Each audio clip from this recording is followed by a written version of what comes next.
Hi, welcome back guys. This is your friend, Cabbage Head Fanfics.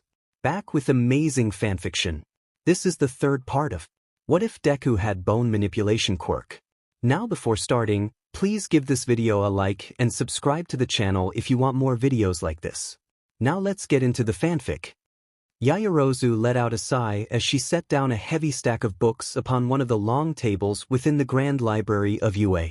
The area was situated into 3 levels, with the current one she was on being the main floor. Along the non-windowed walls were private reading rooms, glassed off with a single wooden door being the only way in or out, for students who wished to study in small groups on various topics without worry of others getting in their way.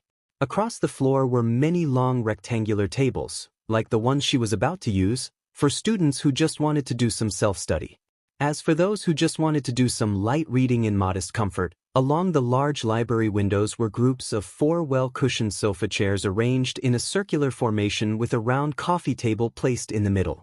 Finally, there were plenty of computers the school offered where diligent students were making use of to do their homework or simple research. To reach the next 2 levels, you would either have to walk up a spiraling staircase or make use of the elevator. There, entire floors were above nothing but rows upon rows of books for students to make use of.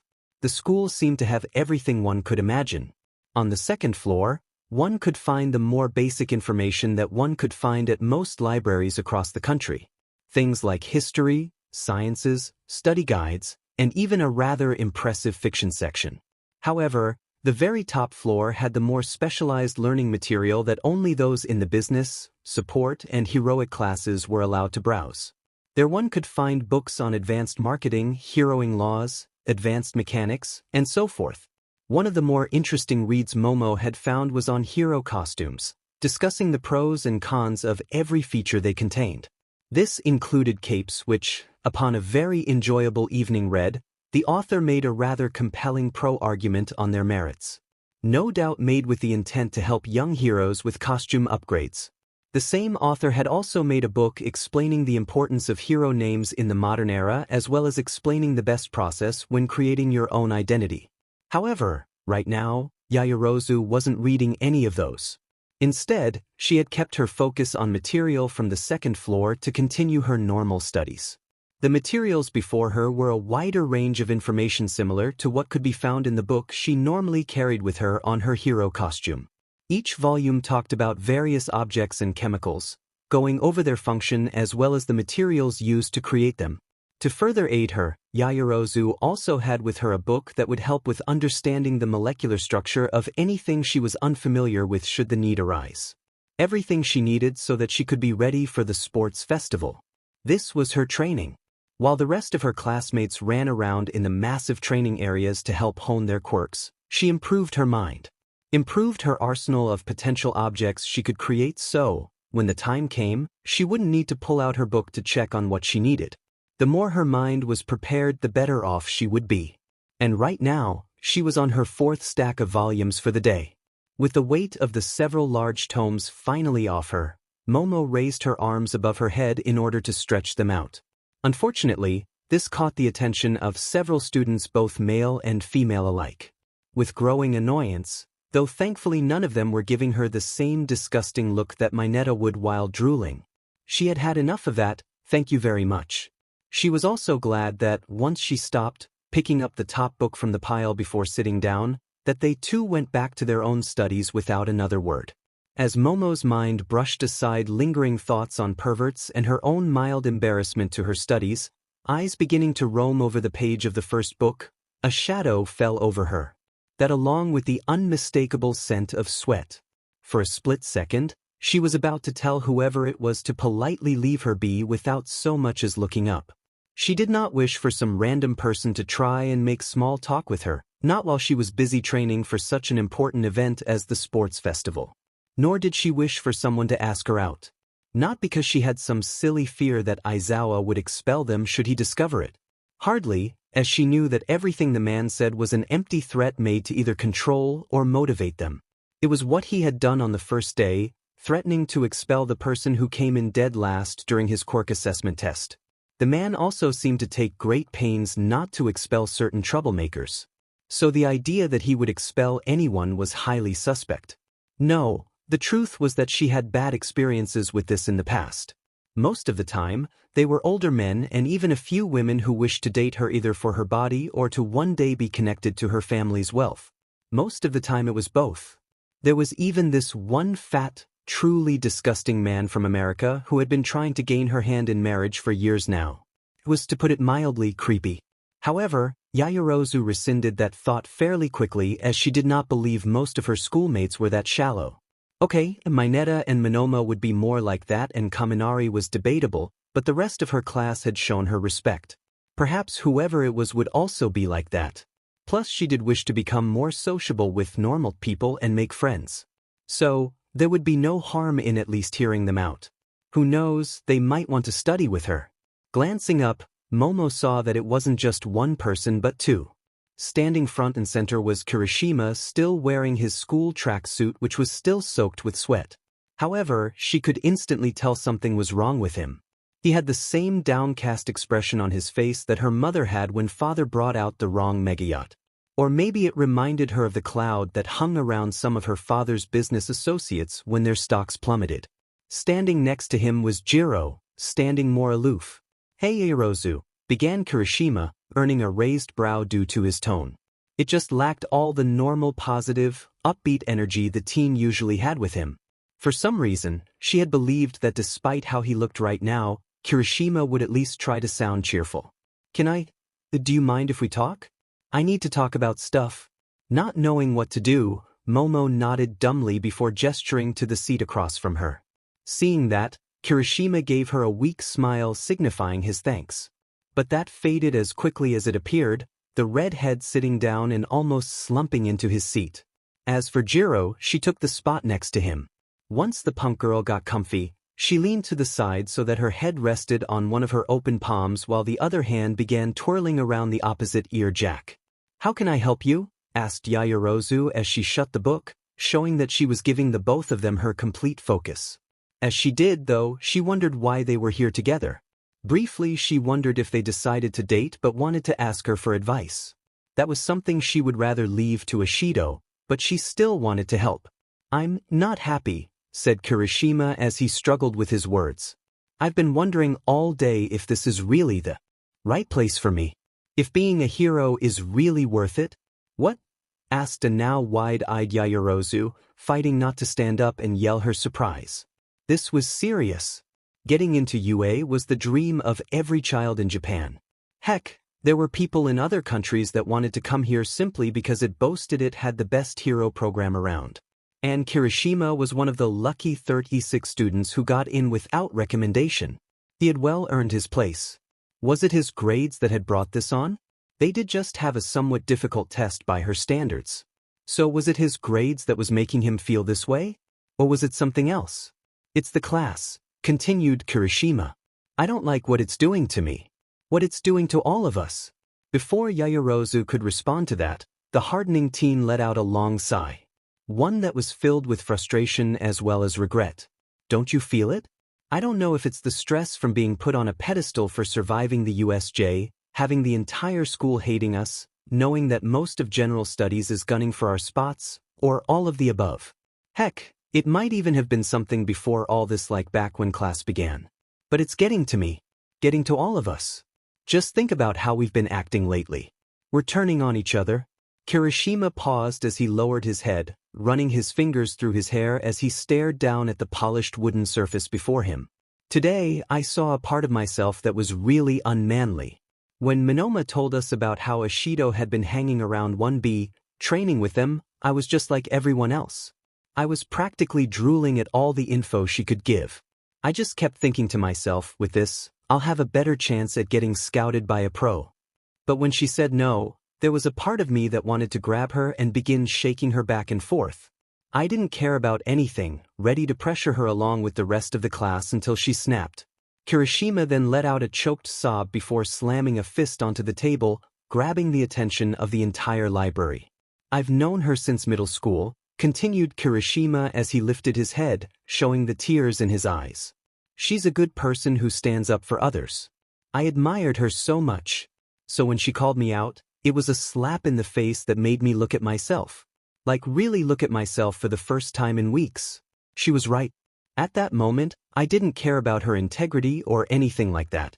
All I saw was something to gain and was willing to do whatever it took to get it. I even agreed with Kaminari that no one would know. But do you know the worst part? She was right about Uraraka. She came to me, begging to help her train for the sports festival. Someone came to me for help. And what did I do? I said no, the most unmanly thing I could have done. Crimson Riot would be ashamed of me. More tears began to fall. I'm losing my friend, Yaoyorozu. I'm losing sight of the type of hero I want to be. But I'm so scared. I've worked so hard to get to this point, train my body to harden like this. But what if it's not good enough? What if I fail so bad in the sports festival that I get kicked out of the hero course? Or worse, expelled? Then everything I've done, everything I've put my body through, and every sacrifice I've made will have been for nothing. I will have lost my friend for nothing. But I want to lose her. I don't. By this point Momo was on her feet rushing over to the redhead who looked ready to start hyperventilating. Kirishima, it's okay, said Jiro as she had also moved. No longer in her laid-back, I don't care pose, she had moved so that she was rubbing the back of her male classmate hoping it would comfort him. Though, while they both tended to the redhead's mental state, neither could miss how the rest of the library was reacting. Several people were watching them, whispering to each other. But Jiro, after seeing this, ignored them as she turned her attention to Yaoyorozu. I found him like this while we were training. Just sitting in this alleyway corner off the beaten trail, unsurprisingly all by himself, looking ready to curl up into a ball. Jiro's words trailed off for a moment, looking at Kirishima for a moment as a look appeared on her face. One that showed she was clearly debating on what to say next. Then, she seemed to steel herself before turning her focus back onto the creation Quirk user. That's when I overheard him say it. About leaving the hero course and maybe UA altogether. Kirishima, was all Yaoyorozu could say as she looked at what could be considered the most noble person in their class. Began Kirishima as he slowly got control back over himself. I just thought that, this way, I could leave with my head held high. Take the high road out. But then, when I thought about how happy my family was for me, a brief, wet sob escaped the teen, causing both girls to grimace at his situation. Yeah, that's why I told him he should talk to someone, continued Jiro. I suggested the principal or hound dog. Jiro paused as both girls witnessed Kirishima flinching as if he had been struck, new fear seeming to appear in his eyes. Yeah, he did that as when I first suggested it, so I figured it was a hard pass. That's when I thought about you. What about Ida? Asked Yaoyorozu as she cocked her head to the side in confusion. Surely he was training alongside all of you. Again, hard pass, replied Jiro with a look on her face that said, are you kidding me? Knowing him, he'd probably chastise Kirishima for acting in a manner that doesn't represent how a proper student of UA should strive to. Or some shit like that. And that's the last thing Kirishima needed to hear right now. Yaoyorozu let out a sigh of defeat. As much as I hate to say it, you might be correct, she said before turning her focus to the one who needed help right now. Kirishima, I need to apologize for how I handled that situation. I should have stepped in the moment I realized that Ishido was uncomfortable with where the conversation was heading. Found some way to defuse the tension. Yeah, like, I don't know, not leaving her out to dry? Asked Jiro, her words surprising both of her classmates. I mean, we all know you like to study and are good at memorizing things. Yet you didn't do that for any of the other recommended students? Just because I'm good at studying doesn't mean I have a photographic memory, replied Yaoyorozu with puffed cheeks. There's a reason there's a book on my back so I can go over formulas for what I need. I only met everyone in that exam for a single day and there were 20 of us to start with. I was honestly more focused on my own progress than worrying about what the others could do. Even if I did glance at them doesn't mean that I know what they're capable of. Not every test they had us do allowed us to make full use of our quirks. And with all of us together, it would have been harder for me to figure out who did what. Then, when the exam was over, I didn't exactly feel like walking up to them and asking what their quirks did. She then gave the punk girl a hard look. Do you remember the quirk of every single person who was in your entrance exam? Point taken, whispered Jiro, her cheeks turning red. Sorry. Yaoyorozu let out a sigh. No, I'm sorry. What I just did was out of line, she said before turning to look at Kirishima. The truth is, when Monoma brought up the fact that Ashido was working with 1B, I was envious of her. That she was making so many connections with our sister class, bonding with them and perhaps having a good time made me feel jealous. My interactions with them have been, well, less than ideal. But more than that, I wanted all the information she had. She probably knows all of the quirks in 1B right now, and if I were in her shoes, I could have started a more focused study. I could begin figuring out the ideal items or chemical compositions that I would need to take down everyone and even getting some practice in. Momo then shook her head. While those feelings are ugly, they are also very natural to feel. All of us want to win, to put on the best show we can for our peers and prospective heroes we wish to intern with. As long as we recognize what we did wrong, as well as to work hard to fight that temptation when it appears in the future, then I think we can say that all is well. I guess, mumbled Kirishima. But I still feel really unmanly. Yaoyorozu let out another sigh. I understand, she said. But please, don't make any rash decisions while you're feeling guilty. If you need to talk, I'd be more than happy to do so. Though I think it would be better if you talked with a professional like Hound Dog. He is the school's guidance counselor. Or perhaps Principal Nizu. No, said Kirishima quickly. A little too quickly. Sweat was beginning to form on his body again as a nervous aura seemed to surround him. Yaoyorozu then watched as he began to look around, as if expecting someone to approach him or to see if they were being watched a little too closely. Kirishima, it's not a sign of being unmanly to seek help, began Yaoyorozu, but was interrupted when Kirishima shook his head vigorously. It's not that, began the redhead, gulping loudly as he did while his body began to shake. For a moment, Yaoyorozu wondered if her classmate simply had a fear of animals. If so, she was more than willing to get one of her family's mental health specialists on call to help him. However, those thoughts died when she heard him continue to speak. I'm afraid that Aizawa will expel me. That he might think that going to talk about your issues is a waste of time or somehow irrational, like with making friends. Oh man, what if he sees me like this?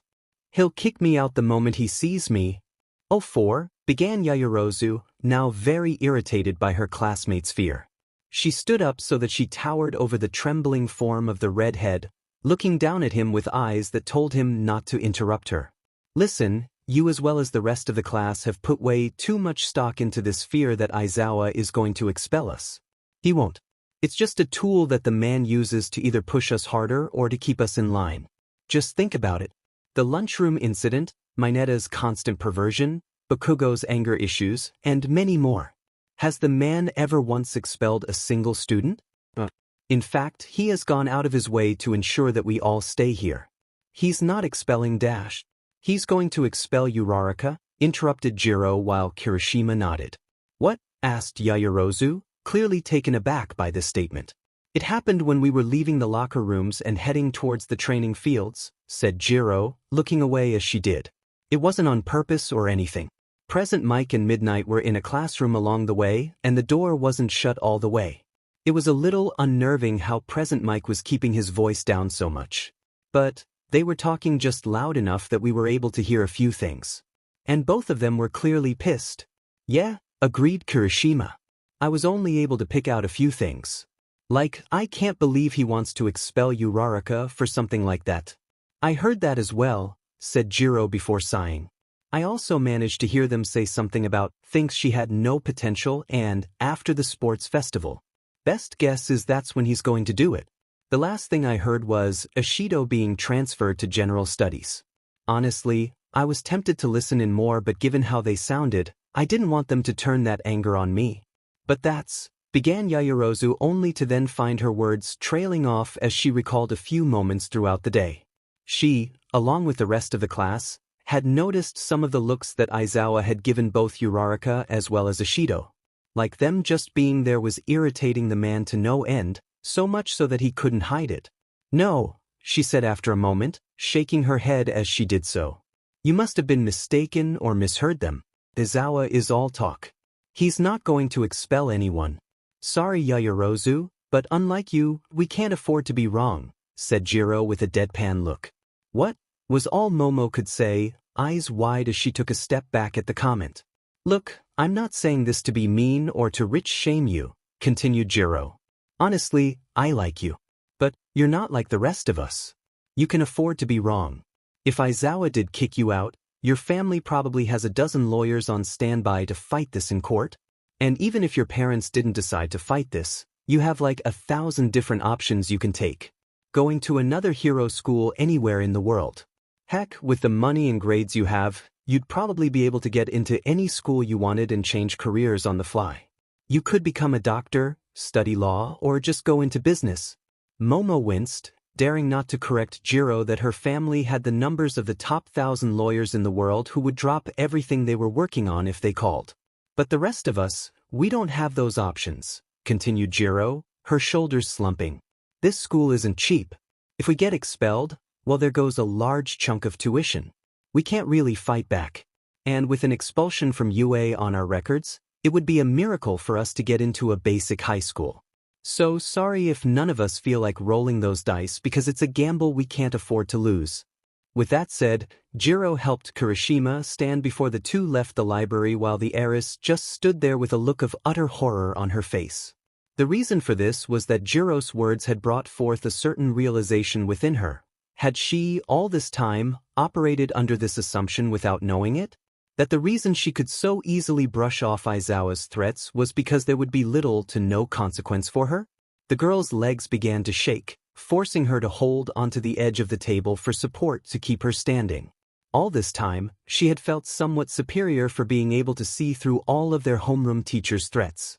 But now she had to wonder if it was really because, subconsciously, she knew she could use money to get her out of any jam should she be wrong. That she might be wrong about so many things. It was not a good feeling. As this doubt began to infect her, a security camera zoomed in on her. As Jiro and Kirishima left the library, Izuku Midoriya found himself sitting on a bench outside of school. Dressed in his P uniform, the green-haired teen sat there with his head leaning back along the edge of the bench so that he could stare up at the sky while ignoring the sounds of other students heading home. There was a part of him that knew he shouldn't be lingering here right now. That he should be getting ready to go and prepare for today's after-school training session. To help get things set up. Yet he just felt lost right now. As the teen continued to just sit there, his mind trying to process the reality of the situation he now found himself in, he felt someone else sitting next to him. Thinking for a moment that it was Pony, Izuku lifted his head slightly before turning it only to find that it was a different blonde with blue eyes. Also, it was a very muscular guy. This teen, who looked to be a couple years older than Izuku, looked so well built that if he flexed in just the right way his uniform would rip. Though judging by the posture the teen had right now, it didn't look like he was going to do that anytime soon. He just sat there with a frown on his face, looking downward at a spot between his legs while his fingers fiddled with each other in his clasped grasp. For several long seconds, neither teen said anything. Then, as if feeling Izuku's gaze upon him, the other teen turned to look at him. "Sorry," he said. "Were you waiting for someone?" "No," replied Izuku. "Just felt like my world got turned upside down by someone I admired." "Wow," said the other teen. "Small world. Something like that happened to me not too long ago. And well, it's all I can think about." The teen then let out a tired sigh before a smile forced itself onto his face. He then turned, extending a hand towards Izuku. "My name is Mirio Togata, a third-year hero student." Smiling a little, Izuku took the hand with his own. "Izuku Midoriya, first-year hero student?" As the pair shook, Izuku's eyes widened a little as he analyzed the feel of Togata's hand. While anyone with eyes could tell the teen was strong, the callus on the teen's hands showed that his strength didn't come from a quirk but rather his own hard work. There was also the ease at which the teen shook, showing that he had good control.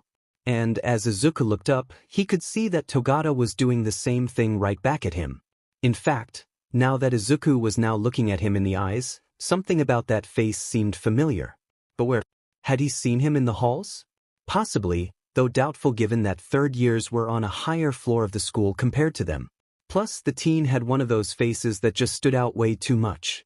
So school was out, but then where? If he was in his third year, That meant that he was doing internships and work studies with pros.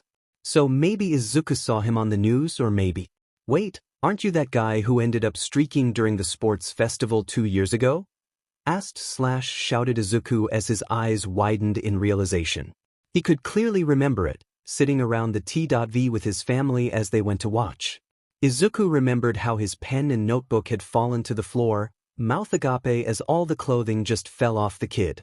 How his mother hid her eyes and how his father had just thrown back his head in laughter, all while the teen on the screen sheepishly began putting his tracksuit back on. Never going to live that one down, am I? Laughed the teen in genuine amusement. Last year, Present Mike introduced me as Captain Streaker. Hopefully this year I'll be able to put on a good enough show so they'll remember me for something other than that. Well, I can tell you've trained really hard, commented Izuku. Yeah, I have, said Togata as he lifted an arm up to chest level before placing his other hand on the forearm. After that incident, I tried everything I could to improve myself. But all I seemed to do was just get a little stronger here or there. It wasn't until last year during a work study that I managed to find myself a great mentor. The man took in this kid who barely had any control over his quirk, could barely fight with it, yet somehow managed to push both my body and my quirk to our absolute limits. Then, Togata's face fell as he slowly lowered his arm. I honestly thought that he believed in me. Did the two of you have a fight? Asked Izuku slowly. Togata, thankfully, shook his head. Oh, I can at least be thankful that we're still on good terms, he said. Togata then paused as he slowly looked at Izuku, eyeing him up and down as something was clearly going through his head. For several long moments, the pair remained silent until it was broken by the third-year student. Can I ask you something? Sure, replied Izuku slowly, curious to see where this was going. At the very least, listening and potentially helping someone else with their problems was a great distraction from his own inner conflict. Like I said, my quirk wasn't all that strong, began Togata. In fact, it was very weak when compared to most of my other classmates. But I worked hard to make it strong. I mean, I went beyond plus ultra to get it to the point where even the facility here are saying that I'm part of the big three. The 3 students who are practically guaranteed to become big-named pros shortly after graduating. Heck, might even get into the top 10 in a year or two. But, the teen then paused to take a deep breath. It's just that my mentor thinks I need something more. Like a massive power boost in order to do this. Izuku gulped, not liking where this was going. You mean like a drug? Asked the bone quirk user as he silently wondered if he should use the Nizu app to inform the principal of this. If there was a pro hero out there trying to fill a student's head with the idea that you can only be successful when doing something like trigger, well, that's something the school needed to know about. Not exactly, replied Togata with a wince, causing Midoriya to frown. Then is it illegal? Asked Izuku. No, said Togata quickly while scratching under his chin. Let me see if I can. Oh, okay, so there's this other guy whose quirk can upgrade other quirks. Basically powering up the existing quirk to the point where it could be considered a quirk evolution or upgrade. It'll also boost my own physical abilities big time. I mean, if I look buff now, then I'll be a monster when this is all said and done. And it's pretty much permanent. Wait, there's a quirk like that? Asked Izuku. In a flash, the green-haired teen had opened up the jacket of his tracksuit and reached inside for his notebook as well as one of the several pens he always carried with him. Though to most people, it probably looked like these items had just materialized out of thin air. As Togata sat there, no doubt thinking the same thing as so many others, Izuku began to write at a frantic pace. So it's like an enhancement quirk that works only on other people. Based on what you told me, it probably starts at the genetic level to maximize the potential of a person's quirk genes as well as the genetics that make up the rest of the body. Once it's done making the improvements there, it works its way upward to fully enhance the body to make sure everything is at its new, more optimal level. Of course, this is just speculation on my part. I need to meet this person. I have so many questions. Like, is it a simple touch-based quirk, or is there something more to do with it? My money is on a transfer of DNA, either via injection like a blood transfer or consuming the DNA from this person. Like a hair or a drop of blood or even drinking their dash. Hold on, Midoriya, said a slightly panicked Togata. When Izuku looked up, he saw that the blonde was looking really nervous. Like he suddenly realized he had said something he shouldn't. The guy who is offering this, he doesn't really like a lot of people to know he can do this. Because he, said something about it taking a while for his quirk to generate the power needed to do the voodoo that it does. I think it takes like a decade or something. So he's afraid that if people found out about it, they would begin fighting over it. Or worse, there would be evil people who would want to use this quirk to become stronger. Izuku blinked as he processed these words. That makes sense, he muttered as he went into a thinking pose, never noticing Togata letting out a sigh of relief. Now that he thought about it, quirks that powered up others were in high demand. While Izuku had never met anyone personally who had these types of quirks, he had talked to people who claimed to have them on social media and on messenger boards. Nearly all of them said the same thing, that they would be guaranteed employment from any hero agency but as an eternal sidekick. This was to do with the fact that while they could empower others, they could not empower themselves.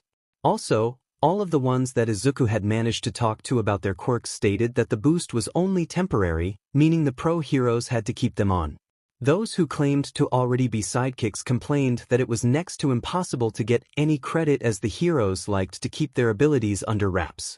That they had been pressured into signing contracts that prevented them from telling the crowd openly about what they could do. And when one did find a way out, several other heroes who found out about them would be spamming their phone trying to make a better offer. As for those who were not heroes, they had their own stories. There were several accounts of young men and women with these quirks who were harassed and pressured into helping their classmates cheat for the upcoming heroic exams for various schools.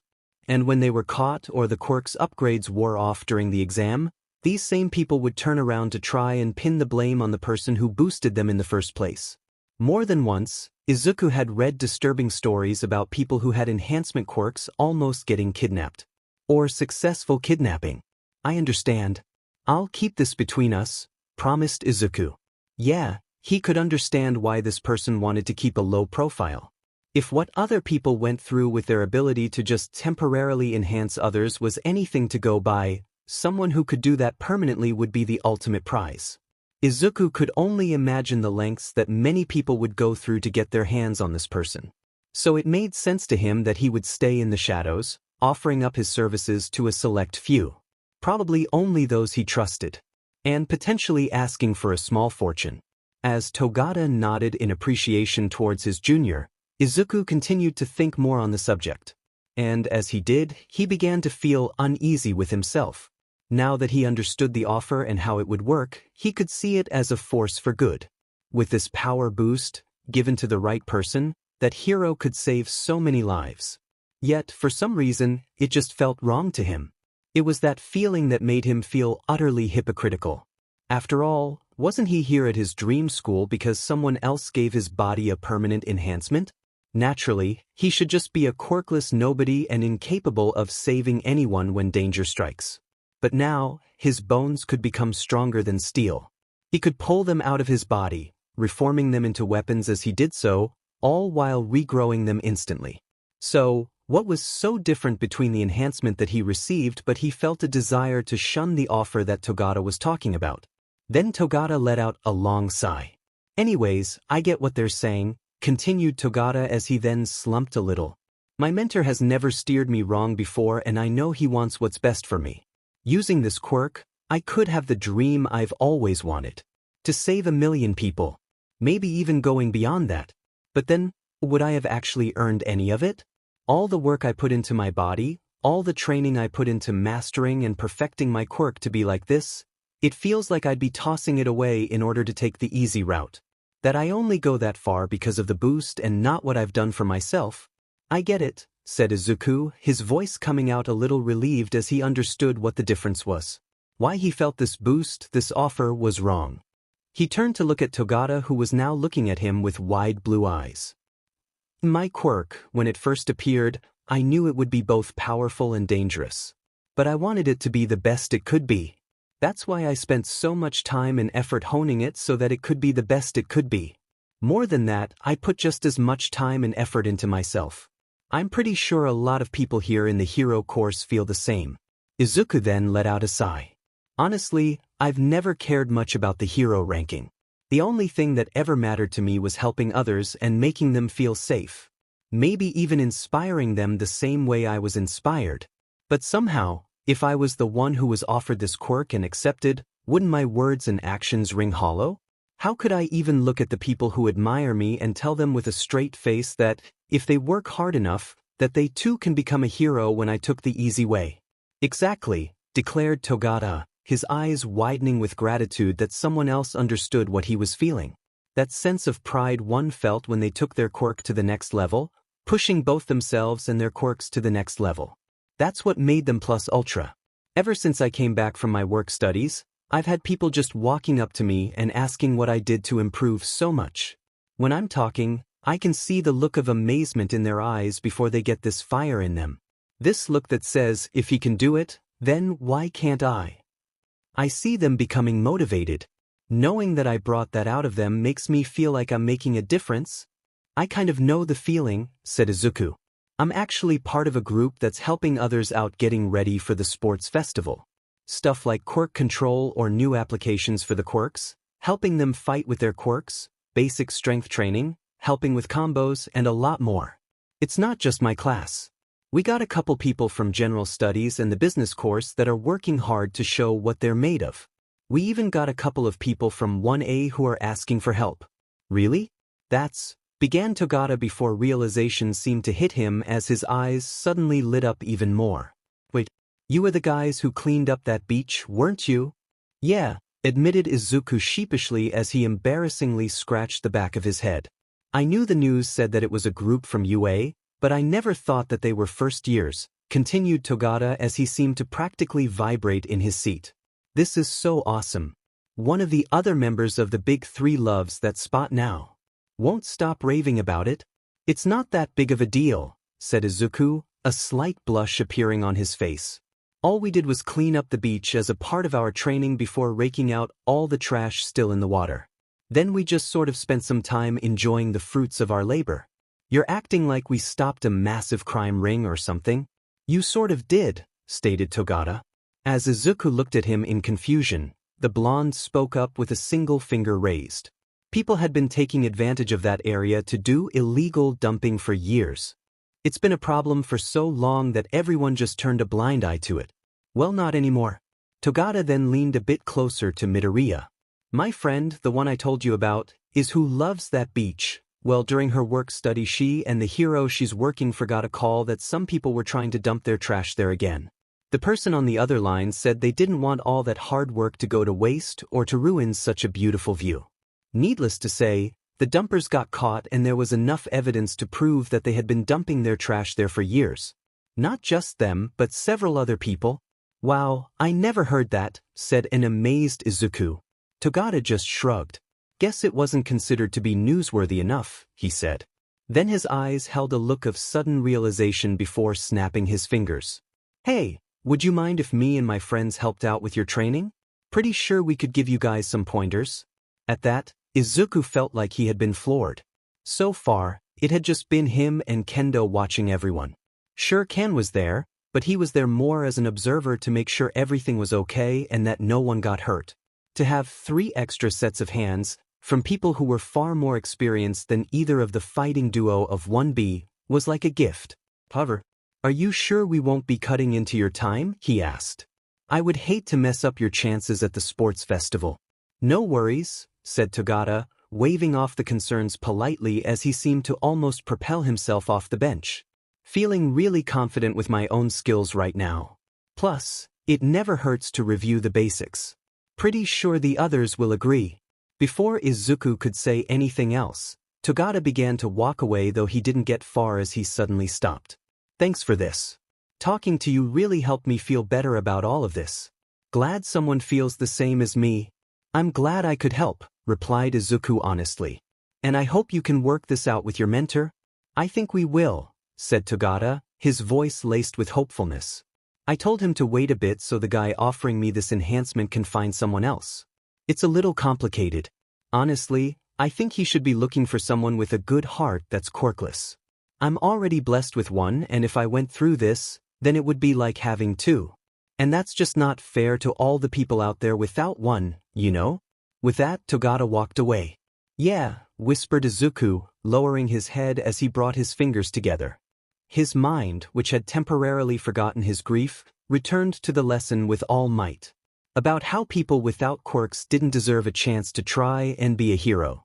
That no matter how hard they trained their bodies, how good they became at fighting and rescue, no matter how much support equipment they received, it would never be enough in the eyes of All Might. A man born with all the power he could have ever wanted, standing at the top of the world the moment his quirk appeared at the age of 4. Then his thoughts shifted towards that man that Togata spoke of. A person who had the power to give others amazing strength, so much so that it might be considered another quirk. One that would only be given to those who already had power. "It just isn't fair," agreed Izuku in a whisper as his mind then went to Blackhound's request. All Might walked out of the main building of UA. Though he did not do so with his usual bombastic energy and seemingly endless charisma. Instead he was back in his skinny form, head down while being weighed down by his seemingly oversized suit. Students around him gave the man quizzical looks, wondering who this strange man was before giving him a wide berth. No doubt done in order to keep their distance from the depressing aura that seemed to surround him. All Might felt so very lost and low, more so even when he found out that he would have to limit his hero time due to his injuries. He couldn't understand it as he felt like things had been progressing in the right direction with the other half of his students. Sure, it had been a rocky start at first with some of his 1B students complaining about how he was doing things. Yet he could see in their eyes that they were beginning to come around. That he was slowly winning back their respect and trust. Then, in a single moment, the foundation he had been working on came crumbling down, all due to him telling them simple facts. It honestly confused the man. What was he supposed to do? Lie to them and say that, yeah, a quirkless person had as much chance as any of them to become a hero? There was no way that could happen. With a sigh, the man turned away from the crowd to move down one of the many paths that lead around the campus. He needed some time to think, to come up with a plan. But what could he do? It had been so very long since he needed to work hard to win over a crowd. Normally, he just needed to smile while speaking from the heart. When he did that, the crowd always cheered him on. They agreed with him. So why didn't it happen this time? Was it simply because their trust in him had already been shaken? Or maybe emotions were just running high after that exercise? No, that wasn't it. Shaking his head, All Might briefly glanced around him. Sakura trees could be seen on either side of him, their petals already softly falling to the ground in a gentle display. There were also a number of evergreen bushes, all properly trimmed, along with well-polished benches on either side. He had seen mostly general education students and business course students using them during their lunch breaks. Mostly young lovers wanting to have a private lunch together. But, more importantly, he realized that the path he was on would take him towards where the large indoor training areas were kept. Where 1B would be doing their own after-school training. Pursing his lips, All Might continued to consider his options. Should he seek out Ken's help once more? Perhaps the man would be able to give him some insight into where he messed up in explaining such a simple truth to the young heroes. Or, better yet, how to fix the situation he was now in. The man had offered to help him improve his teaching, and this definitely counted as such an instance. However, All Might still remembered the man's words about losing his students. There was the sad chance that, while Ken understood what he was saying, it would be too late to fix the situation. It was probably that fact wiggling in the back of the hero's mind that caused him not to seek Ken out right away. That, or maybe he was just feeling sorry for himself. Because not only had he lost 1B, but among their number was a potential candidate for receiving one for all. Bitterly, he cursed himself for not making more of an effort to get to know the young man. To arrange a sit-down between them and have a friendly discussion. That or offer some one-on-one training so that they could bond. As much as he wanted to curse his time limit for getting in the way, he knew deep down that he was just making excuses.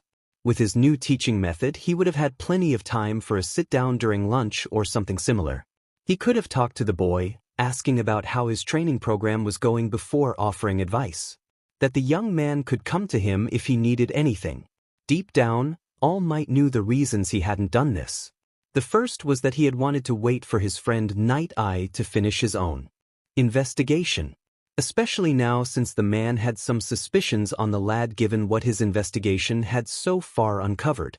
Given how fresh their reunion was, All Might didn't want to take a chance at ruining it again by becoming too friendly with young Midoriya. No, they would and should tackle this issue together in order to find the best candidate for One for All.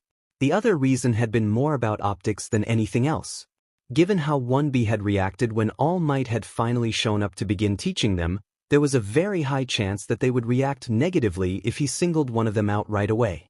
It might have given them the impression that he had only begun teaching the class because he was interested in Midoriya, and if he started fawning over him, it might lead to some unsavory rumors. So, to avoid this, All Might felt that waiting a bit would have been the smarter option.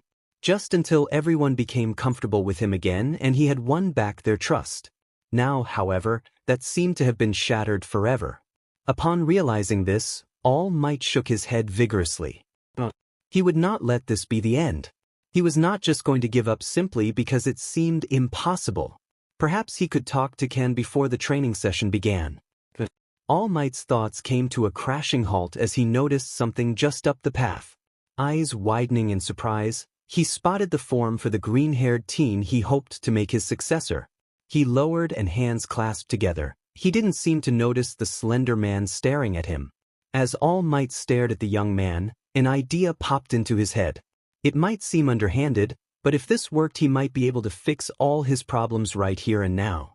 So, with his best friendly smile he could muster in this form, All Might approached Izuku Midoriya.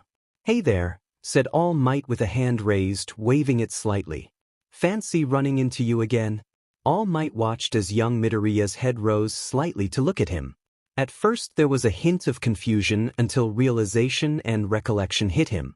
"Mr. Yagi?" exclaimed Midoriya as he suddenly straightened up, All Might's smile never wavering, pleased that the teen remembered him despite him only ever meeting in this form once. Which was a good thing for any hero hopeful when interacting with fans. "What are you doing here?" "Come on kid, what do you think?" "The sports festival," said All Might as he sat down, the lie flowing out of his mouth seamlessly thanks to his many decades of doing just that. "The school is bumping up its security big time for the event. They're calling in all sorts of pros to help out. Even no-named ones like myself. Not that I mind as it gets me a free ticket inside." At that, Izuku nodded under All Might's gaze. As the now slender hero watched him, he could see that the teen didn't seem to have any doubts about the lie. After all, why would he? The UA security gate had been upgraded and only people who were allowed inside could get past it. Even students knew that it took a great deal of time just to get a visitor pass for a family member and twice as long for a non-member. What's more, when the students had been told about the continuation of the festival despite the recent villain attacks, the teachers had made sure to tell their charges about upping the security even further for the event. So having a little-known hero offering to help out with the event wouldn't be too much of a stretch. "So," continued All Might as he continued his role. "How have things been since I last saw you? Have things improved at all with All Might?" The pro hero couldn't have missed the wince on the teen's face even if he tried, causing him to break his smile. "That bad, huh?" "It," began Midoriya, looking a little uncomfortable at the moment. "Well, after we talked, it was getting better. I mean, All Might did start to actually teach us." "Well, that's good to hear," said All Might with a slow nod. "However, I am sensing a but.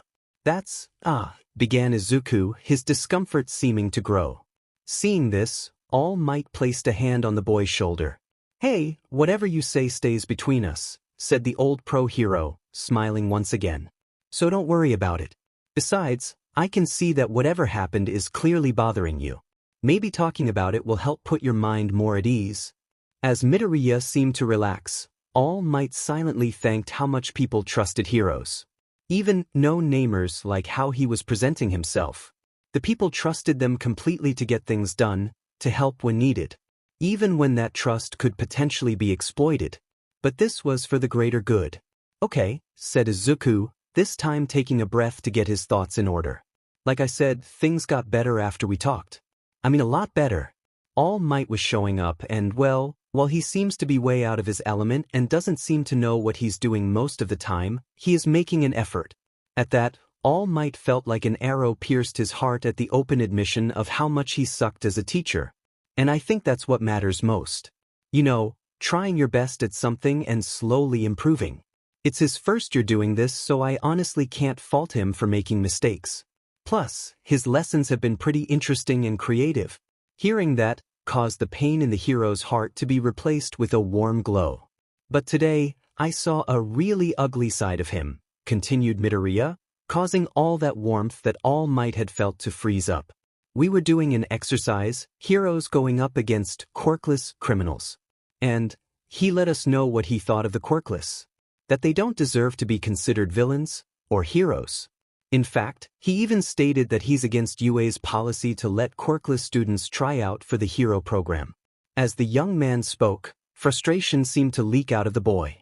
All Might couldn't help but notice how the teen was gripping his pants legs, hands trembling as he spoke. There was more anger in him now than when the event had happened. At the time, he had simply looked hurt. But now after time had passed and he could fully process everything, that hurt had turned to anger.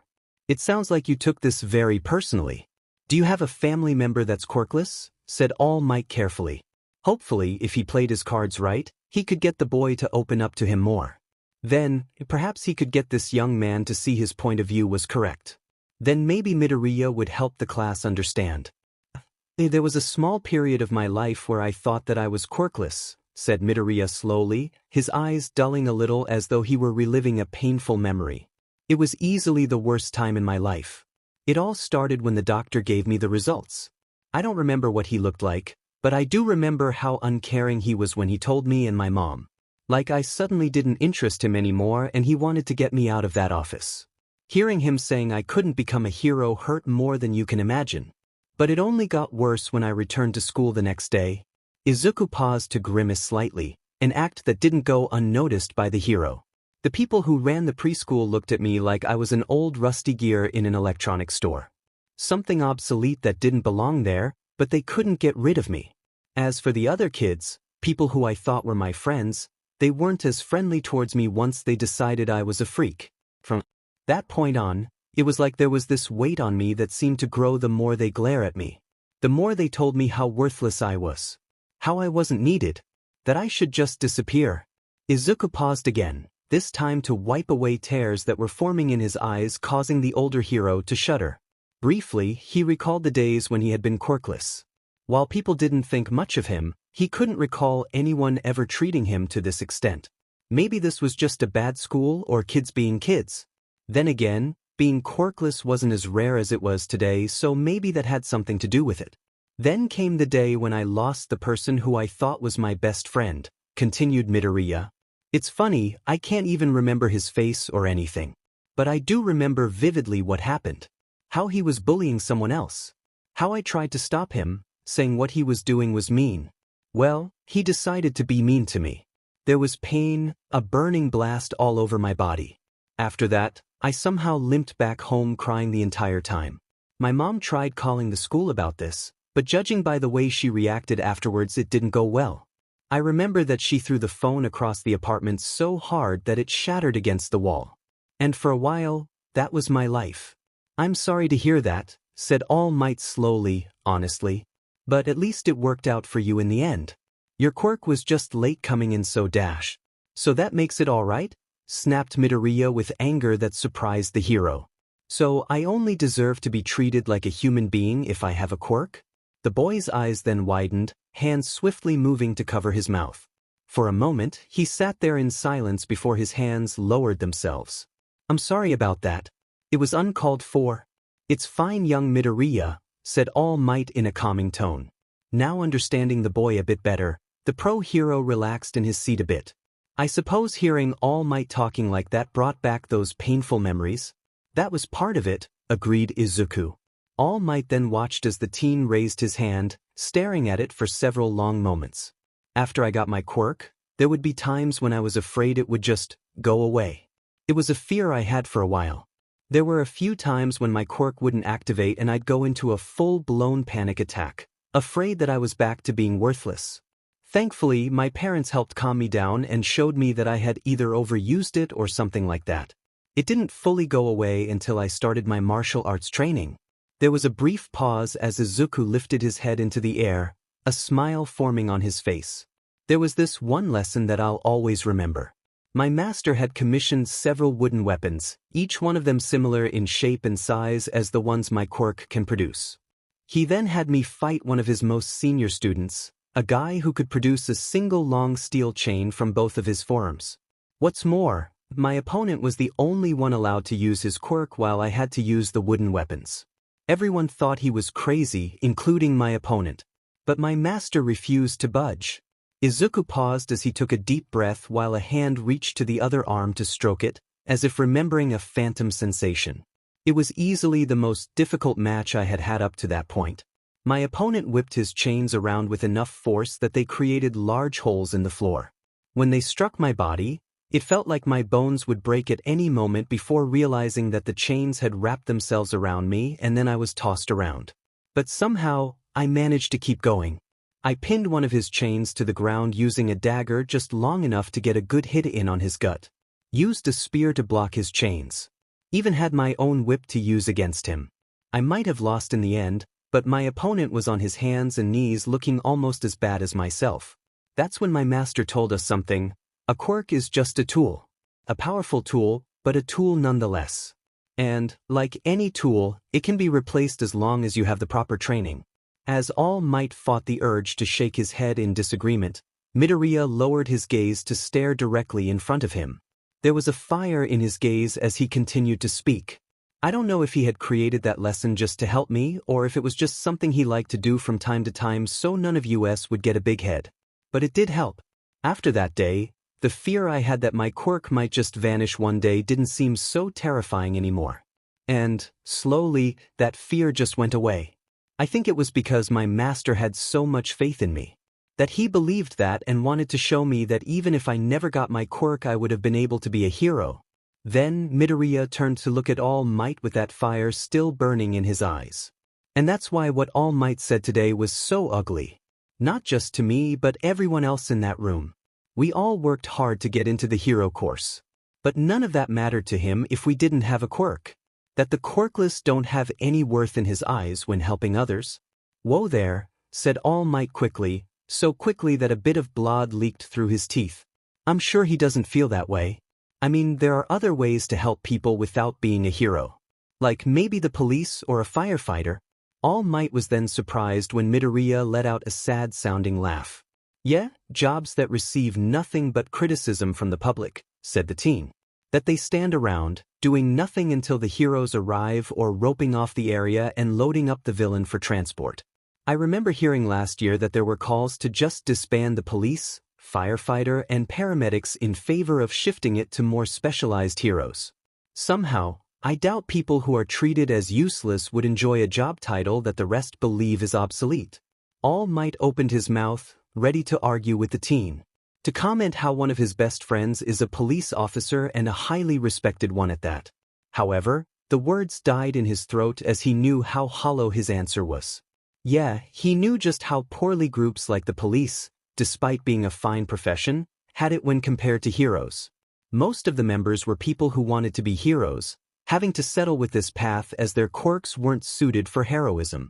There were also a number of quirkless people, though the exact amount and their positions in the force wasn't known to him. He himself only knew two and both of them just checked parking meters all day. As for his friend, well, he had some special circumstances that might not help make the man's point. Like how he had taken special courses to earn the privilege to use his quirk in conjunction with his work. But do you know what really sucks? Continued Midoriya. When All Might looked at the teen again, he saw that the fire that had been in his eyes had burnt out a bit. Now, there was a dull look in his eyes. It was how he tried to justify himself. All Might said that there are villains out there that can't be defeated without a quirk. It makes me wonder if he's oblivious to the fact how lucky he is or just conceited. I mean, the man hit the quirk jackpot. Superhuman strength powerful enough to change the weather with a single punch, super speed that lets him travel across Japan in just a couple of minutes, and seemingly invulnerable? There's not a villain out there that he can't defeat with his quirk. He's been on top of the world since he was 4. But everyone else? What if I came across a villain that completely nullified my quirk?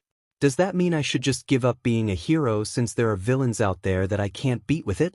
I think you may be taking All Might's words a little too personally, began All Might, doing his best not to wince at the new perception his student had of him. It was painful to hear, and if the teen now learned the truth, he really would lose this young man as a potential successor. But for the sake of keeping the truth behind one for all a secret, he would have to lie and hope that his young man, if he became chosen, would understand his reasoning. Still, he needed to help this passionate hero in training understand the sad truth of the world. I want to show you something, continued All Might. Midoriya said nothing, but his eyes were focused enough on him that All Might made his move. With one hand, he lifted his oversized button-up shirt quickly to reveal his wound. Midoriya let out a gasp when he saw it, though the pro-hero did not need to look up to know that the teen had an uneasy look on his face. Pretty nasty, isn't it? I got this wound several years ago fighting a pretty nasty villain. Lost a lot of organs, and due to the many surgeries I've had, it's greatly weakened my body to the point where I can only really do hero work for a few hours a day. So I get what All Might is trying to say, though it may have been done in a clumsy way. He's been around a long time, something both he and I have in common. We both remember the days before he became the symbol of peace. How, at any moment, an entire neighborhood would be destroyed without warning by metallic spikes shooting out of the ground. How a young woman would be sliced to pieces by invisible wires right now in the street. Not even heroes were spared. I once came onto the scene of a villain attack a bit too late, finding that the hero who had gotten there before me was already dead. His arms and legs had been twisted off. Pretty sure someone like All Might has his own collection of horror stories, sights he's seen that are thankfully well in the past now. But, even with most of that chaos in the past gone, being a hero can still be dangerous. Something you put your life on the line for, even with a powerful quirk. For a moment, there was silence, allowing All Might to feel relaxed. It was pretty much clear that he had made his point, that those without quirks couldn't become heroes.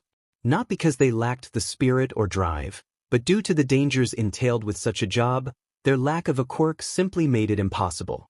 So what about you? Asked Midoriya softly, his words causing All Might to whip his head around towards the teen. Their eyes met once more, and the skinny hero could see a fire now burning in the eyes of his student. I mean, you said it yourself. You got hurt pretty badly. To the point where most people would tell you to just retire. More than a few did, admitted All Might, a sheepish smile on his face. Upon hearing that, Midoriya's face brightened. But you didn't, he exclaimed. You're still out there, still trying to help people despite having such an injury. Despite now having a massive weak point and health issues that put you at risk, you're not letting that stop you. You're still trying to make a difference and save lives. On some level, even you have to see that there's a hole in All Might's logic. Upon hearing this, All Might began to see that his attempt at getting young Midoriya to see his point was going would not be as easy as he thought it would be. Yet he did not give up. Oh? He asked, hoping to poke some logical holes in the boy's theory. You said it yourself, you got hurt. Even with their quirks, heroes can get hurt, said Izuku, as if this were the most simple thing in the world. I know deep down that one day I'll come across a villain that I can't defeat with my quirk. Maybe it'll be a villain with a slashing nullification quirk or a hydro body mutation quirk or something like that. And when that time comes and I only rely on my quirk, I'll probably get as hurt as someone who is quirkless. But that's why I'm here, to learn how to handle myself when that day comes. The same with the rest of my class. We all know that none of our quirks are unbeatable. Why we need to train as much as possible to cover our shortcomings. Kind of like heroes like Sir Night-Eye. All Might's eyes widened when he heard his former sidekick's name dropped so suddenly. Sir Night? Questioned All Might, doing his best to play off his question as more curious than the slight panic he was feeling. Yeah. I'm a bit of an All Might fan. Or, maybe I was, replied Midoriya, this new admission causing All Might's heart to stop for a moment. So I followed his career and know that he's only ever had two sidekicks. One in the United States, a man named David Shield, and the other being Sir Night-Eye. Well, Sir Night-Eye has a pretty impressive quirk that allows him to see the future. Of course, he keeps the activation information about it secret as well as its drawbacks. But that's all his quirk gives him, information about the future. The rest of his body is no different than someone who's quirkless. So he had to train his body to go beyond, plus ultra style. It was also he could make the most use out of the information he got from his quirk. So, if he can do all that, then why can't someone who is quirkless? Why can't someone who has trained themselves in a martial art, with weapons, or manages to get support gear become a hero? Why should they be told just to give up? As young Midoriya turned to look at All Might, the man bent over in his seat while bringing his hands together so that he was pressing his fingertips together. Honestly, he had never looked at his friend that way. The bespectacled man had always impressed him, ever since they first met. All Might had always admired the way Mirai could break down the situation before them, figuring out the path that could lead them to the villain the quickest. While he wasn't one to get his own hands dirty, when the time came the man was always able to hold his own. Never once had All Might truly ever considered the amount of effort it took for the man to achieve such results. Though maybe that was because, in the end, it didn't matter to him. They were on the same side, working towards the same goal of making a better world. Nothing else seemed to matter. There was then a slight pause in the man's line of thought as he stumbled over this. If nothing else mattered beyond having the same goal, then why did it matter whether or not they were quirkless? However, just as quickly as that thought came, All Might shook it from his mind. It was utterly insane. In order to make the changes to the world, to help others, one needed power. The power of a quirk. It was the same back when he was nothing more than a boy, unable to do anything really when all he had was guts and an old steel pipe to protect his home. He couldn't accomplish anything until he got his master's quirk. Without a quirk, you just couldn't do it. You couldn't be a hero. However, All Might knew he couldn't say that. Doing so would mean closing the door to this young man using this form for good. So perhaps a half-truth would do. I understand where you're coming from, said All Might honestly. Slowly he turned to look at Midoriya. And you've made some really good points. The skills you have brought with you should have been taken into account. But I also understand where All Might is coming from. Midoriya looked ready to argue again, but the slender hero cut him off. Tell me, can every quirkless person out there afford the type of training you and your friends received? Can those without a quirk get the support they need in order to achieve the same results? Midoriya was silent for a moment, head lowered as if the weight of the hero's words were holding him down. You have a point, said the green-haired hero in training. They don't have the support. At least, not right now. With that, Midoriya politely excused himself before walking away, leaving All Might to wonder what he meant by that. Elsewhere, at the same time, the pro-hero Endeavor walked out the rear door of the main building of UA. The man stood like a giant when compared the swarm of students that he had passed by, his body bulging with almost the same muscle mass as someone like All Might. His hero costume was mostly blue, with metallic bracers running from his wrist all the way to his elbow.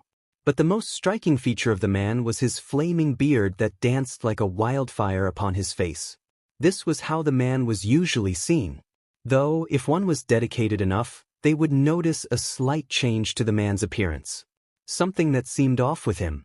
It was his eyes. Normally, they held a cold, almost icy fury within them that was directed at the rest of the world. Or maybe it was something more akin to disinterest at all he saw, more focused on where he was going to go next rather than wasting time in an area with no villains to fight. But now he seemed lost in his own thoughts as he did his best to go over the offer he had just been given. One that came right out of nowhere. Flashback. Thank you for seeing me so promptly, Endeavor said, ignoring the trio of girls who walked out of the principal's office. Instead he had his eyes locked on the creature of unknown origin sitting behind his desk, a fresh cup of tea placed next to him with steam rising from it. No trouble at all, said Nizu in a cheerful tone. There was a brief pause as, while Endeavor sat down in one of the seats placed in front of the desk, the small mammal took a sip of his drink. I do try to accommodate the parents of all the students here within my school. Especially those within the hero course, given what they have recently been through. More so when a busy man such as yourself reaches out to speak with me, even calling during the middle of a fight with a villain. At that, Endeavor could not stop himself from flinching slightly. Whether Nizu didn't notice the gesture or merely decided not to speak on it, the flaming bearded man could not say. Instead, The principal just took another long sip of tea before setting down the cup. Then allow me to get to the point, said Endeavor, his voice commanding and full of authority. I believe that soon your students will be in danger. There was seemingly no surprise on Nizu's face, the smaller creature just staring at the large man with those unblinking eyes for several long moments. It was as if he were trying to deduce something from that statement alone. Would this be related to the recent attack from the League of Villains? Nizu finally asked, his attention now fully on the man before him. "No. At least, not directly," said Endeavor. At that, he watched as Nizu just slightly slumped in his seat. No doubt he had been hoping for some tip that the pro-hero had wanted to bring to his attention or a rumor that the League had planned to attack during the sports festival. Something that would help put an end to the embarrassment, as well as the threat of danger, the school had suffered recently. Yet Endeavor would not be that person today. Instead, he was here to bring forth more danger on the horizon. I don't know if you have noticed, but there has been a slight increase in disappearances recently, continued Endeavor. Mostly younger people, around the ages of your students? No, I have not, answered Nizu slowly, almost sounding a bit more curious than anything else.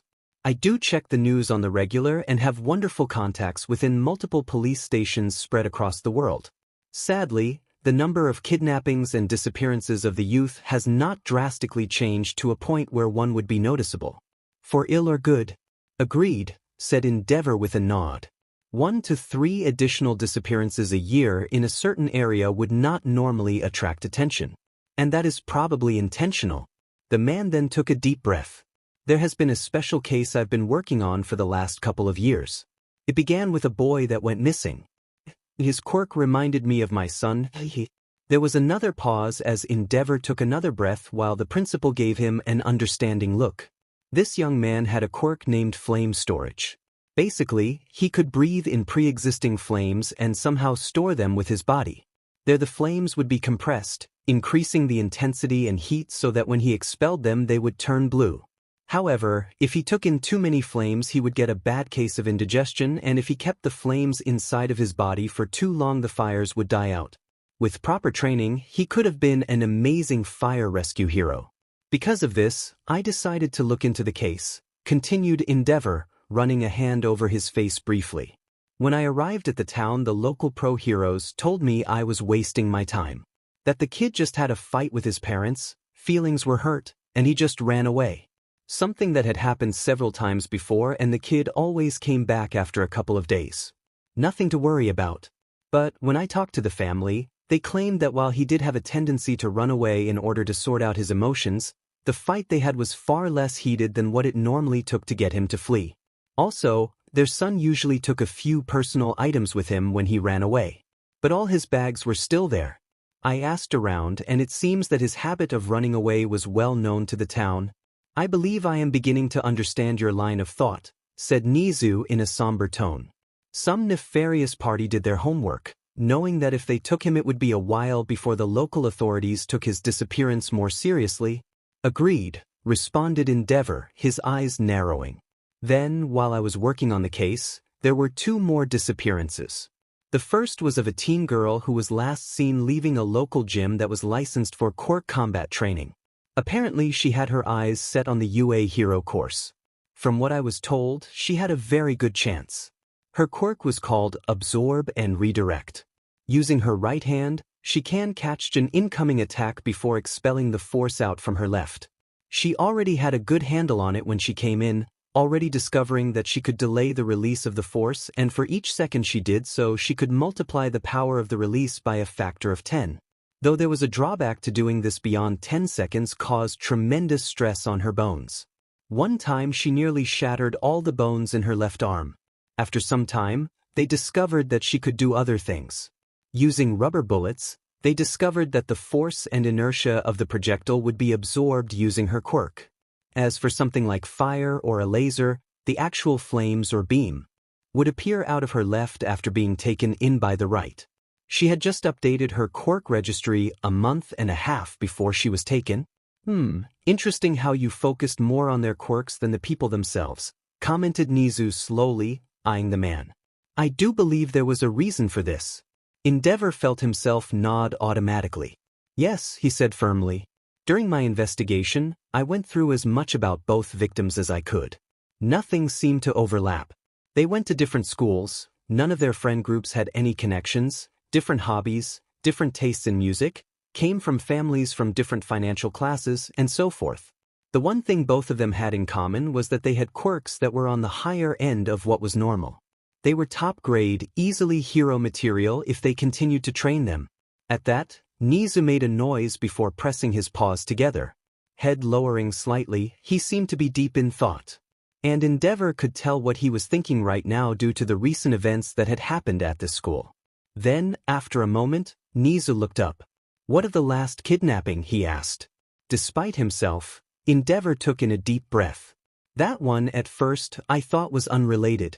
During the course between the first and second kidnappings, I caught wind of a few mobs.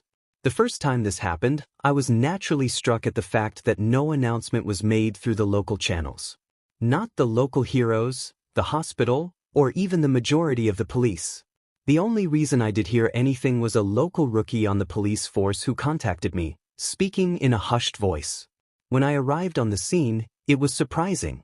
The mob looked like the average everyday locals with a few of the police mixed in. As for the heroes, they were hanging in the back having a smoke as they watched everything. Naturally, I became frustrated, not even bothering to yell at them, and instead went to break up the mob. That's when I found the target of the people's ire, a pair of siblings who shared a similar mutation-type quirk that made them look rather unpleasant. I could tell just by looking at the scars they had that this wasn't the first time they had experienced this. There was a moment of pause as Endeavor allowed Nizu time to process this. Both men were aware of these things. It happened all over the world, people with less than desirable mutations being treated more like animals. It sadly happened all over, though you were more likely to find it in smaller communities and away from more progressive minds. What was even more saddening was that those with mutation quirks out in the country were often treated similarly to the quirkless living in the cities. And vice versa. Over the next several days, I received more calls from that rookie to help deal with the issue, continued Endeavor after a long sigh. From what I heard, the police were somewhat privately trying to figure out who the leak was. Not that I ever told them. I also decided to check on the kids and their family. My hope was that, if the people saw me visiting them, then they would back off and I wouldn't have to waste more of my time while waiting for the Hero Safety Commission to get off their asses and deal with this problem. Endeavor let out another sigh. Honestly, it was a little odd finding out that I had become their favorite hero. Not that I really felt like one. "I see," said Nizu, nodding his head slightly. "And may I assume that you believed the townsfolk were responsible for their disappearance?" "Well, I certainly suspected at least one of them," responded Endeavor, earning a raised eyebrow from the unknown mammal. "The last time the rookie called me, the mob was still searching for them. Couldn't find them. At first, I thought one of them had decided to act on their own. It took a while, but I managed to get a warrant to check out all the homes belonging to those in the mob as well as any businesses operated by them. When that turned up nothing, I firmly believed that the siblings had given the mob the slip and were still in hiding. But after waiting for a couple days, something told me that wasn't the case. I thought about it for a while and came to the conclusion that they had simply run away. Something that seemed rather believable given that the last time I saw them, I had said I wouldn't be sticking around this place forever. There was no point in lying to them or giving them false hope. Endeavor then took a deep breath to study his nerves for what he was about to say. "That's what I believed until last year. Their bodies were found in a gravel pit in Russia, along with dozens of other children with mutation quirks. The bastard tortured them until their bodies gave out." For a moment, Endeavor felt a prickle behind his eyes as he withheld the fact that they were both still wearing the tattered remains of a shirt with his face on it. The prickle then grew as his mind betrayed him, wondering not for the first time how long they held on to the hope that he was looking for them, and how he had failed them completely. "Yes, I recall reading about that rather ghastly affair," said Nizu in a somber tone. "The man in question still hasn't revealed how he obtained them, correct? If he has, the Russian government certainly hasn't been forthcoming with that information," growled Endeavor. "But this was all just where my investigation started. Since then, I have been keeping an eye out for disappearances and trying to come up with an idea on how they operate. gathering whatever clues I can find to create some sort of working theory. The best I have been able to come up with is this. This is not the work of a single person, but rather a large group. They operate almost like sharks, seemingly appearing out of nowhere as they pick their targets at random. Most of the time, they aim for young teens just entering maturity who possess desirable quirks or monstrous mutations. Though there are a few exceptions. I believe that several girls who had been making a name for themselves modeling or appearing in teenage beauty contests were also targeted. None of them were big enough names to earn widespread attention when they vanished, but according to the people who worked at these events, they had the potential. Their disappearances are eerily similar. Also, I believe that my first encounter with this group was not their first. For a long moment, Nizu sat there with his paws pressed against each other while lowering his head. Slowly, a grim look appeared on the principal's features as he looked up. Do you have any idea as to the reason for specifically targeting these young men and women? Asked Nizu. A few, sadly, said Endeavor. There are plenty of people across the world who are bitter that their own quirks were never powerful enough to make them heroes. Not to mention those who were forced into early retirement because of new talent appearing on the streets. If the siblings are anything to go by, there is a chance that the victims were sold off so that these people had something living to vent out their frustrations. Another, less sickening theory, is that this is some twisted adoption plan for those with powerful quirks. I can imagine that there are people out there that want the glory that comes from raising a person who would become a hero while not wanting to put in the work. This group might have someone on their payroll who can help make that happen, erasing the kids' histories so that they accept whoever as their new parents. However, after hearing about the Nomu, I began to wonder if these kids were being harvested for their quirks and that thing was just the first to actually work. As Nizu let out a shudder, indicating to the fire hero that the principal had also been thinking along those same lines on the League, Endeavor lowered his head. There had been another theory he had, one he had not voiced aloud in this room as it hit a little too close to home. Quirk marriages. Or rather, quirk breeding. There were a lot of people out there that longed to have a child with a powerful quirk, himself once being a part of that mindset. And while he had done everything legally at the time to get his hands on a woman who had the right quirk, there were people out there that would have done so much worse than he would have been willing. Taking teens so that they could be constant sperm donors or an available womb, doing this over and over again until they got the right quirk. Stripping them of their freedom, maybe even their will to live. Despite the flames on his face, Endeavor felt a chill run down his body. He could imagine, and not for the first time, the possible fate of some of these teens.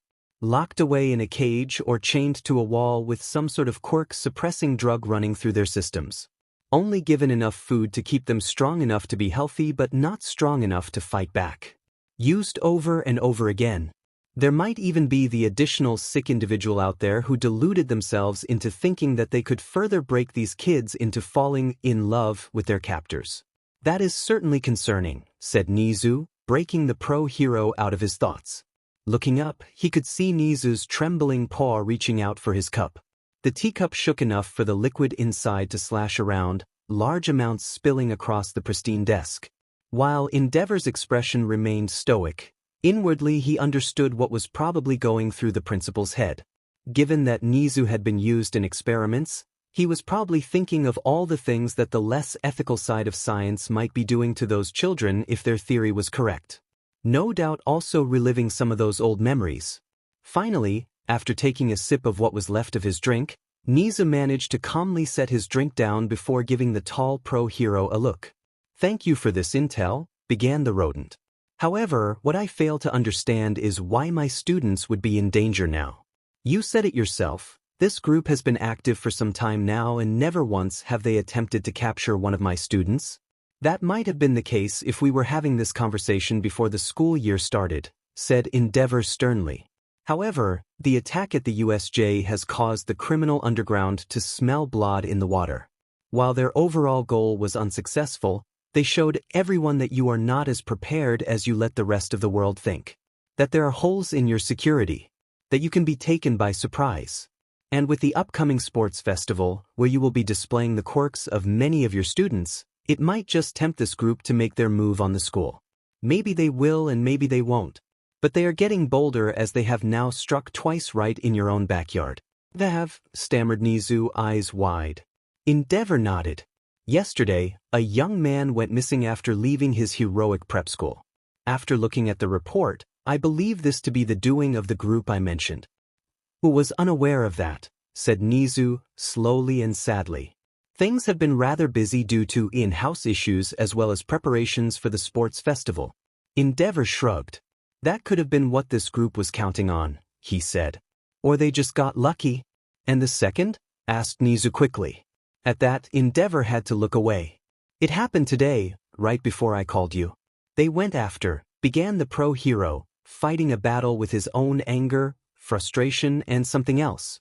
However, it seemed like this was one battle he was doomed to lose as Endeavor suddenly slammed his meaty fist on the desk, scorching and cracking it at the same time while the flames on his body grew tenfold. They went after Fuyumi, my daughter. Those bastards went after her in broad daylight. NG, said Nizu, the use of his real name snapping the pro hero out of his rage.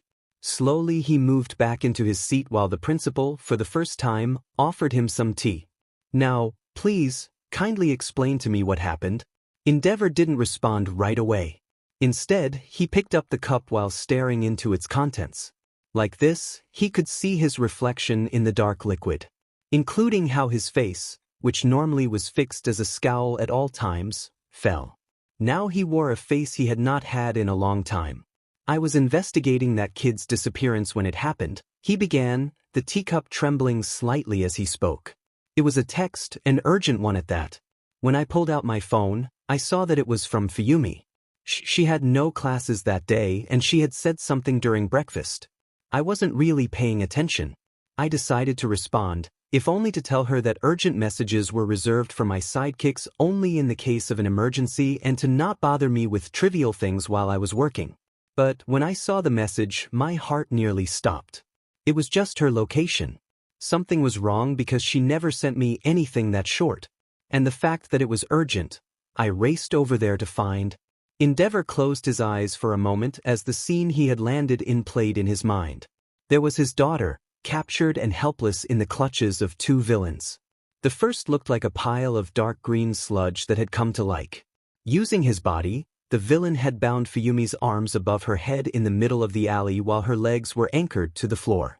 As for the other, Endeavor felt even more disgust despite the fact that he was the more human of the two. The man wore a light purple suit with dark shades to hide his eyes. His skin was a slightly darker shade than most, with a wide smile on that scruffy face that showed off all his teeth. But what really stood out was his hair. It was purple, looking like it was made of slime as it ran down the back of his head till it touched his shoulders. One of them managed to get away, said Endeavor, remembering how the purple-haired man's smile never faded as he made a break for it. Almost like he was unable to stop smiling in that sickening way. As for the sludge one, I showed him the error of his ways. Even if we had to take it to the street. Once the fight was over with, I called someone I trust to take Fuyumi home. As we waited for her ride, I questioned her. She said, Endeavor paused, his hands trembling as tears threatened to spill. She said that the purple guy claimed that Endeavor's daughter would fetch a lot of money, even if she was used. At that, Endeavor couldn't contain the feelings he had as reliving them was simply too much. With a howl of rage, he flung his teacup across the room before burying his head in his hands. He had already lost one child. But to almost lose another? That was simply too much. I am glad she is safe, said Nizu gently after a moment had passed, the broken teacup as well as the liquid running down the wall completely ignored for the time. If you would like, UA would be more than willing to offer her additional protection. For a moment, Endeavor said nothing. If you had asked me that yesterday, I would have laughed in your face due to the USJ incident, said the man as he wiped away a tear. But now, I'll speak to Fuyumi about this. Whatever protection I can get to keep her safe. The same with Shoto. I need to make sure they're safe while I find these bastards. Nizu nodded. It would be my pleasure, he said. And thank you for bringing this issue to light. The school shall do its best to protect the students. With that said, given that you have stated that you have been on the hunt for these villains for years now with little to no success, perhaps you would like some additional assistance? Perhaps we could enlist All Might to dash. No, snapped Endeavor. Then the man took a deep breath. Before you say it, let me be clear. This has nothing to do with ranking or even a matter of pride. I am well aware that that man has been struggling to teach his own classes. Not only that, the man lacks any sense of attention. He is a glory-seeking showboater. The moment he senses cameras are on him, he'll pause to pose, wasting my time in this. Or he'll jump in and help other heroes at the drop of a hat. Let that fool continue to struggle teaching while I find these villains. Endeavor then took another deep breath. As for the rest of your staff, I am well aware of how short-handed you are at this moment. The sports festival is an internationally viewed event. I would rather you focus your efforts on making sure everything goes well on your end, keeping the students safe. I only informed you of this because I caught wind that these villains were in the area, and so you could continue to upgrade your security accordingly. Now it was Nizu's turn to sigh. As much as I hate to admit it, you have a point, said the principal. Between our recent in-house issues, the League of Villains, and the sports festival, we are stretched rather thin. All Might's time would be better spent as a last resource. Endeavor could not help but note a slight bitterness in Nizu's tone as he brought up the number one hero. But perhaps there is a more effective way for us to help each other out, said Nizu after a moment. And that would be? Asked Endeavor. Both yourself and your daughter could work here at you, declared Nizu, throwing his front paws high into the air. Endeavor stared at the creature as though he had lost his mind. If this is a joke, I find it highly unamusing, he stated in a deadpan manner. No joke, answered Nizu quickly, his eyes seeming to signal his thoughts moving at a rapid pace. As you yourself said, All Might is struggling to teach 2 classes for our first years. So my proposal is this. All Might will continue to teach 1 class while you teach the other on a temporary basis, while your daughter takes up the position of a teacher's aide to both yourself and one of our homeroom teachers. I believe this will work well for Miss Fuyumi as she is studying to become a teacher herself. Not only will she receive protection as a hero will be beside her at all times, but will also earn her college credits. And I might add that earning those credits from UA will be most helpful towards her career.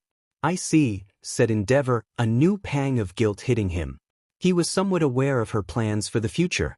However, the details or how to help her beyond writing checks for her schooling were beyond his knowledge. Not that he ever bothered to look into them. As for yourself, there are plenty of benefits, continued Nizu. I doubt I really need to go into how using UA as a base of operations will be useful to your investigation. It certainly makes more sense than renting a facility here in town or making the commute to your agency every day. You will also have a more diverse set of coworkers who will be able to assist you. You will also have far more freedom with this arrangement, able to leave the school ground to continue your search and investigate other matters. And while you are teaching, your sidekicks can take over the hunt. Meanwhile, the school will benefit as well. Not only will we have gained another impressive hero whose presence will help deter more criminals from attacking, but it will send a message to the rest of the world that we are taking these threats most seriously. The extra help would also help ease the burden of our staff, making it possible for them to assist in other matters more easily. Furthermore, there are the students to consider. As it stands right now, our first years have been getting by having one teacher alternating between them. Yet just imagine how much further they could go if they each had another dedicated teacher for heroics. At least, for the remainder of the semester. In flashback. With a heavy sigh, Endeavor shook his head. On paper, this should have been a no-brainer. By working here, he could easily conduct a more detailed investigation. One of the issues he always had when he traveled to another area in Japan to hunt down these kidnappers was securing the right place. There were businesses out there that rented out temporary headquarters for visiting heroes, but more than often they were lackluster at best. Most of the equipment found there was low grade, maybe 2 or 3 generations older than what even those who were ranked below 500 used. Then there were the maggots who tried to squeeze every cent out of you, trying to go over other options even when you asked for their best. All those fools did was waste time. Then there was Fuyumi. It really shouldn't have been strange to feel like this. Yet Endeavor found himself still surprised by it. Despite her quirk not turning out the way he had wanted, despite mostly ignoring her for her entire life, the idea that he could have lost another one of his children weighed heavily on him. His only daughter. If he had been just a little more careless, if he had just ignored her text, then she would be gone. But why call him? After all, he had never really been there for her before. Shaking his head, Endeavor pushed that question off to the side. Maybe he would ask her about it later. For now, he had to focus on Nizu's offer. Yes, if he accepted it, then Fuyumi would be much safer. He couldn't keep her walled off at home, putting her life on hold. Nor could he arrange it so that at least one sidekick was always by her side. He only hired so many after all, and hiring a new one while doing a background check would take too much time. Plus, maybe having her working here would help mend some burnt bridges between them. Why did that thought make him feel a bit better? Once more, Endeavor shook his head. Yes, there were a lot of pros to consider. However, the man did have one issue. He was a man who was always on the move, always on the hunt to stop the next villain. His record for most crimes stopped as well as most disasters dealt with were at a record high, far more than even All Might's. Heck, there wasn't a member of the top 10 heroes who had a better record than him. That was what he did. Endeavor paused in his thoughts as his attention was grabbed by a sight before him. Just up the path before him was a large gathering of students in front of the gyms, all of them in their P uniforms. Briefly, the man tried to recall if the school ever did any after-school heroic training sessions back when he was a student at UA. After a moment or two of coming up blank, save for punishments, he began to believe that these students were doing this on their own. An idea. Supported as many of them were chatting with each other while doing some stretches. The sight made the man nod in approval. If they were willing to do this, then they were truly living by the school's motto of going plus ultra. With a hum, Endeavor began to scan the crowd to see if his son was among them. As he did, he noticed a few familiar faces. One was the girl with brown hair and rosy cheeks that had exited the principal's office when he entered. She was stretching with the green-haired girl helping by pressing on her back. There was also that blonde-haired girl with the horns, and upon seeing her the man nearly did a double take. While he didn't know her by name, Endeavor was aware that she was the daughter of the American hero unicorn. Said girl was hopping from side to side, punching the air in front of her as she did so. Moving along, Endeavor noticed a few others that caught his attention. There was one boy who clearly wasn't in the hero program. He could tell by the way this purple-haired, sleep-deprived-looking teen was doing push-ups. The kid looked like he was struggling, though not giving up. Also, Endeavor could also see that there had been some recent muscle growth.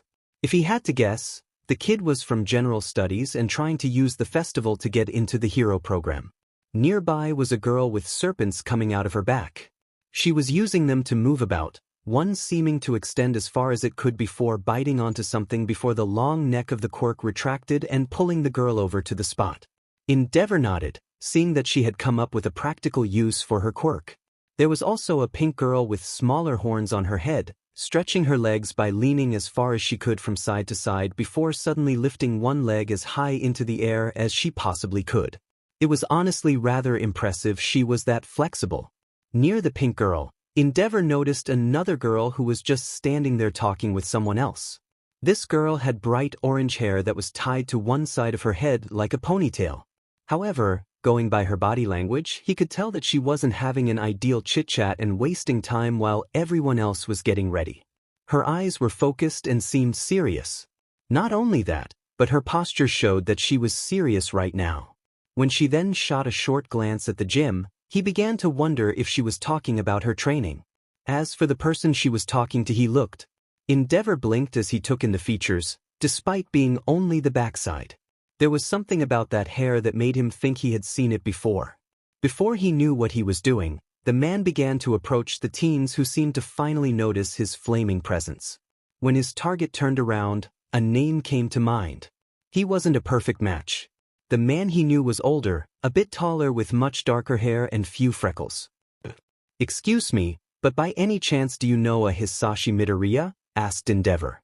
"Ah, yes," said the boy before giving the older gentleman a polite bow. "He's my father."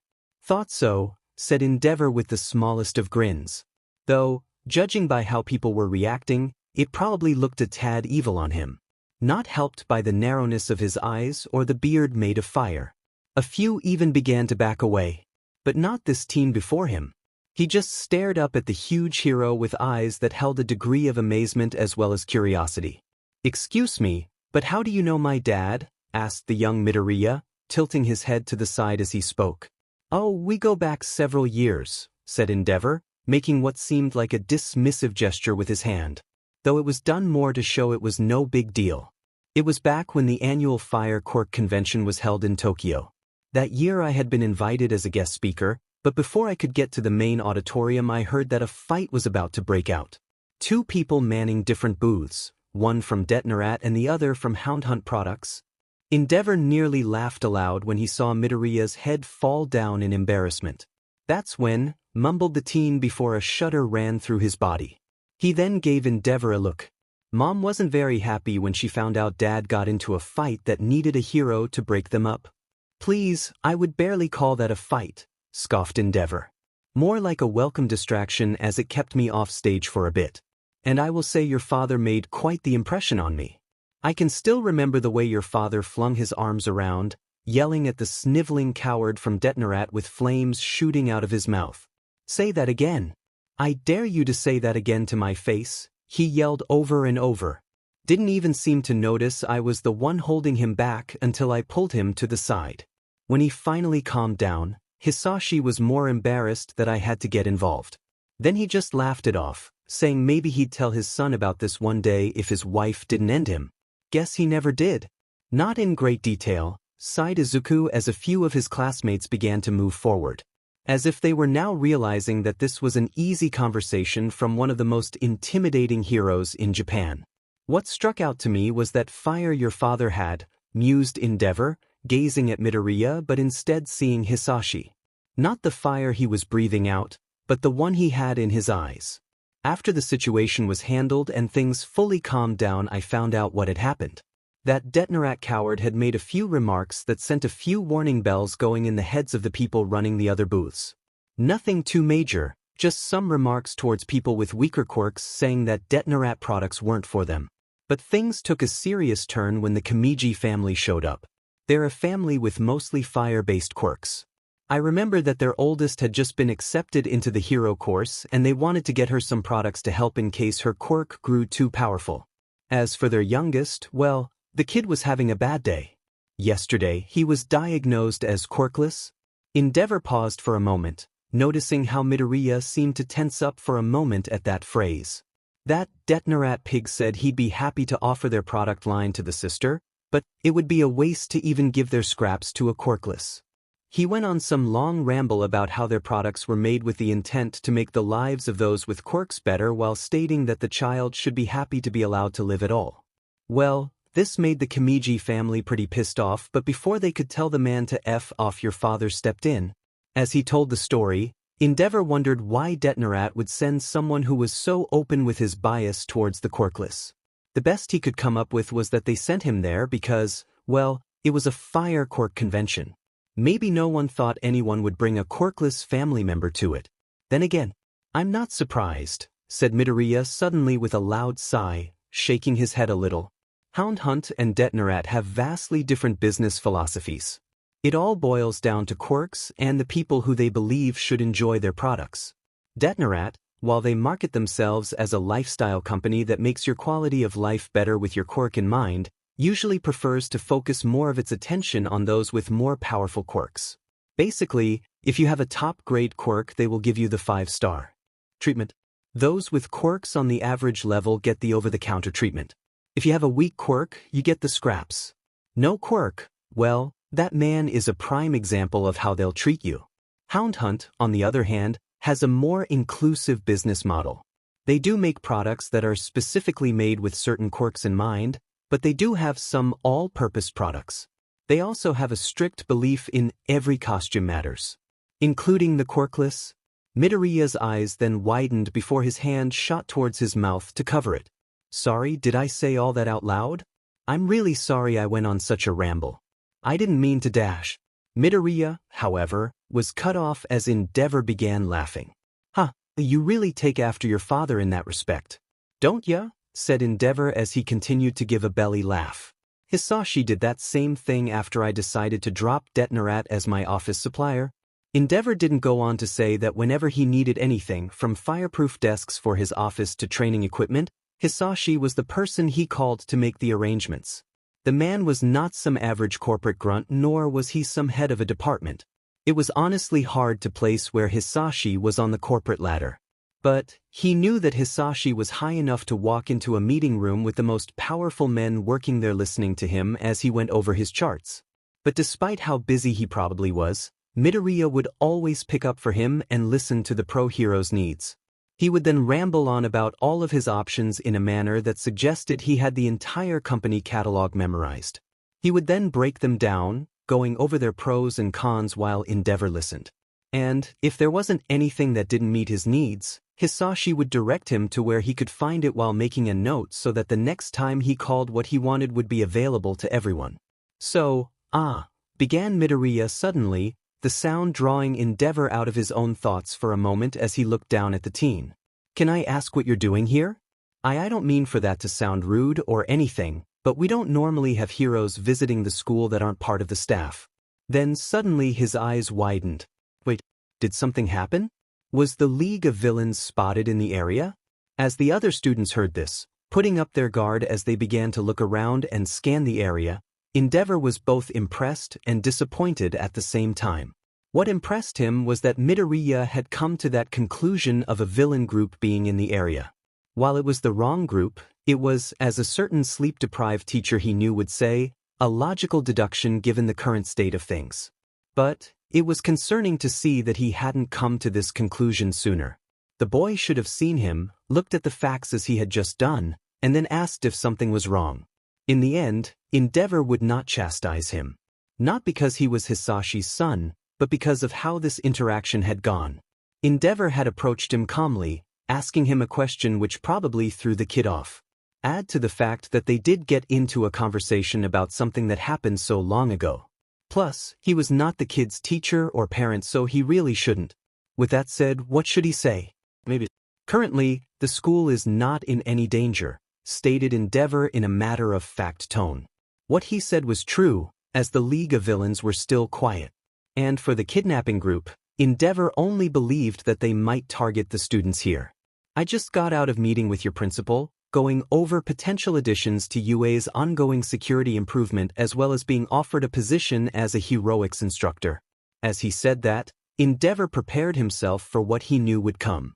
Shocked gasps followed by nervous looks before they averted their gaze elsewhere. Perhaps even a few people wondering aloud that they would no longer have All Might teaching them. Heck, he wouldn't have been surprised to see a few of them running off in search of the oaf to beg him not to leave them. Such was the unshakable love the world had of that blonde buffoon. Yet, while he did hear some gasps, none of them looked away. Also, he could hear murmurs that sounded excited. Then would you like to join us for our after-school training? Asked Midoriya, sounding very excited. We would all really appreciate the extra help. Plus it might help make up your mind. If you haven't already, that is. Endeavor opened his mouth, ready to give his patented reply of no. To tell them that a pro-hero had to be on the move and that he had stayed here longer than he should have. However, no words came out as he looked down at those green eyes.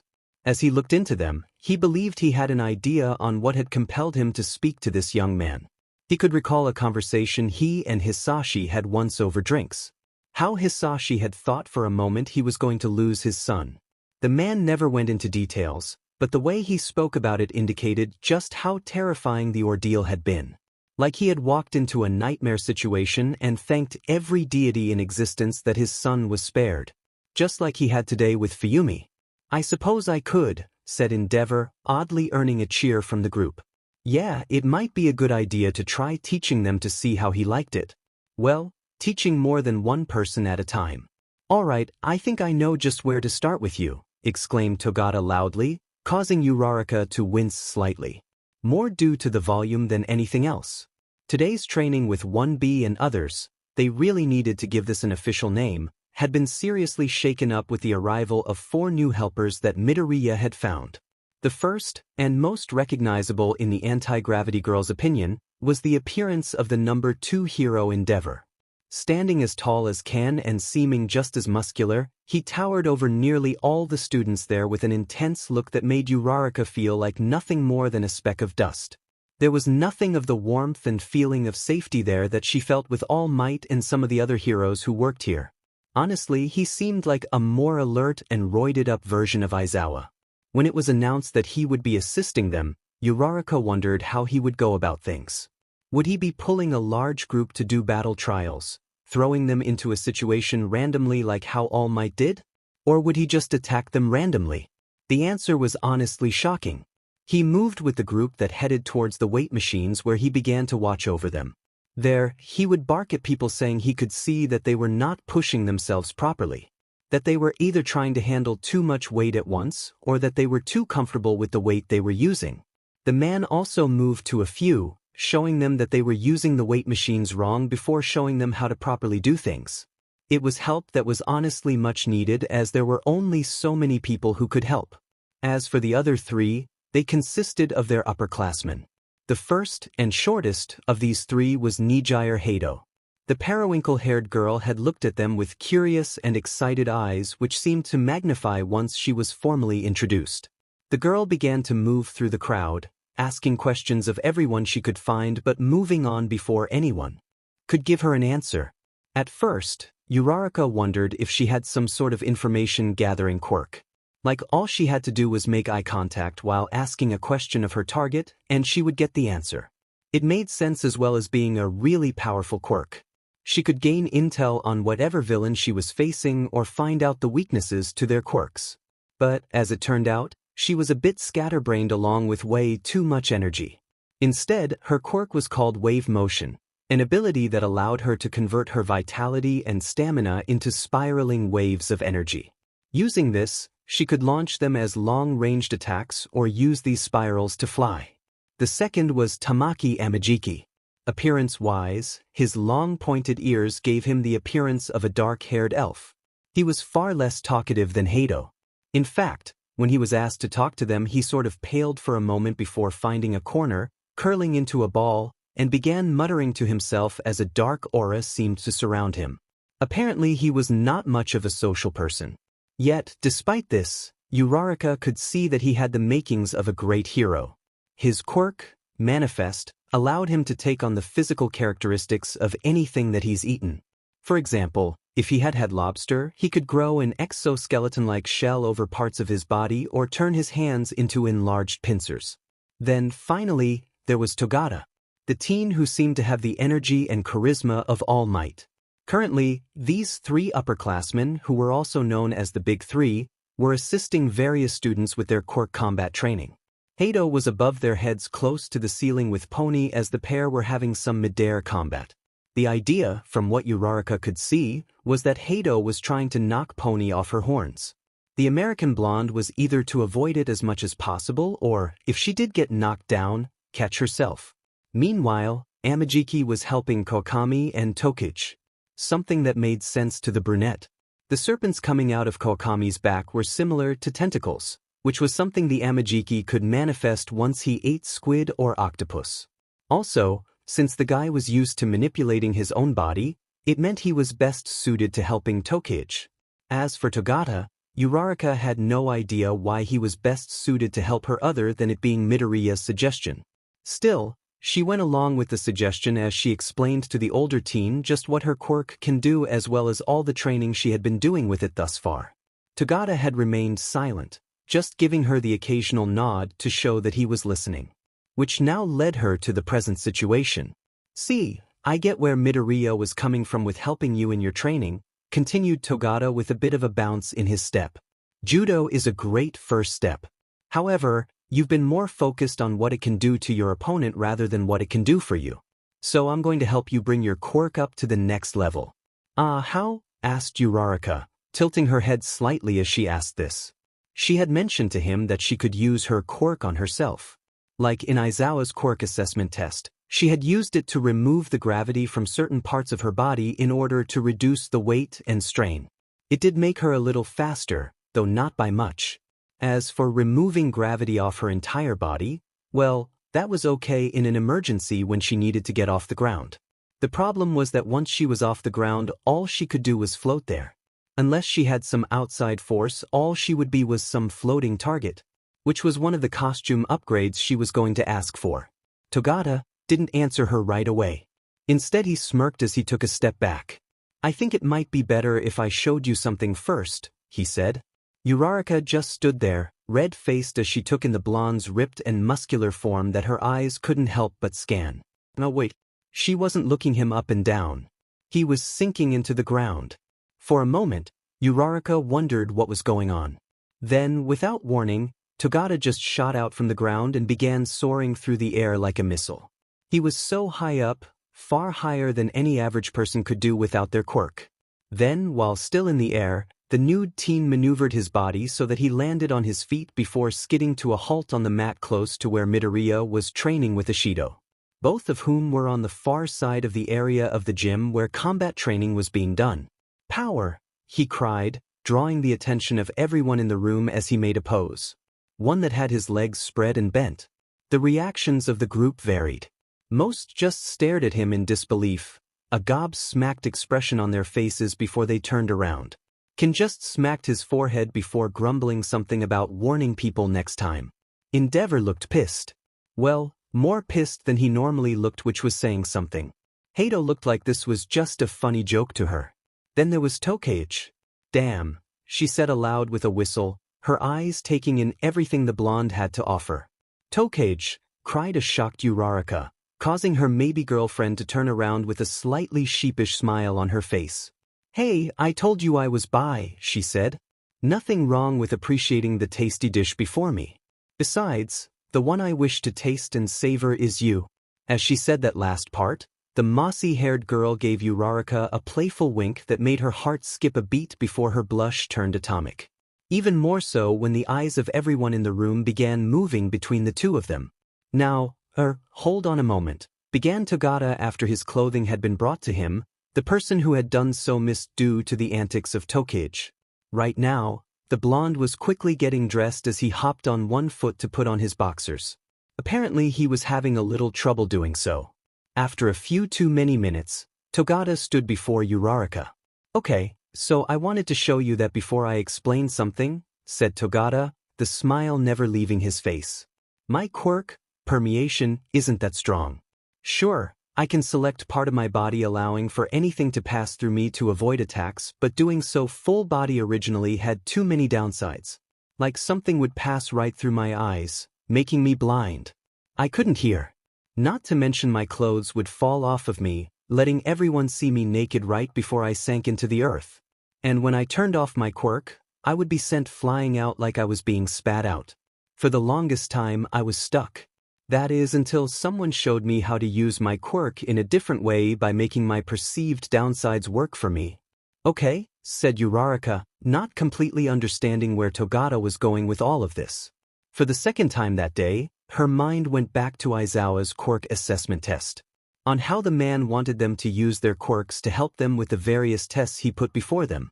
However, beyond the ball throw, there was nothing else she could have done to get a higher score. At least, none that she could have thought of. "So that's what I'm going to do for you. And to start, I'll be teaching you a classic superhero move, how to leap tall buildings in a single bound," grinned Togata. He then held up a single finger, showing that he was ready to begin some sort of explanation. "Now, you told me that when you remove gravity off of yourself, you begin to float upwards. Well, we're going to take that and make it work more in your favor." Togata then brought the two of them over to the far side of the gym as he began to go over his idea. On paper and in theory, it was simplistic. But in practice it would be a little more complicated. He wanted Uraraka to start running and then, without losing too much momentum, to bend her legs in the direction she was going and leaping while also removing the effects of gravity on herself before her feet pushed her off. Without the pull of gravity, her momentum will not fade as she soars higher in the gym. Then, once she was at the halfway point, release her quirk. That way she should arc in the air before landing, which, when that happened, she should either try to kick the villain she was aiming for or do a landing roll. This way she could travel a far greater distance using less energy while not exerting her quirk for too long. "Okay," said a very nervous Uraraka as she went for her first attempt. To be honest, she had never thought to try something like this before. Then again, usually when she trained her quirk was outside. If she had tried this then, there was a good chance she might have ended up like that ball she threw that gave her that infinity score. Or hurt herself on her landing. With sweating palms, Uraraka took off running as fast as she could. However, after taking several steps, she almost came to a complete stop as she bent her legs to leap into the air. As she activated her quirk, Uraraka failed to notice that she wasn't angled as Togata had suggested. Instead, she simply sprung upwards in a straight line. By the time she realized this, she could see the gym's ceiling quickly getting closer way too fast. In a complete panic, she began to scream, waving her arms around as if that would shoo away the barrier before her while completely forgetting that without it she would just keep shooting upwards. "Gatarumi," came the voice of Pony. A split second before Uraraka's head would have collided with the ceiling, the anti-gravity girl found herself in the American girl's embrace. Breathing heavily, Uraraka realized that she was now being carried bridal style by Pony as she flew through the air on her horns. Quickly the pair descended towards the ground floor where Kan and Setsuna were waiting for them. "Are you okay?" asked Kan, concern clear in his voice as Setsuna began to examine Uraraka carefully. No longer were there any of the lizard girl's playful looks or touches, just a normal inspection. I think so," said Uraraka after taking a deep gulp of air. "Well, that didn't go quite as planned," admitted Togata sheepishly, though the smile on his face hadn't faded. And yet somehow she could tell by the tone in his voice that he was sorry. "Let's go over what you did wrong and try again." After first, Uraraka's gut instinct was to demand if he was crazy. That she could have gotten seriously hurt had it not been for Pony.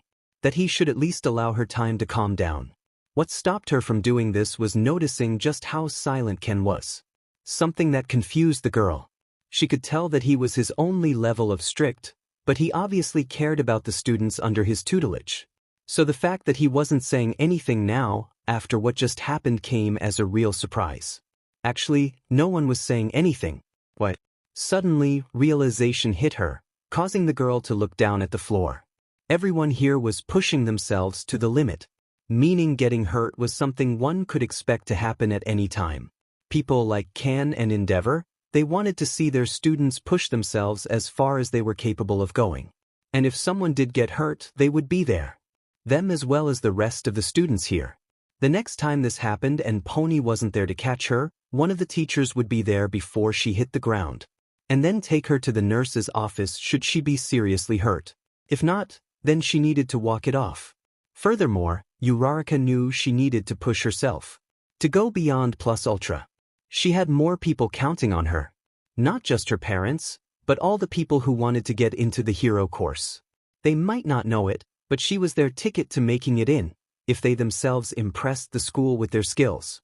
So, if this was going to help her become a better hero, she couldn't whine after one failed attempt. She needed to keep going, to hone this skill that her upperclassman was showing her. With it, she was going to show everyone what she was made of. "Yeah, let's keep going," said Uraraka as she looked up with fire in her eyes. Togata nodded, grinning still as he led her back to where they started, though she failed to notice the nod of approval that both Kan and Endeavor were giving her. As this was going on, Izuku was in the middle of a spar with Ishido. The bone-using teen had just stepped to the side while using a palm strike to further deflect a punch that had been aimed at his head. Seeing her guard was down, Izuku aimed a shot right into her side above her right hip only to have the girl leap back so that the blow sailed right in front of where she had been standing. Ishido stood there grinning, clearly thinking that she had fully avoided the attack, never realizing that Izuku just transferred the momentum of that attack into a spinning kick that connected with her upper arm. The pink-skinned girl cried out in pain, one hand clinging to her injured arm while falling to her knees. "Remember," said Izuku as he gracefully landed on his feet, looking down at Ishido who was breathing hard with clenched teeth. "Keep your eyes on your opponent. Never let down your guard just because you dodged one attack. A skilled fighter will be able to flow right into the next attack. The same goes with certain quirks. Right?" Ishido said as she began to stand, taking long deep breaths as she did. It was after her fourth or fifth breath that her eyes hardened, pulling a fist back as she shot towards Izuku. Rather than dodging it, which would have been easy for him, the teen raised both his arms to take the attack. The first blow held a good deal of power behind it, making Izuku glad for both his quirk and his own training. Without those, he was sure that his bones would have been rattling if not strained by the force of her attack. For the next several minutes, Izuku just took each of Ishido's blows as he walked backwards in a circular motion. For her part, the 1A kept her focus on the obstacle before her as she kept in time with Midoriya's steps. The force of the blows she unleashed never seemed to diminish and, while she changed up the rhythm, the speed as well as consistency of her strikes never wavered. Something she was getting better at with her hand-to-hand combat. Though, how much longer she could last was still up in the air as Izuku noticed her breathing shift. Perhaps Venus Lariat, announced Ishido as she raised her dominant arm up as she charged forward. Though that was not all that happened as her arms seemed to be encased with a familiar, semi-transparent liquid. The attack seemed aimed right at Midoriya's still raised arms and would have connected had the green-haired teen not reacted in time. Right before the blow hit, Izuku leaned back so that he fell on the mat, causing the attack to sail harmlessly over him.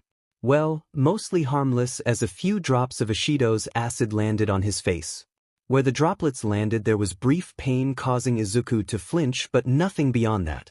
A very weak acid. Indeed. Once the attack had missed, Izuku performed a kick jump to get back on his feet before spinning around to deliver a kick right above Ishido's ass. The force from his attack sent the pink-skinned girl to fall forward and land face first onto the mat while her acid splashed about. "Ow, ow, ow," cried the 1A girl after rolling over, a hand going straight to her nose to begin rubbing it. Smirking slightly, Izuku extended a hand down to her. "Venus Lariat," he said once he noticed the girl had her attention on him. "Not exactly my style, but it's not a bad choice. Given your quirk, it can make for a very dangerous close-ranged attack." "Thanks," beamed Ishido, a sudden burst of positive energy radiating from her as she accepted Izuku's hand. She almost seemed to hop back onto her feet, bouncing a little as she began to excitedly explain her newest move. "See, I've been thinking about my own special move ever since you thought up, coating my knuckles in a weak acid. Something that would be a big finisher if I ever had to fight up close and personal with a big baddie. So then I thought, hey, why not cover your entire arm with it? And tada!" It was then her excitement died down a little as she looked to the side, a finger on her cheek that made her seem like she was thinking about something. "Still, I think it needs some work. I can only hold it like that for a couple of seconds." "Honestly, a couple of seconds will be all you'll need," said Izuku. "Most people won't even expect you to do something like a lariat." "I know I sure didn't." "How come?" asked Ishido, sounding genuinely curious as she straightened her head to look at him. "Because you don't have the body type to do so effectively," explained Izuku. Seeing that Ishido looked more than a little confused, the teen gestured at Togata. "That him, for example. As you saw earlier, Togata uses his quirk to launch himself across a large distance. Lunging and charging attacks are generally more effective when you have more weight and size behind the attack, which is probably the reason he buffed himself out so much, allowing more weight behind his blows. People like you and me are a bit different. We rely more on our movement and agility to assist us in a fight." "I think I get it," said Ishido as she looked down at her dominant arm, flexing it a little as she spoke. "I've seen Kiri do this move a few times before during my heroic lessons. That's how I even knew what it was called. But even without him activating his quirk, it was still effective. Mine can only take someone down when my arm is coated in acid. Honestly, I thought I was doing it wrong and wanted to ask you for tips to make it stronger." "Well, seeing as how your quirk doesn't increase your size, there are only two ways to make it stronger.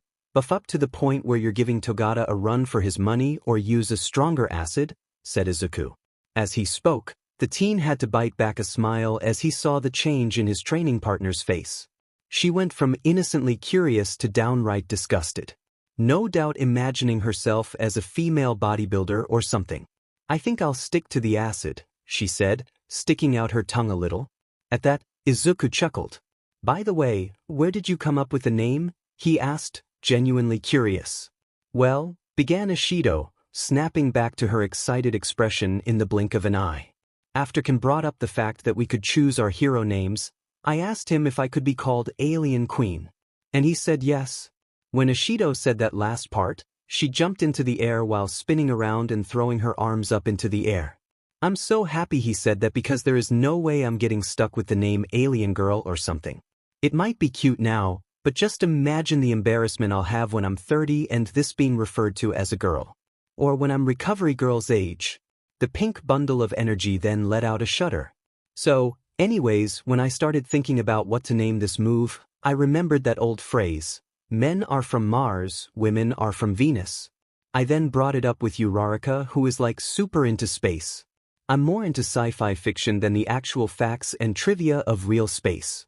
But she just brings out this huge info bomb about Venus being all toxic with acid rain and stuff, so it just makes the move fit all the better. Well, as interesting as it is, do you know what you did? Asked Izuku, a small smile creeping onto his face. As Ishido stared at him almost blankly, a long, thin spike made of bone began to grow out of Izuku's palms. You decided to up the difficulty level by adding in quirks? Ishido, despite being pink, somehow managed to pale as she realized just what kind of landmine she stepped on.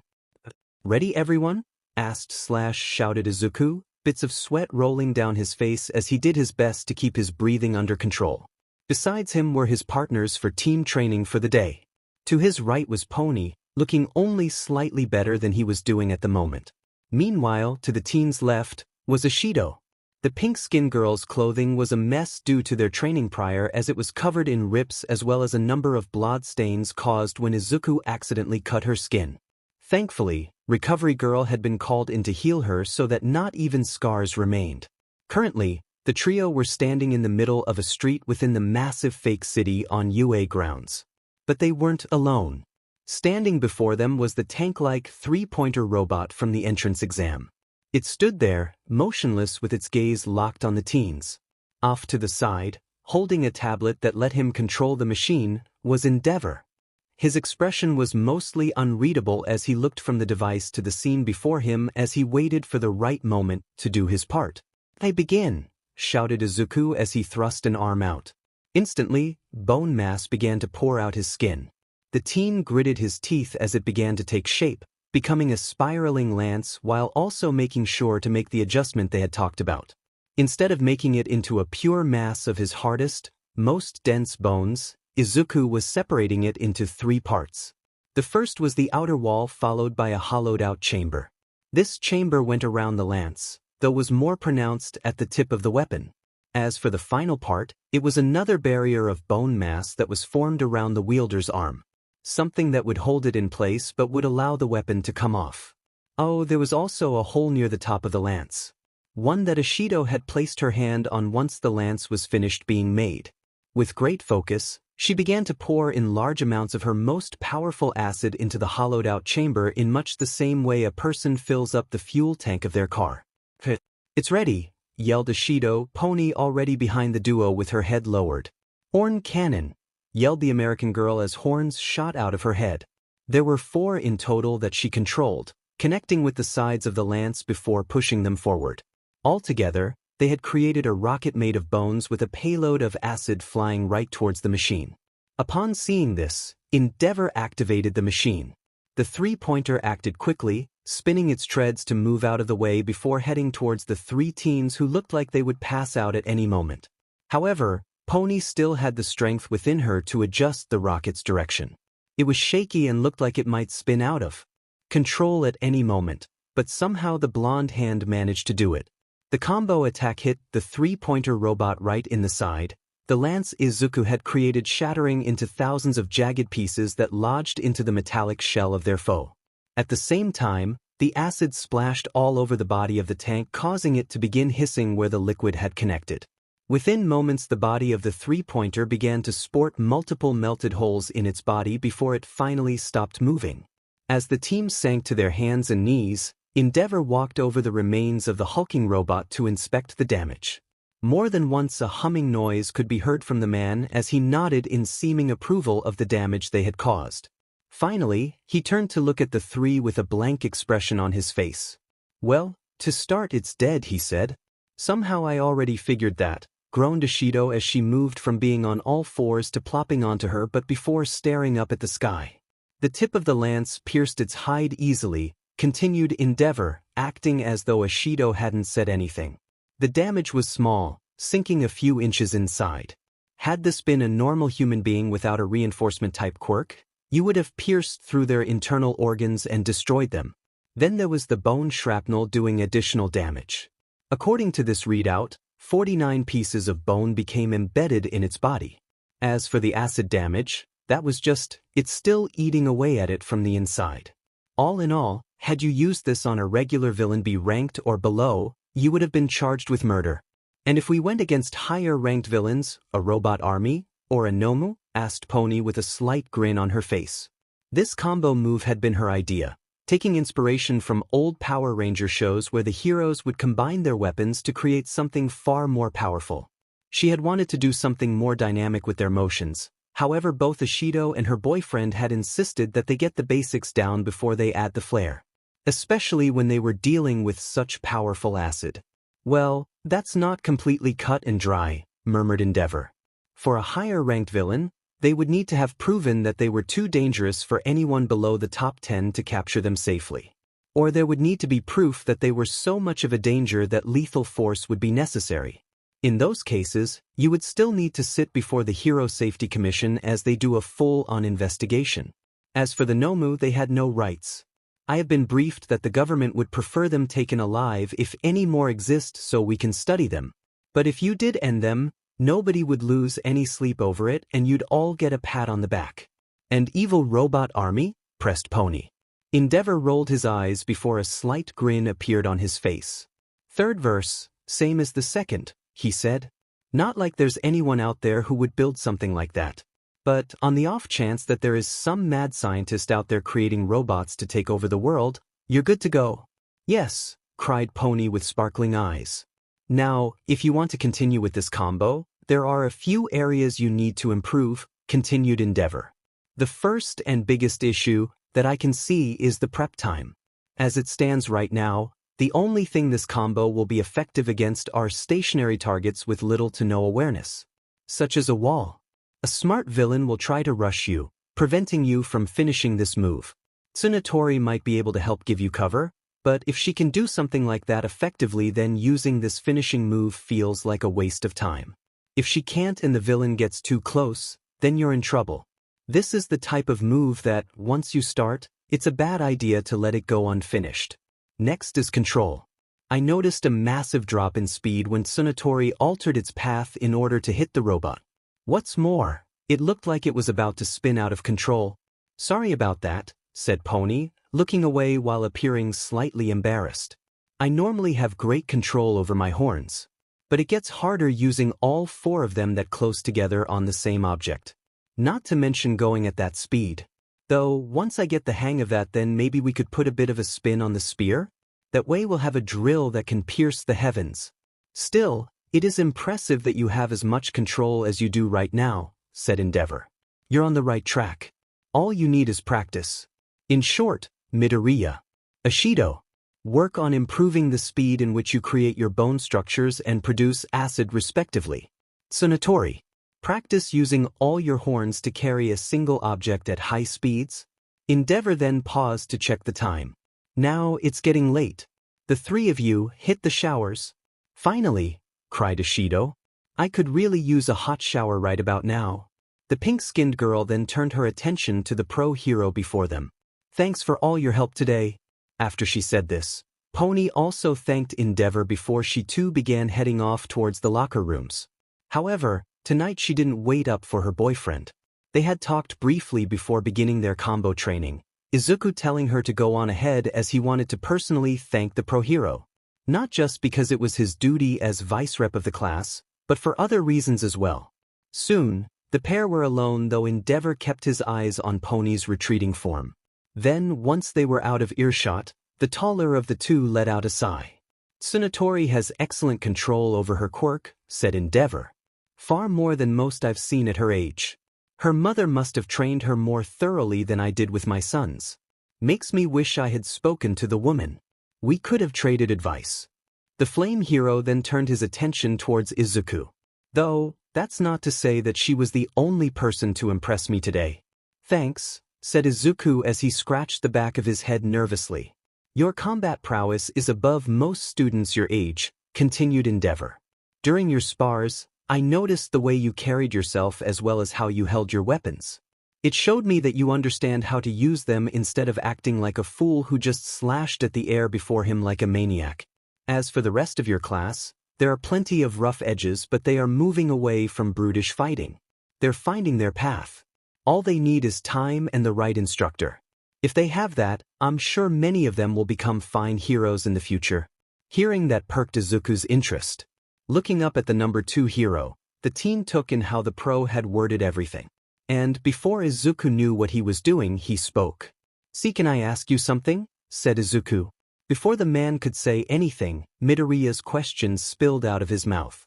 "Do you think that someone without a quirk can become a hero? I mean, let's say that one of us lost our quirks. Would all the skills we put in to get to this point just go to waste?" Endeavor didn't respond right away, simply bringing a hand to his chin as though he were thinking about it while his eyes remained locked on Midoriya. As the seconds ticked by, a pit of dread began to form in the younger man's gut. Fear that the man before him would say the same thing that All Might had said.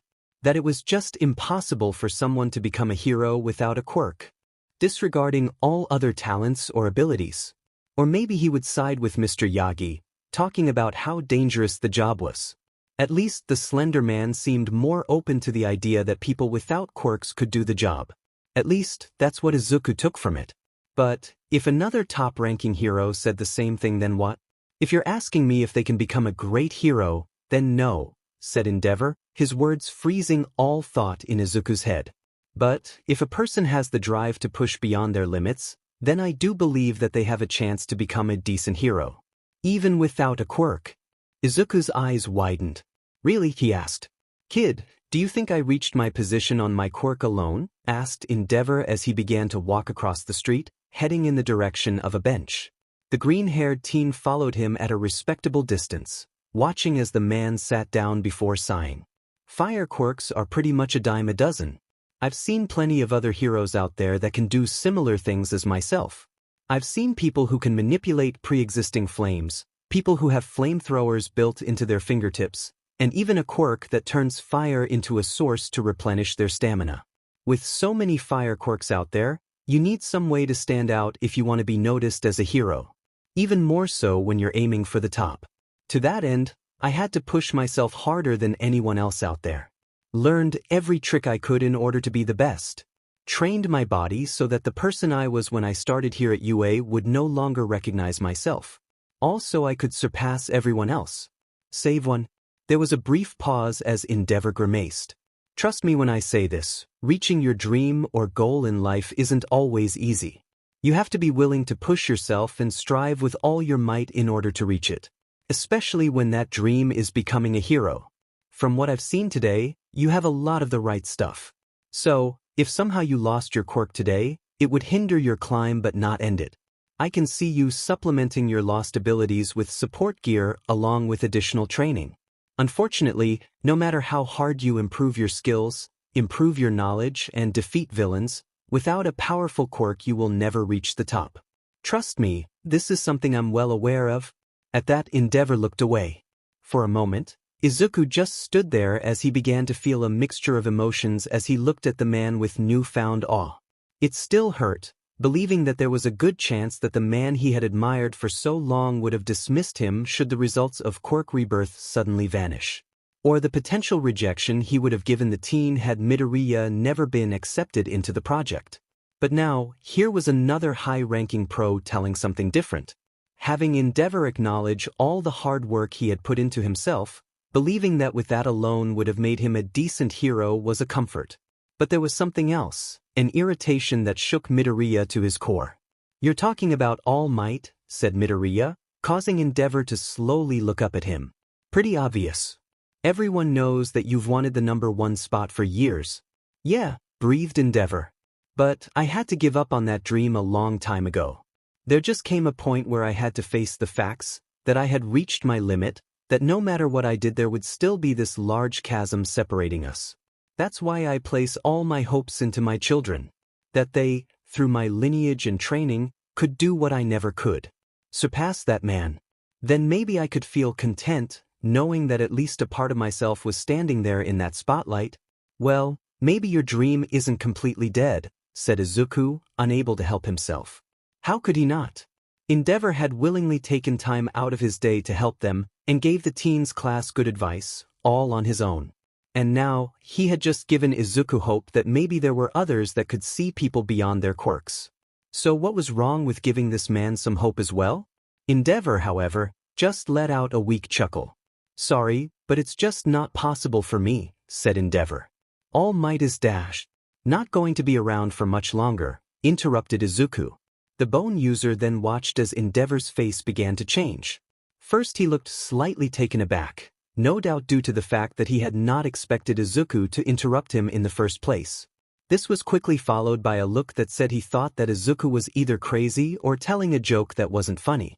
Yet as Izuku's face remained locked onto the flame users, said Pro Hero's eyes began to widen somewhat before narrowing. What makes you say that? He demanded. I've done some research, said Izuku. It's showing that All Might is not as active as he used to be. And it's not just me who's noticed this. I've talked to other people and we believe that All Might is slowing down due to his age. Meaning he might, well, retire soon. It was strange to see the flabbergasted look on Endeavor's face, like he had toyed with the idea himself and was shocked to see that others believed it as well. Meanwhile, Izuku stood there hoping the man wouldn't ask him who he had talked to. This information had been entrusted to him after all, and Izuku didn't want to reveal his source. Yet despite knowing that it was a potentially bad idea to just go blurting this around, Izuku believed that this was the right move. While Japan was in denial about the state of All Might, believing that he would be around forever, the team knew that they needed to prepare for when the day came when All Might's fist would be raised into the air for the last time. And the best person to start with was the man who would take up Japan's role as their #1 hero when that day came. There was more he could do on his end. Can you share with me this research? Asked Endeavor, his voice slightly shaky. This is heaven, sighed Uraraka aloud as she nearly allowed herself to become completely submerged into the bath water. Now, Uraraka found herself in the bathhouse along with all the other girls she had been training with. The bathhouse was not some large, grand structure behind the campus, but a single room located in the basement of the school dorms. The front part of the room held a 6x6 grid of cubicle storage, each with a basket resting there for the students to place their clothing in. As for the rest of the room, the wall and floor were covered in small white tiles with several drains located in various spots. On either side of the room were stools placed in front of facets where students could rise themselves off before heading into the bath, which took up the entire back of the room. Large enough so all the girls there could relax as they soaked in the water. Yes, this was the reason Uraraka was unwilling to be affectionate with her somewhat girlfriend. Not because she was afraid doing so would somehow get back to Aizawa and he would expel her, as she was far past fearing that, but more so because she was uncomfortable displaying those affections in front of others. Especially since she was still uncertain where the two stood. In the short time they had known each other, Uraraka found Tokage to be an amazing woman. She could be all sorts of chaotic fun with a bit of a prankster side, but at the same time there was the heart of a hero beating inside her. One that would go out of her way to help someone else. Out, despite how much the person in question protested. She took all of Uraraka's worries and fears, crumbling them into a ball before tossing them over the girl's shoulder with a grin. The more time they spent together, the more Uraraka realized that she could love a girl the same way she loved a guy. Romantically. So, why weren't they a couple yet? Well, Uraraka didn't know when the right moment would be to ask her to make this official. After all, how do you know when the moment is right? They had only really known each other for a short amount of time, so was she feeling love or was it lust? Should she give it more time to see if her feelings dipped? What if she waited too long and Tokage took that as a sign that Uraraka wasn't interested? Shaking herself away from those thoughts, the brunette opened her eyes again to glance around the tub to see all of the other girls who had joined them. The first one she noticed was Ashido, the girl's pink skin standing out in a way that seemed to draw the eyes to her for a second longer. Said girl was leaning back in the water, head resting against the edge like this. Uraraka could see that her classmate's nipples were a slightly darker shade of pink. The only other girl in the water that could draw as much attention was the slime girl Katayama. When the girl had gotten into the water, Uraraka wanted to ask if that was alright since her body was, well, made of some slime-like substance. Her fear was that the warm water might cause her body to lose whatever sense of solidness it had. But she kept her tongue since the girl had lived with her body her entire life and clearly knew it better than she did. Pony was also in the water, sitting next to Kokami. The smallest of the girls was seated upright, using a towel to wipe the sweat off her face as she savored the water. As for the 4 serpents coming out of her back, they had extended themselves into the water so that their bodies dipped below the surface so that only their heads could be seen. All of their eyes were closed, looking very peaceful, though there was this sense that, should they be disturbed, they might lash out, either with their fangs or their harsh words. On the other side of Kawakami was a girl that Uraraka had barely interacted with named Haruka Pasudo. The girl was tall, almost as tall as Katayama, with long brown hair that went past her shoulder blades along with bangs that covered the entire right side of her face. But what was more unique about her hair was that parts of it seemed to stand upright or seemed shaggy. It was really hard to put one's finger on it, as some of the people that Uraraka had talked to described it differently. Some people likened her hair to a dog's fur while others thought it reminded them of a shaggy rodent. Perhaps the snaggletooth sticking out of her upper jaw didn't help with either image. Beyond that, the girl's body was fairly average. Thanks to all of the work she had put in, she was in decent shape with not a whole lot of fat, but not to the point where she was sporting a six-pack. The only other thing that Uraraka could notice about her that was a little odd was her naturally sharp nails. Pasudo was a general study student and had apparently come closest in their track into getting into the hero program due to her quirk, Swarm. Similar to Tokage, the girl could break down her body into multiple parts. However, rather than having many different sized pieces that could fly around, Pasudo's parts transformed into small animals. While she could turn into a swarm of locusts, she much preferred becoming a swarm of rats or bats which shared a hive mind. What made her quirk even more impressive was that, as long as she didn't lose too many parts of herself, the girl could regrow any part of her body that she was missing when she reformed. The only real downside was that she was unable to switch between forms. Meaning if she wanted to make the transition from rats to bats, she needed to reassemble herself completely before making the change. According to some of the other general studies students, Pasudo had been a force to be reckoned with during the entrance exam. When the exam had started, she had transformed herself into a swarm of bats in order to get a layout of the zone she was in before situating herself in an area far from the entrance that had plenty of robots. From there, it was a simple matter of turning herself into rats that chewed through the cords of the robots or found openings in their metal shells to exploit. In a matter of minutes, she had scored 30 points. So, how had she failed? Well, it was due to the fact that when she tried to help out others, the other examinees had freaked out. Not that Uraraka could blame them. Who wouldn't be unsettled as a dozen or so rats came charging at you? Most of these people fled, but not in the direction Pasudo wanted, and oftentimes into more danger. Thankfully, the girl wasn't penalized, as the school recognized that she had been trying to help despite the number of people who were injured as a result. "This is nice," sighed Pony. "Another thing to check off my list of things to do in Japan. A traditional Japanese bath." "I would hold off on checking that off just yet," commented Katayama.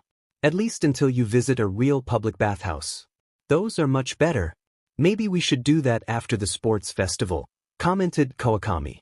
"My family operates a hotel with an attached bathhouse just outside the city. It's not as authentic as some of the ones in the country with outdoor bathing or hot springs, but it is nice." "Really? That sounds awesome," exclaimed Pony, her eyes lighting up. "Are you sure it won't be a problem?" "No, none at all," replied Kokami as she raised both her hands in a gesture that said it was nothing. "We sometimes reserve the bathhouse for private groups. Mostly heroes and their sidekicks. So there's a chance that we'll be able to do the same for the class. Let me guess, it was meeting one of those heroes that inspired you to become a hero," said Tokage with a teasing grin. Though, the grin didn't last long as she saw Kokami's face fall while her shoulders slumped. At the same time, her sisters opened their eyes as their heads rose slightly out of the water. All of them, even the clueless head, seemed alert and ready to fight should the need arise. "Actually, I wanted to become a hero to prove to someone I wasn't a villain," whispered the Hydra girl. Though the sound of a drop of water falling into the bath was much louder than the tone she used, everyone in the room could hear her as if she had screamed it. Ashido sat up, a fiery look in her eyes. "Let me guess, some stupid bully," grumbled the pink-skinned girl as she began to crack her knuckles. Though, as she said this, Kokami looked ready to fold in on herself. To just curl up into a ball before sinking into the bottom of the bath. That's so pathetic. Tearing someone else down just to make them feel better, or some stupid power trip. Honestly, you have nothing to prove to people like that. If that person is my mother? Asked Kokami. Once more, the room became silent as everyone looked at the girl in shock. Pony was the first to recover, standing up more out of instinct than anything else. "Your mom?" she repeated. At that, Kokami's sister let out a collective hiss as they raised their heads. That evil she-beast tormented Aoi for years. Then she has the gall to start acting like a real mother. Like we would ever forget all the crap she's done. Didn't even take us to Hero World. At that, the other three heads turned to look at the one who had spoken last to give it a deadpanned look. "Sisters," cried a red-faced Kokami, looking somewhere between being ready to cry and go into a rage. As the Hydra girl was trying to gain control over herself, Uraraka glanced around. The one who seemed the most indifferent to the situation seemed to be Pseudo, her only visible eye being half-lidded as she glanced in Kokami's direction. But, despite this, the level of focus she had made Uraraka wonder if that's how her serious face normally appeared. Katayama folded her arms across her chest, appearing deep in thought at the moment. As for Pony, she sank back into the water with an expression that betrayed her feelings. Feelings that mirrored both Ashido and Tokich. Based on how determined they were to help the anti-gravity girl, Uraraka was certain that none of them were going to just let this slide. If there was a parent who was abusing their child before them, they would act. And Uraraka would help, with or without being asked to. After a moment, Kokami seemed to regain her composure herself. Once she did, all it took was a quick glance around to read the emotions and intentions of the room. "Everyone please. It's not that bad anymore," said Kokami quickly, waving her hands while her face clearly showed that she was regretting saying what she did. As for her sisters, well, "Sis, you can't just say your mom bullied you and act like it's no big deal. Doing that will just draw more attention. Don't worry, we got your back. I think it's story time." At that, Kokami let out a sigh before nodding her head in defeat. When the blue-haired girl raised her head, everyone could see something in her eyes. Like she didn't want to tell them yet also knew that she had to. If Uraraka had to guess, it was because what she would tell them would bring back painful memories yet knew she had to get this off her chest. That as well as knowing that, if she didn't, most of them would be going to talk to Nizu about this. "I guess I should start at the beginning," began Kokami. "The first memories I had of my mother was just how cold and distant she was towards me. She never taught me how to eat properly, never cut up my food, held my hand when we crossed the street, or even took me to the playground. Whenever I approached her, she would give me a look that scared me. And during mealtimes she would just sit there, only speaking to me when she had to. As for my dad, it was like he was working twice as hard to be a good parent," continued the girl, a small smile appearing on her face. "Whenever I was having a bad day or had a nightmare, he was the first to be by my side. Or when I was having trouble, he would always offer to help or just be there when I needed to talk to someone. He would be the one to take me to the park, even when he was tired. On my first day of preschool, he took the entire day off from work just to walk me there and to walk me home. But, more importantly, he never gave up trying to get my mom to open up to me. So many times during dinner, he had to prod my mother into joining in on the conversation me and my dad were having." "Why was your mom like that?" asked Ashido. "Was she like one of those people who didn't want a daughter or something?" Then, the somber expression on Kokami's face returned. "I actually asked my dad about that. Basically, I asked why my mother didn't love me."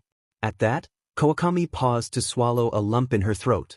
"The first time I asked, he just held me close and told me that she did love me, but something happened to her that made it really difficult for her to show it. At the time, I thought she had been attacked by a villain. That he used some sort of quirk on her that made her like that. I guess that's how I became interested in heroes. Because if there had been one there, they could have forced the villain to undo what he did to my mother and we could be a happy family. When I said that, my dad just started crying. It wasn't until later that I realized that he let me think that because it was better than the truth. I think it was more because we could understand it better. Says you. We could have handled the truth no problem. Dad lost serious points with me once we found out the truth. Points? Are we playing a game now? When I started school, everything was fine, continued Kawakami. You can imagine that I was the center of attention given my quirk. Everyone had so many questions and wanted to know more about my sisters. A few even wanted to pet them. At that, 3 of the heads made a noise of indignation while the 4th just let out a happy squeal. Pretty soon, the other kids were asking me to come over to their homes to play or have a sleepover. But on the first day I was supposed to visit a friend's house, I was told I couldn't come. And it kept happening. Soon, all the kids were keeping their distance from me. Then, when we were doing group projects, nobody wanted me to be part of their group. Even when the teachers forced me in with them, they wouldn't let me contribute. There was one time that really stuck with me. There was a boy who, when I became a part of their group, started to cry. He wailed and wailed, saying that I was a villain because of my quirk, and if anyone saw him working with me, then they would think that he was helping a villain. Then All Might would come and beat him up, and he didn't want to get punched by All Might and to please not make him work with me. By this point, Kokami's voice had hitched. As the girl began to hug herself tightly, tears leaking from her eyes, both Pony and Ishido began to comfort the girl. Both wrapped their arms around the girl's shoulders to bring her into a side-by-side hug. You don't have to, began Uraraka, raising her hand as she spoke. But before she could continue her sentence, the Hydra girl shook her head. I later found out what had happened, breathed Kokami. Near the end of the year, a new girl transferred to our class. At first she ignored what all the others said about me, asking to be my friend. But later that night, I heard the phone ring, which was answered by my mother. I don't know who she was speaking to, but I remember what she said. That I was like a snake in the grass, waiting for the moment to strike. That I would poison her daughter. Nothing more than a villain in the making. It really hurt to know that's what my mother thought of me as.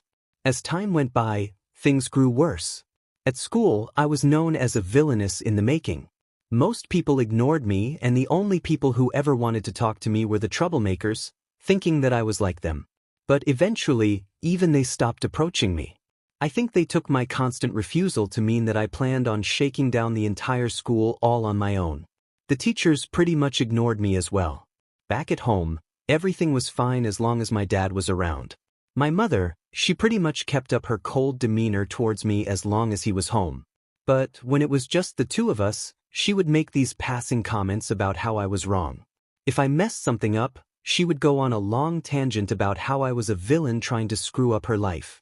I thought about going to my dad countless times to tell him everything that she was doing, but I was afraid. What if I told him and he turned against me as well? Or he didn't believe me? I was so scared to lose him. He was the only one who was nice to me. One day when I was in middle school, I stumbled upon this website. It was for people who society said had villainous quirks. A place for people to share their stories, swapping advice, and being a general support system. That's actually where I first met Shinso, though not face to face. Honestly, going onto that site became the highlight of my day. It was nice to talk to someone who could understand what I was going through and encourage me. It was there that Shinso told me about his dream to become a hero because that's just what he wanted to do. Well, I admitted to him about what I thought when I was a child. About what I thought a villain did to my mother. But since then, it became my dream to become a hero in order to prove to my mother how wrong she was about me. That I'm not a villain. I almost didn't send him that message, thinking that he would have said something like, "You have nothing to prove to her," or something like that. But he just said it was a good dream and that he would be rooting for me. Kawakami then took a deep breath. Shortly after that, my mother finally lost it. I had left my room to use the restroom and, when I returned I found my mother standing by my desk with her face all red. I had apparently left the door open and she saw the site I was on. She began to scream at me, thinking that the site was something to help villains recruit other members rather than to support people who needed help. She yelled and screamed so loudly that the neighbors could hear it. They called my dad, thinking that someone was being attacked. He raced back and when he entered my room, he found me on the floor after my mother backhanded me. It was the first time she had ever struck me, all because my sisters couldn't take it anymore and hissed at her. My dad was beyond furious. One moment he's standing at the door and the next he's holding me while we sat on the bed, while his eyes were locked onto my mother while yelling at her. I don't know how long they were at it, but they got into the biggest fight I had ever seen them in. My mother said that he was always soft on me, turning a blind eye to the fact that I was a dash. Yukahami stopped, gulping loudly as she brushed away tears that were forming in her eyes. My dad just shot back that he was done with her insanity. That he had tried to be understanding and patient with her, but he just couldn't do it anymore. Not after striking me. And especially what she called me. In the end, he gave her an ultimatum. She could either visit a counselor with me to finally work out her problem or leave for good. In the end, she took the counseling mainly because she thought she could get the person on her side. That's when I found out why she hated me so much. See, when I was born, I already had my sister with me. They didn't just grow out of my back when I turned 4. So, when I was in the hospital and she was nursing me for the first time, my sisters bit into her and unleashed a poison into her system. Since she was still weak from giving birth to me, the poison really hurt her despite being very weak. According to her, it was touch and go. Then, when she saw me again, all she saw was a giggling baby who seemed happy to see her in that state. "Whoa, hold on there," said Tokij, looking ready to stand as her face flushed with rage. "Are you telling me that your mother got the idea that you were a villain based on what you did before you were even potty trained?" A similar rage filled Uraraka as she couldn't understand how this woman could be so cruel for something that was clearly an accident. "Yeah," breathed Kawakami in an unsteady manner. The counselor tried to be somewhat understanding towards my mother, that she went through something horrible. But then he began breaking down the situation, doing his best to get my mother to see just how unfounded her rationale was. It wasn't easy. By the end of the first week, we got into some screaming matches. Just yelling at each other until our throats were sore and we were panting. I just wanted her to understand what she had done to me, how she had affected my life for years. How much it hurt. That she had never reached out to get to know me despite all the times I tried to get to know her. It took about a month and a half for her to realize what she had done. At that, Kawami's sisters smirked. Oh, the look on that beach's face when she realized just what a horrible piece of scum she is burnt into my memory. Or how she ran to the trash can to begin vomiting. My only regret was that there wasn't any popcorn to munch on as she wailed. Popcorn? Where? As Kawakami looked at the serpent heads, hands raised in a calm-down gesture with her eyes whited out like dish plates, Ashido gave her a raised eyebrow. "So, I take it that everything is better now?" "Oh, much better," said Komi, a slight smile appearing on her face. "Honestly, it's been like living with a completely different person since that day. At first, she was in this state of depression. But when it ended, she's been a bit, what's the word? Clingy? Possessive? Obsessive? Overly attached?" "Yes, I think overly attached is the best way I can put it," said Kokami, the other 3 heads giving their more ditzy-brained sister an annoyed look. "I think she's trying really hard to make up for all the years she's been a less-than-ideal mother to me. So now she's being overly supportive while also doing her best to make sure that I'm happy. Like she had me transferred to a different school so that I could get away from all the rumors and stigma that surrounded me because of her. And whenever there's been a school function, she can get really loud and energized. There's also the weekly shopping trips she was taking me on, even though I don't really buy anything. She also just looks different.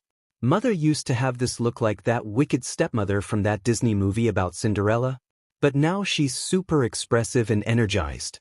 She even has a wide-eyed puppy dog pout when she feels left out. Guess everything is good now, said Pasudo, speaking for the first time. Uraraka was a little surprised by how the girl sounded as her voice was a little deeper, a little more throaty than one would expect. Like she had something permanently stuck in her throat or suffering from too much smoking. So why are you still trying to become a hero? Kawakami gave the girl a slight look. Well, that's a little hard to explain, she began. I guess part of the reason is that I'm afraid that one day she'll slip back into how she used to be. That if something goes wrong, she'll start thinking I'm a villain again. And Dad's been so much happier since Mother changed it might break him. But maybe, if I'm in the hero program or a real hero I can prevent that. But the other reason is, I haven't forgotten all the people who helped me during the darkest time. The people on that website. If I can become a good hero, then I can give them hope. Show them and the rest of the world that it's not the quirk that determines if you're a hero or a villain, but what you decide to do with it. I can kind of see where you're coming from, said Pseudo with a nod before holding up one of her arms. I've gotten a lot of shit from people, calling me a freak because of my quirk. But I want to own that freakiness and get paid for it. My goal is to get on the list of heroes who look like villains list. The girl then let out a dark chuckle before turning her gaze to Katayama. What about you? Sob story? The slime girl let out an annoyed sigh before getting out of the way. Don't have one, she said. Not everyone needs some tragedy or inspirational moment that made them decide to become a hero. Just wanted to be one, simple as that. Izuku sat on Pony's bed, his head slightly lowered as he sat there in silence. A silence that was broken only when the door was opened. Looking up, Izuku saw it was the owner of the room walking in with her hair still slightly damp. Upon seeing him, she gave him a slight smile yet said nothing, simply walking across the room to sit next to him. After a moment of comfortable silence, Pony finally said something. Rough day, she said. It wasn't a question, just a simple statement. Yeah, replied Izuku after inhaling deeply. I found it difficult to stay in my room. I was only in there for like 20 minutes to send an email before I just had to get out. Seeing All Might's face, remembering all the stuff he said on TV, got me wondering how much of it was real before he had a change of heart or if he was just lying to us this entire time. Like that time he said people are more than their parents' quirks. Given how much value he seemed to put on quirks during our lesson, determining the role people play if they have quirks or not.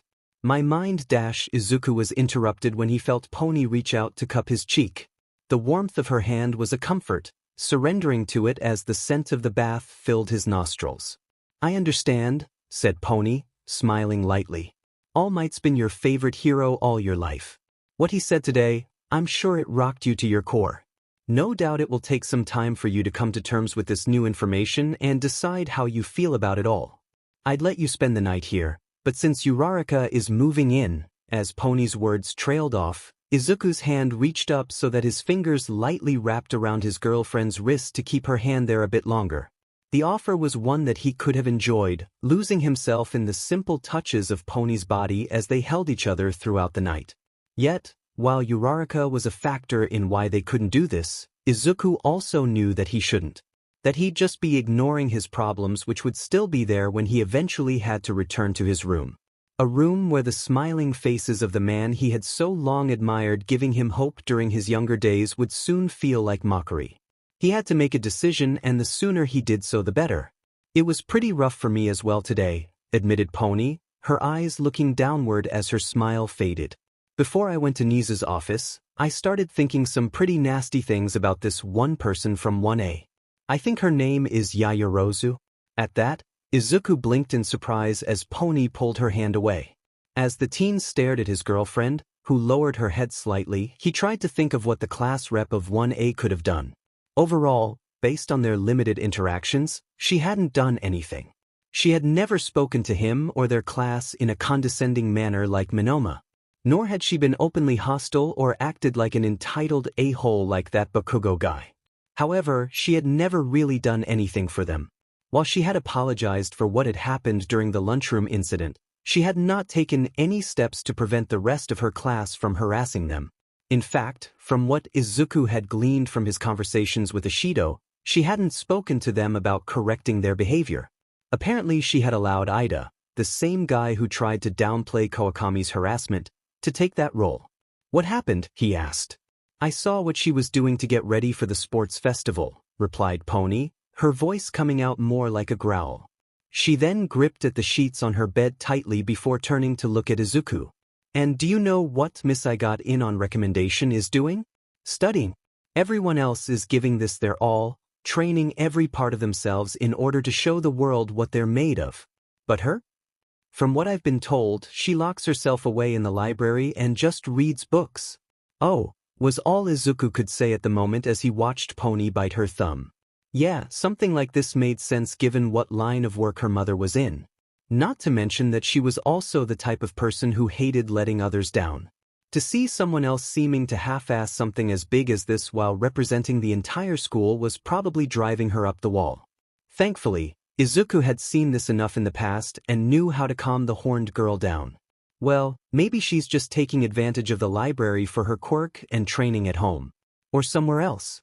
Pony gave him a sideways look, slowly removing her thumb from between her teeth as she did so. Are you suggesting that our school's library has better information than the internet and that she has access to better training at home than the training facilities here on campus? She asked in an almost deadpan voice. At that, Izuku let out a nervous chuckle. Yeah, when you put it that way it does sound a little dumb, he admitted. Still, he gave the girl beside him a smile. But, if she doesn't want anyone to really know what she's training on, it would be the best option. 1A is going all lone wolf. At least, according to Uraraka and Ishido. So it would make sense for them to keep whatever training they were doing from each other. If Yaoyorozu needs some knowledge to make her creations, then it would stand to reason she would prefer to study up here and then learn how to wield said items in the privacy of her own home. For a moment, Pony just continued to stare at Izuku before letting out a sigh. Never thought of it like that, she said before plopping her back against the bed. She then let out a sigh. It just really digs at me, you know? And I hate that I was thinking like that about someone I didn't know. But at the same time I just couldn't help it. It's fine, said Izuku, falling backwards so that he could lay next to her. Together they laid there, staring up at the ceiling as their hands found the others. Slowly their fingers began to intertwine. So, said Pony after a few minutes of silence. Who did you email? It was 2 people actually, said Izuku. Remember what we were talking about at the restaurant? About All Might's time getting shorter? I decided to tell Endeavor about it. At that, Pony lifted her head. You did? She asked, surprised. And he believed it? I don't think he did at first, commented Izuku, turning his head to look at Pony without lifting it. Not that I could blame him. When I was doing that report, I had all the information staring me in the face and refused to accept the possibility of what was happening. It took Mr. Blackhound pointing it out and explaining it for me to see it. So, I did my best to explain to Endeavor how over the years All Might's heroic appearances have been slowly decreasing by measurable intervals and what that meant. When I was done, I offered to share with him my research and he said to have it emailed to him. I had brought the drive with me containing my report as well as all the links to my sources with me, so it was a simple matter of attaching the files. As for why, well, Japan needs to be ready for when that day comes. Endeavor has been the number 2 hero here in Japan for years. If there is anyone with the skills and resources to begin filling in the shoes left by All Might, then it would be him. The more time he has to prepare for that day, I'm sure there will be far less chaos. Izuku then paused to let out a sigh.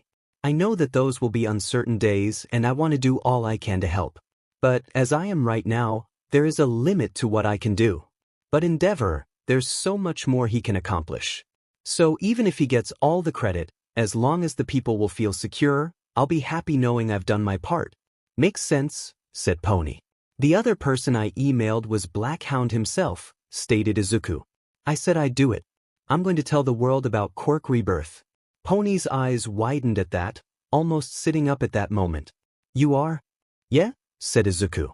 I had some interesting conversations today that really got me thinking. Endeavor told me that he believed that someone quirkless could still become a hero. Not a great one, but one all the same. However, that lack of a quirk would seriously limit how far they could reach. Another conversation I had with a hero I met back at the beach, well, that was another eye-opener. Honestly, it felt like he sided more with All Might but being more polite. But he did say something that made me think. Who's going to give the quirkless a chance to show what they can do? Who's going to take a chance training a quirkless person the way we were trained? Who's going to build support gear for a quirkless teen with a limited future when they could make something for someone with an amazing quirk? And there's the problem. There may be people out there like Endeavor who see the possibility that someone without a quirk could become a hero, but they need so much help that most won't believe it's worth it. Izuku then paused to take a breath. Right now, Blackhound is the only person out there offering the quirkless a chance at becoming heroes and leading a normal life. Everyone else is treating the quirkless like they're made of thin glass. more fragile than someone who is simply born with an extra pair of eyes or can make everything they touch taste like pudding. Yeah, that was a weird birthday party, replied Pony, a slight smile on her face as she remembered her 8th birthday party where that happened. Briefly, Izuku smiled at the memory of that day. How everyone at the party had thought that they were going to be getting a confetti cake only to discover that it tasted more like tapioca pudding. I know it means changing them on a genetic level, but it just feels like it's the only way, continued Izuku, his smile fading as he had to leave memories of better days behind to face the reality that was the present.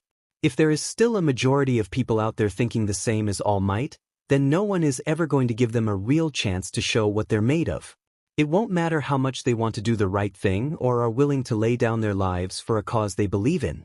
It won't matter to them if the person has built a metal suit to fight villains and rescue people. It won't matter if that person has trained in hand-to-hand combat or learned how to wield a sword.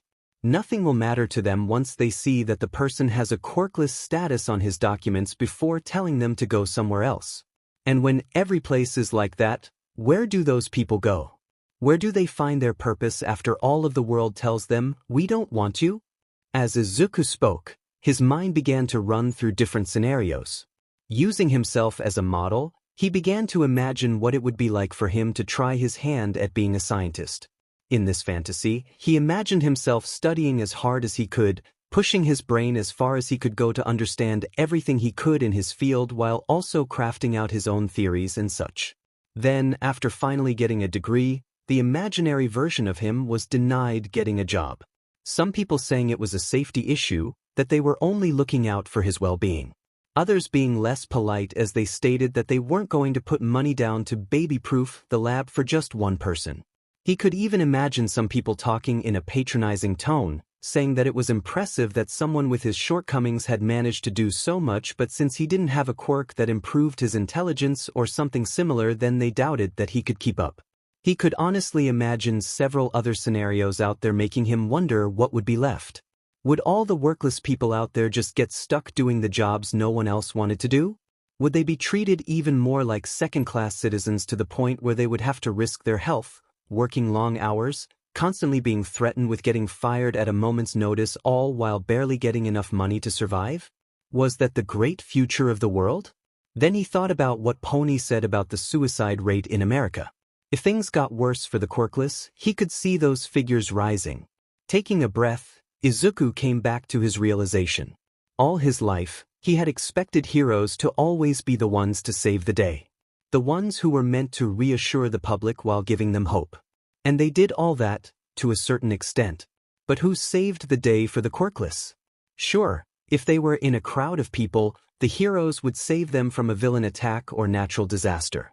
The sad thing was, once that danger was over, that was it. Thinking back, Izuku couldn't recall a single time he had heard All Might speaking out for quirkless rights. To be fair, he couldn't recall Endeavor or any other hero doing it either, but he wasn't as big of a fan of other heroes. Plus, he expected more from the man who always said, "I am here," and that you shouldn't let your parents' quirks define you. Except when you were quirkless, which, in that case, it does seem to define you.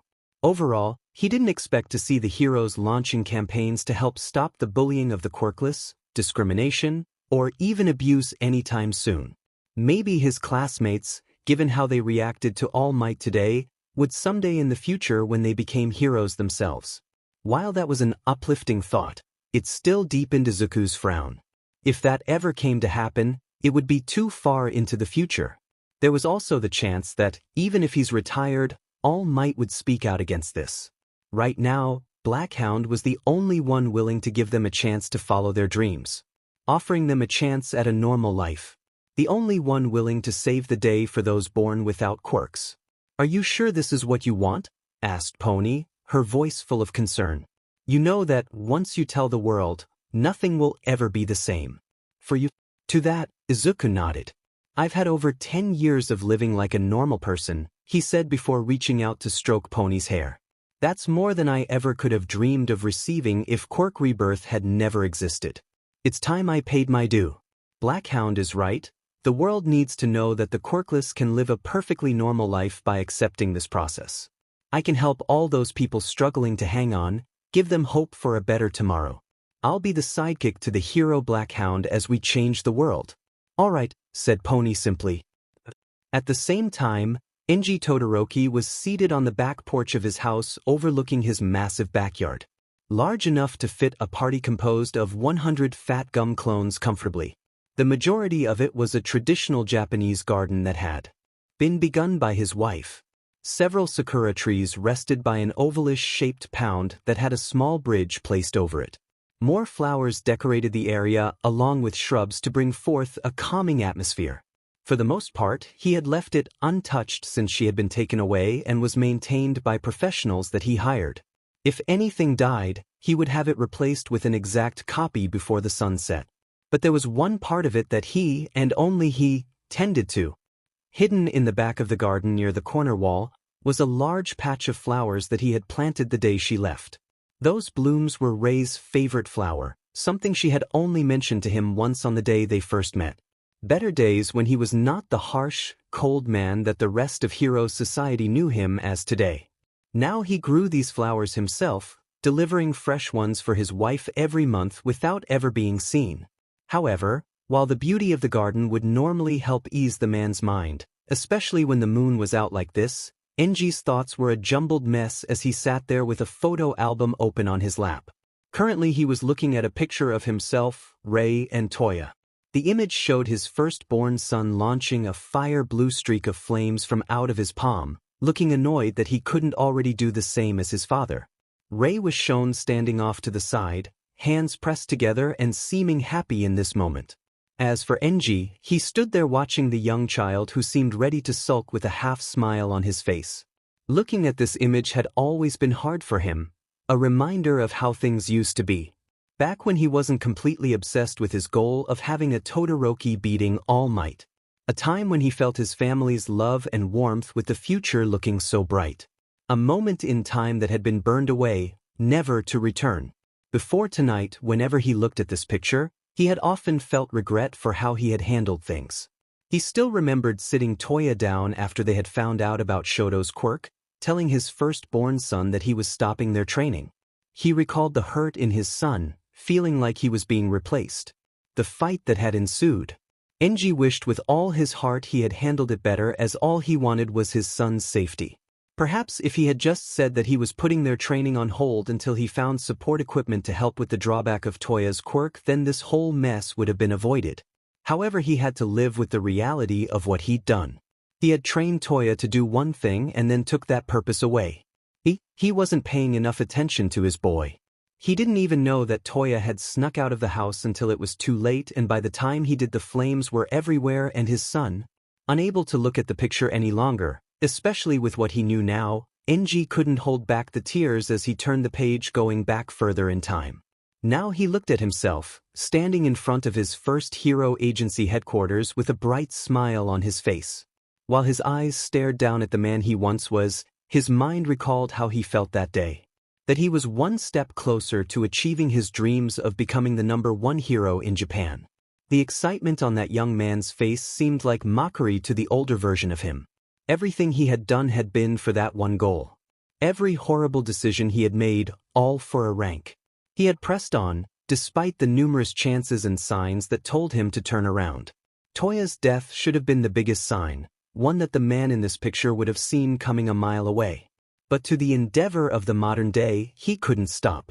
He had to keep pushing his son, all for that one goal in his life. Because it was his dream. But also, if he had stopped, then all the sacrifices he had made would have been for nothing. That was why he pushed Shoto so much harder than he ever had Toya, because he didn't want his son's death to be rendered meaningless. And if his son could stand there at the top of the hero world, then everything wasn't for nothing. "Dad?" came a voice, pulling Enji from his thoughts. Lifting his head, he spotted Fuyumi standing there by the doorway leading into the main building. Her mostly white hair with streaks of red looked more messy than normal while she increased the grip she had on the blanket wrapped around her. He could see that his eyes looked slightly bloodshot from behind her glasses. No doubt she had been crying for some time in her room, scared about her attempted abduction.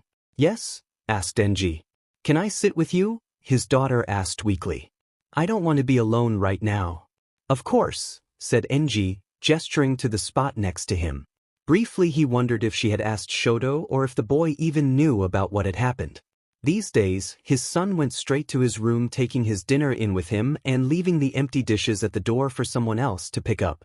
And it had been the same today when Enji had managed to stumble home. However, all that was shoved to the side as Flyme sat next to him, pressing her body next to him. Seeking his warmth. Seeking the protection of her father. Something he had rarely, if ever, done for her growing up. Have I ever shown you a picture of your grandfather? Asked Enji, shoving that guilt aside. Seeing Fuyumi shake her head, an act that only added to his quickly building mountain of regrets, the hero turned the pages of the album before stopping at a picture of himself back when he was in middle school, standing next to a man in a hero costume. The man was not nearly as muscular as Endeavor was now, but he was a tall man with a well-built body along with a pointed red beard on his chin and a thin mustache. As for his hair, it was more of an orangish red that had been shaped to look like dancing flames. His father's costume was mostly red, but the Speedo he wore over it along with his boots, gloves, and cape were all orange. Grandfather was a hero? Asked Fuyumi, leaning closer towards the album. As she did, Enji wondered if it was because she was really interested or if it was because she was doing her best to take her mind off that nightmare. Maybe both? Or maybe it was because this was the first time he was sharing something like this with her. Regardless, Enji continued as tears threatened to spill from his eyes. Breathed the man, a surge of emotions flooding his body. He was a good man. Died trying to save a kid inside a burning building. Everyone told him not to do it, that he should just give up because anyone still inside was probably dead. He didn't listen. I remember what the detectives told me after the fact. The kid was probably dead by the time my father reached him, and by that point he was running low on oxygen. He suffocated long before the flames burned him. Everything he did that day, for nothing.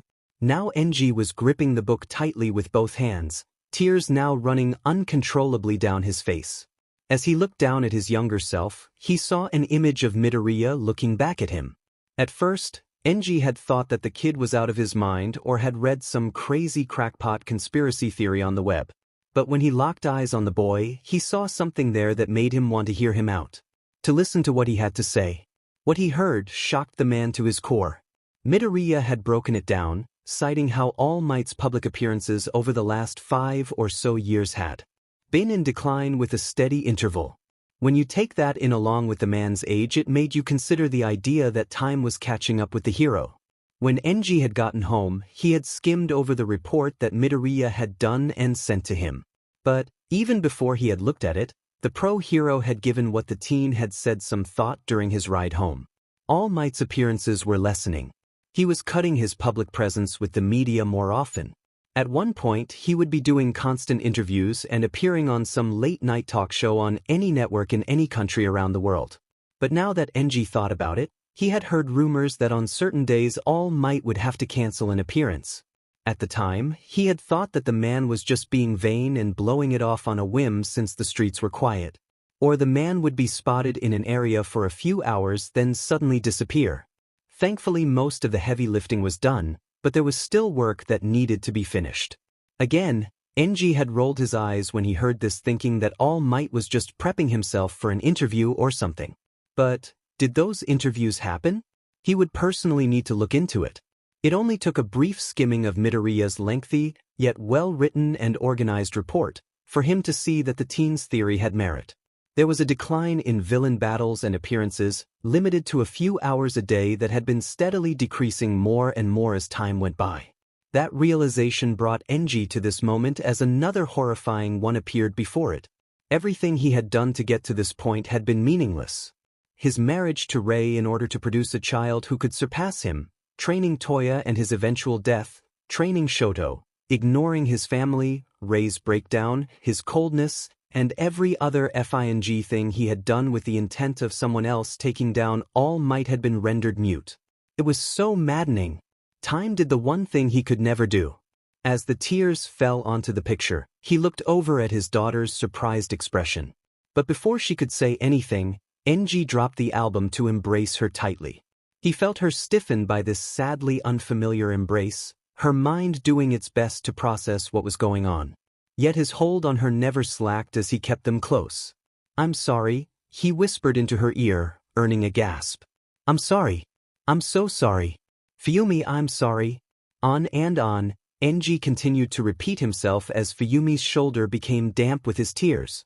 Eventually, her body began to relax as she returned the hug but never said a word. Enji just continued to show his weakness for the first time. He had lost so much because of his dream. He could have been happy, could have been content with the number 2 ranking knowing he had so much more than All Might. He had a family, a great home, the lifestyle that so many others out there dreamed of. Why couldn't he appreciate what he had? And he had lost his chance to make so many memories with them, spending time with them. Laughing at the dinner table, sharing holiday moments, going on family trips that he would remember for years to come. He had lost his firstborn. He had lost his wife to madness. And today he almost lost his only daughter. Well, Enji Todoroki was done losing things that should have been more important to him than some stupid rank. This may be another unattainable dream, but he was going to salvage whatever he could out of the mess that was his life. And to start, he was going to take Nizu up on his offer. What wonderful hotties I see before me, said the man known to the majority of the matchmakers as Mr. Ooze. The slime-haired man's grin never left his phone, the image on the screen reflecting the images of several tasty-looking girls from UA sent to him by his nephew. Now if only Mr. Pockets wasn't in the room. Then he could have some release. That stunt was idiotic, my friend, said the black man, his tone very neutral. Going after Endeavor's daughter during the day? You know that's not how we do things. Before Mr. Ooze could let out a groan of annoyance, a pleading, whimpering voice escaped from the cage he was currently sitting on. Though the man's smile never seemed to fade, he quickly kicked the heavily reinforced bars that were already showing bite marks. The action caused the thing in the cage to scamper in the back, knocking over the food bowl he had placed in it. "Come on, cut me some slack," said Mr. Ooze as he jumped off the cage. Landing on his feet, he did a little twirl before facing his associate within the matchmakers. "I saw that tasty little treat just walking down the street. We've had buyers wanting that girl for years. Not just because of her ice quirk but also because she's the daughter of that a-hole.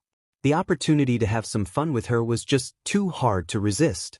Especially since I've been stuck here, looking after this thing. It just doesn't do anything for me."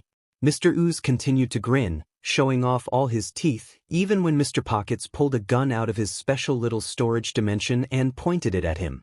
Though there was a bead of sweat running down his head. "We are close to finally getting our hands on UA students without anyone suspecting us," growled Mr. Pockets, his aim never wavering. "All thanks to those fools in the League of Villains. The last thing we need right now is Endeavor breathing down our neck. I swear, if there are any loose ends I will dash." "Oh ye of so little faith," sighed Mr. Ooze while shrugging dramatically. "How long have we known each other? Since the days when we were negotiators? When have I ever gone in without some sort of plan? I only met that pile of sludge that morning, bonding over our slimy quirks. Never even revealed my real name or what my quirk can really do. As for Endeavor's Beach, well, he thought we were just going to take the heroes down a peg like the League did. Pretty sure the heroes will think we're just fanboys or trying to get recruited to whatever nonsense they're planning." Mr. Pockets remained silent for a moment.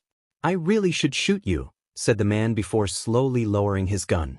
"Make a move like that all on your own again, without orders, and a bullet in the head will seem like a dream. Is that clear, Mineta?" Mr. Ooze chuckled. "Oh, using my real name," he said before letting out a defeated sigh. "Looks like you're serious. But don't keep me waiting too long. There are only so long that pictures can keep me entertained before I want the real thing."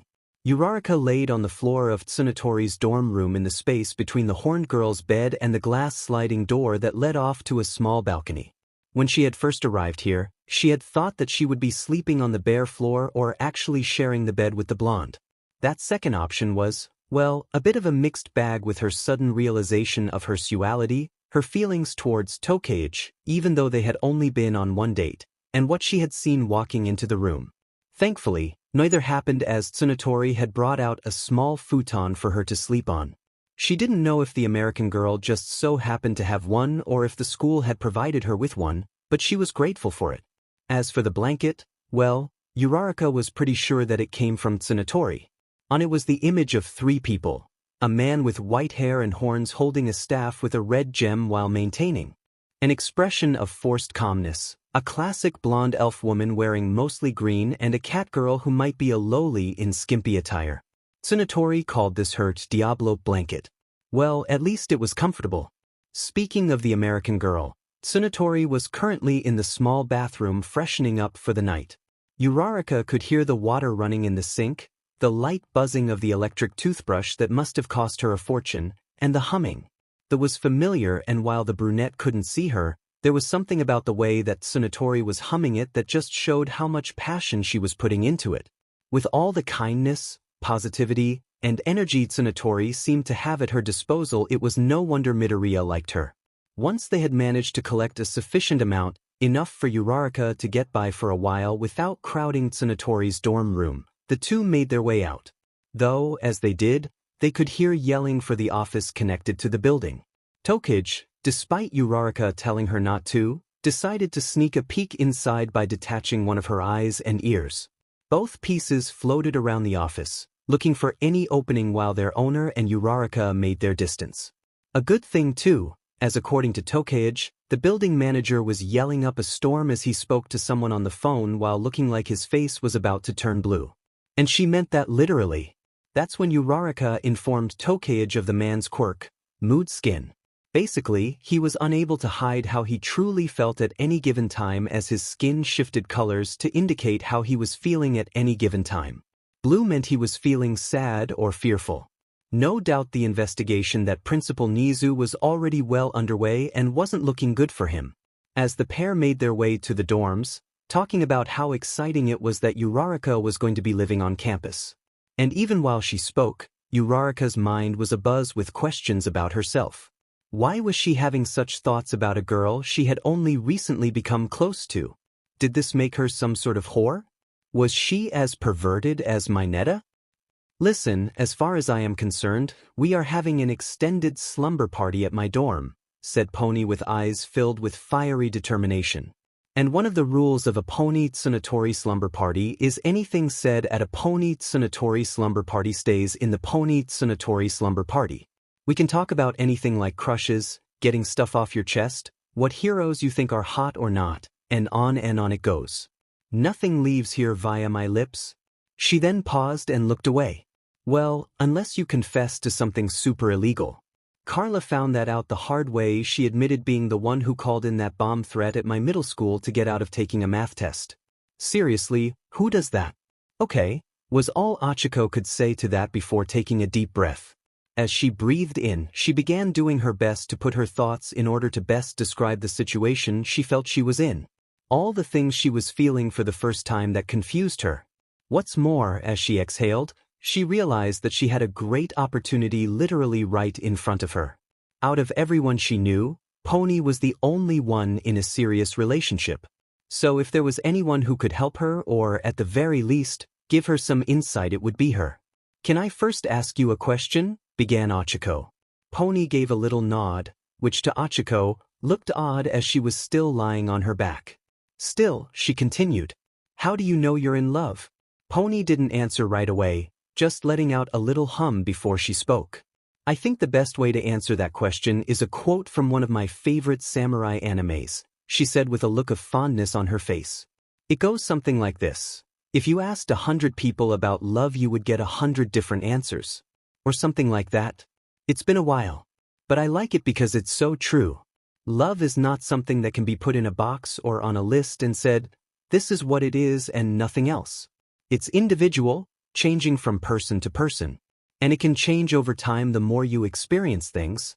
Pony then paused, eyeing Achiko seriously. Are you saying you don't love Tokage? I don't know, said Achiko, wincing as she said that. I mean, I like her. As in, I really, really like her.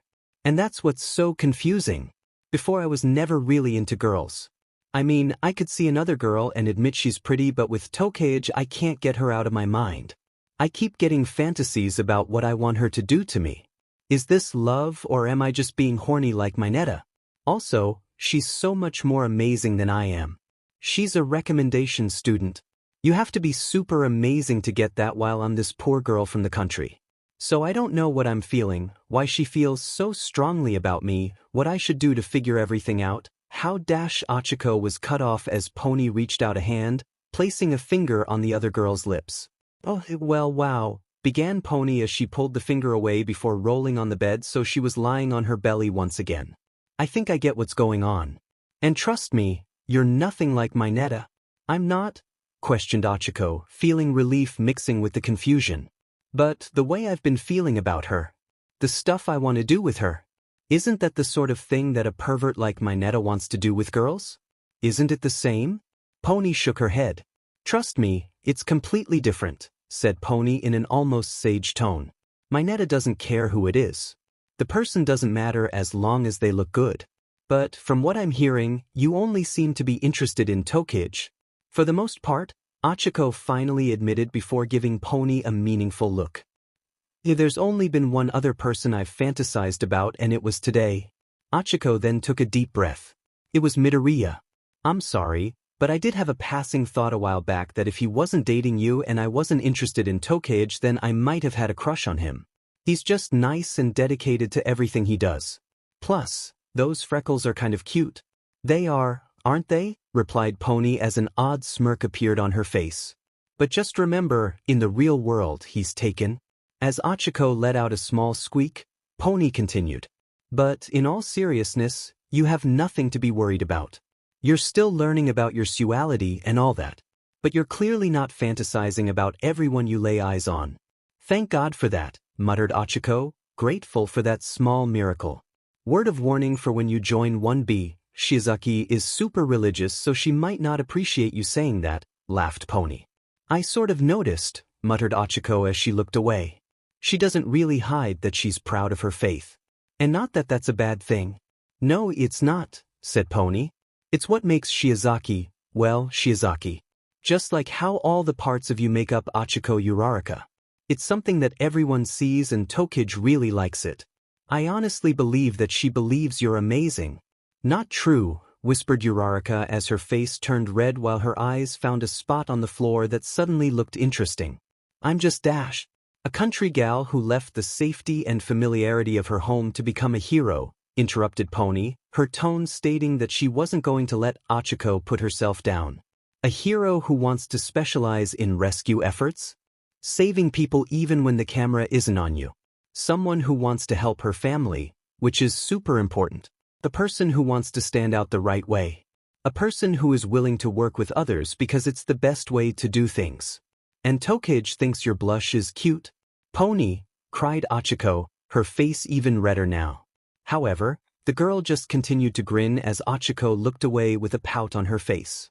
She still didn't know why Pony thought she was amazing. Pony was the one who left her country, her culture, to go to one of the best hero schools in the world. And she heard that Pony's mom was a pro. So she was more amazing. I still don't Dash. Nah, interrupted Pony. None of that. Look, Tokage likes you the way you are. Remember what I quoted? Paraphrased, whatever. Remember what I said about love? It's different for every person. Tokage clearly sees something in you that she adores. And you clearly see something in her that draws you towards her. So don't go telling her that she's wrong for feeling the way she does. Keep going on dates and see if it works out. You'll never know until you try. Okay, said Achiko slowly. Honestly, the American girl had a point. Tokage clearly saw something that drew them together, and opened up this new road for her to walk in terms of her sexuality. So maybe she could keep walking on it. And maybe she could see for herself that love had nothing to do with worth. Or maybe she had more worth than she realized. Still, that left one major issue that needed to be resolved. But what about these, desires I'm having? Oh, I think that's natural, Pony said, shocking Achiko. What? Do you think that I never masturbated to Izuku before we started dating? He was the centerpiece of most of my fantasies. Oh, began Achiko as she was honestly surprised at hearing this. Though now that she was remembering how they were going at it, she really shouldn't be surprised. Then what do you think I should do to, deal with this? That's a bit trickier. And not something someone else can help you with, said Pony. When you become comfortable with Tokage, I think you should talk to her. Let her know how you feel. Then, if she feels the same way, then take as much or as little time as the two of you feel comfortable taking. But what if it doesn't work out? Began Ochako. What if one of us messes up? What if she hears what I want and just goes along with it and later regrets it? What if things just don't work out later on? For a moment, Pony was silent as she rolled over on her bed again so that she was viewing Ochako upside down. As the moment passed, Ochako began to stew in her own worst fear. That this relationship would only be a temporary thing. Like any of the contracts that her parents got over the years, filling them with hope that things would finally turn around and get better only for it to end in tears. Could she handle something like that happening to her after giving Tokage her virginity? Let me ask you this, began Pony, speaking up at last. Do you think that Tokage is really the type of person who will just go along with what you want? Ochako blinked at that before reality and common sense hit her over the head with a sledgehammer. Like hell she would.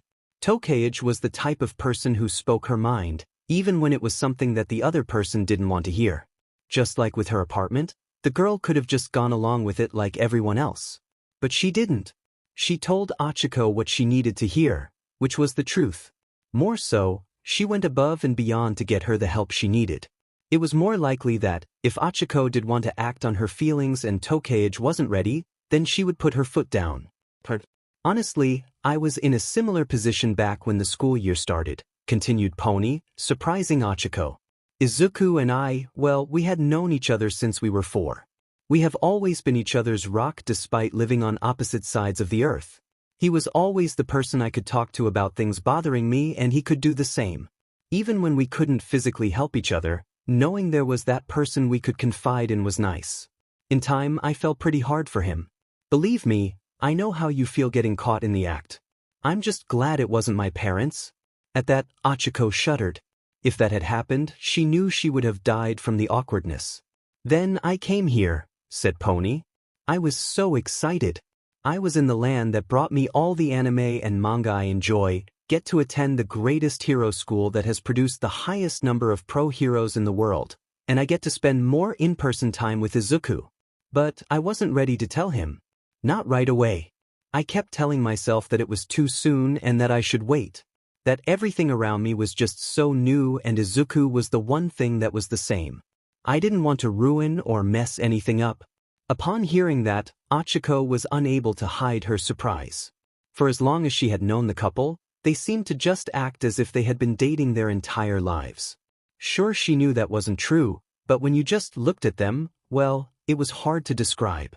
They just had this feeling that surrounded them that just shouted to the world how much they loved each other. How much they cared about each other. It really never occurred to her that either of them could have felt nervous telling the other how they felt. So what changed? Asked Ochako. The USJ attack, replied Pony, her words sending a shiver down the brunette's spine. After that, I realized that I couldn't wait any longer. While it's not as common here in Japan as it is back in the US, heroes can lose their lives at any moment. It's the path we chose. So, I didn't want to wait any longer to tell him, and show him how I felt. Pony paused to smile as a blush appeared on her face. Let's just say that he didn't voice any complaints. Since then, we've been testing the waters. Whenever one of us wants to take things a step further, we let the other know. And we always tell the other what we're not ready for. But that's me and Izuku. Like I said, we've known each other for a long time, so I can't say what pace you should be going at. So, when you're ready to really commit to Tokage, you need to tell her what you're ready for. Right? Replied Ochako slowly as she took this all in, the fear she felt from remembering the USJ attack still lingering. How could she forget that day when she saw true evil for the first time in her life? The hordes of villains marching out of portals. 13 on the ground with part of her back missing due to the villain turning her own quirk against her. And when it looked like all hope was lost, all she could do was apologize. Mentally, she said she was sorry for not being more helpful to her classmates. That as well as saying she was sorry for her funeral putting her parents more in debt. With her hands balling into fists, she knew better than most that Pony was right. Life as a pro hero could be long for some like All Might and Endeavor. But the events of the USJ showed just how quickly that life could be cut down. Aizawa might have died had All Might not arrived when he did.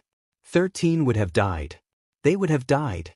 She had already decided to date Tokage, but she knew she needed to make things official. Because deep down she liked Tokage. And she wanted to see if those feelings could grow into something more. She left like they could and wanted to give them the chance. Taking a breath, Achiko knew that there was a chance that things might not work out. It was still the thing that scared her the most. But maybe, if they did realize that what they had between them was just an attraction or lust, then hopefully they could leave as friends. The last thing she wanted was to be a beach and hate the person who had helped her so much. It would be like in a story where the author teased a romance between two characters and then ended it without them getting together and rarely ever speaking to each other after that. "You're right," said Achiko aloud while giving Pony a meaningful look. "I'm going to talk to her." Then she looked away. "Though I am a little nervous. I've never really had a girlfriend before. Or boyfriend. So I don't really know what I'm doing." At that, Pony suddenly shot up so that she was standing on the bed. Like this, her horns grazed the ceiling, yet there was a passion in her eyes that was clear even in the darkness of the room. "Then I have just the thing to help. Anime," she declared while pumping a fist into the air. "Pony, I don't think that the answer to this issue can be solved with dash," began Achiko. However, she was interrupted as Pony seemed to just appear next to her and place a finger on the other girl's lips. "Shush. Trust me," said the American. "Never doubt the power of anime." "I just don't think dash," Achiko said, but before she could finish the finger was back on her lips. "Shush. Don't fight it," said Pony before getting up and heading to her collection. "And I know just the one we need. Strong female character. Action. Comedy. The ideal anime for those who want a little something of everything while also wanting the best guide to the art of love. It's Love After World Domination." Achiko blinked as Pony put the DVD in. What kind of a title was that? Well, she guessed she was going to find out as the screen came to life in Pony's room. "Yaoyorozu, please." "This discussion is pointless," said Ida dryly as he sat at the desk of his room while his mechanical pencil scratched at the paper in the notebook before him. The room was dark, meant to block his view from anything that might cause him from being distracted from his studies, with the only light coming from the lamp attached to the top of his desk. Next to his notebook was one of his open textbooks which he constantly glanced over to whenever he needed a refresher. On the other side of the desk, far enough so it was mostly out of sight, was his phone with the speaker on. "Please Ida, I'm worried about our class," spoke Yaoyorozu, causing Ida's frown to deepen. He had given the class rep his number for the sole reason of contacting him for official class rep business. The only reason he had accepted her call was because he thought there was a chance that he had forgotten something and the girl just wanted to remind him. To make sure he got the message instead of leaving it in a text. But instead what he was getting was this. Honestly, Yaoyorozu was not taking her role as class representative seriously. "You're worried about Uraraka and Ishido," said Ida, his tone becoming sharp when he said the pink girl's name. "Yes, I am worried," said Yaoyorozu, clearly not taking the implied hint that he didn't want to talk about the girl who had dared to call his morals and ethics into question. "Look, I know what I was told was second-hand information at best. However, the sources are credible. I feel it would be prudent for the two of us to speak with Aizawa to see if we can confirm this. Then if it is true, we should do our best to dissuade him. If the two of us approach him dash." "The answer is no," said Ida stiffly. There was a pause. A long one at that. Unfortunately, she didn't hang up the phone. "Do you believe the information to be false?" she asked. "That Aizawa would never expel one of us?" Ida nearly broke his pencil before shooting a glare at the phone. "I believe that this entire discussion is pointless," he stated, feeling the irritation within him growing. "We are students of the most prestigious heroic school in the country. As such, we must hold ourselves to the highest standards possible. Clearly, both Uraraka and Ishido are failing to live up to those standards if Aizawa is planning to expel them. The only ones they have to blame are themselves for bringing forth this great shame upon them." Again, there was silence and Ida hoped that the rich girl would finally drop this matter as he did not have time to deal with it any longer. He was busy after all. The teen needed to finish his studies for the night in order to keep his grades at a prime level, one expected of someone like himself. After that, he wanted to do some training with his home equipment in order to maintain his own standards of physical excellence. There was no time for helping others who were not serious. However, the class rep chose not to end the class. Highest standards. Sure, replied Yaoyorozu in a crisp tone. Upon hearing that, Ida narrowed his eyes at the device. And what is that supposed to mean? He demanded. Just that Ashido was right about what she said today, replied the girl. Your morality is easily bent when it benefits yourself. How dare you? Ida growled as red tinted his vision. He could still feel the anger within him when that pink-skinned party girl had the gall to even suggest that there was something wrong with his moral compass. Like she was somehow better than he was. Well, she wasn't. No one who talked like she did and liked to have that much fun could ever be considered a student of the hero course. She had no right at all, to talk back to him. But, to hear that from someone he thought was his intellectual equal who also strived to pursue the same level of excellence? How could she? Yes, I dare, snapped Yaoyorozu, her tone shocking Ida. Do you have any idea what happened after you left the classroom? Of course you don't, because no one trusts you to deal with their problems anymore. Like how you dealt with the lunchroom incident. Or how you dealt with Bakugo screaming at everyone, cussing at them, and belittling them. Like you've done any better. Ida all but shouted, slamming his fist on his desk. How dare she bring that innocent up again? Couldn't they see that he was trying his best to calm everyone down, to tell them that he was going to deal with the situation in a professional manner? I don't recall you saying or doing anything while I was left to deal with that business course girl all on my own. You're right, I failed that time, said Yaoyorozu, causing Ida to smirk. Clearly she saw that he knew was in the right and I realized that, which is why I am making an effort to improve. You seem oblivious to the fact that everything in our class is falling apart right before our eyes. Half the class is at each other's throats while the other half are having nervous breakdowns. Today, after class was over, I was approached by one of them who is clearly in a poor state of mind. Ida, this student is terrified that they are becoming the worst version of themselves. That the course is changing all of us for the worst. Sounds to me like this student should drop out of UA if they are going to act in such a shameful manner, replied Ida coldly, earning a gasp of surprise from the rich girl. If there was anything wrong with us, Aizawa would have done something by now. Now, tell me the students' names so that I can explain to them that if they can't handle the pressure then they should just leave rather than taking up a slot for someone more worthy. Do you even hear yourself? Yelled Yaoyorozu. That is how you react when I tell you that we have a classmate who is having a mental breakdown? You don't even know the full story. You don't even care. No wonder nobody in class is willing to come to you with their issues. How can someone as heartless as you call yourself a hero in training? At that, Ida gritted his teeth as he lashed out. With a single gesture, all his notes and book were swept onto the floor while his open palms slammed onto the desk. At least got into the hero course on my own merits, he yelled while veins appeared on his forehead. I took the same exam as Dash, began Yaoyorozu, but was silenced as Ida laughed. No, you didn't, he stated. You took the recommendation exam, which should only be for those whose quirks are recognized by other pro heroes. But you got in via your money and family connections. If you had taken the regular entrance exam, there is no doubt in my mind you would have crashed and burned. And do you know why? Because you can't buy villain points when the villains are robots. You would have only lasted 3 minutes making those stupid, immobile cannons you love so much before your body gave out and needed to be rescued. Is that how you really see me? Asked Yaoyorozu. Ida could hear it in her voice. The sound of heavy breathing, her hitched breath. He could tell that her nose was runny. No doubt she was getting ready to cry.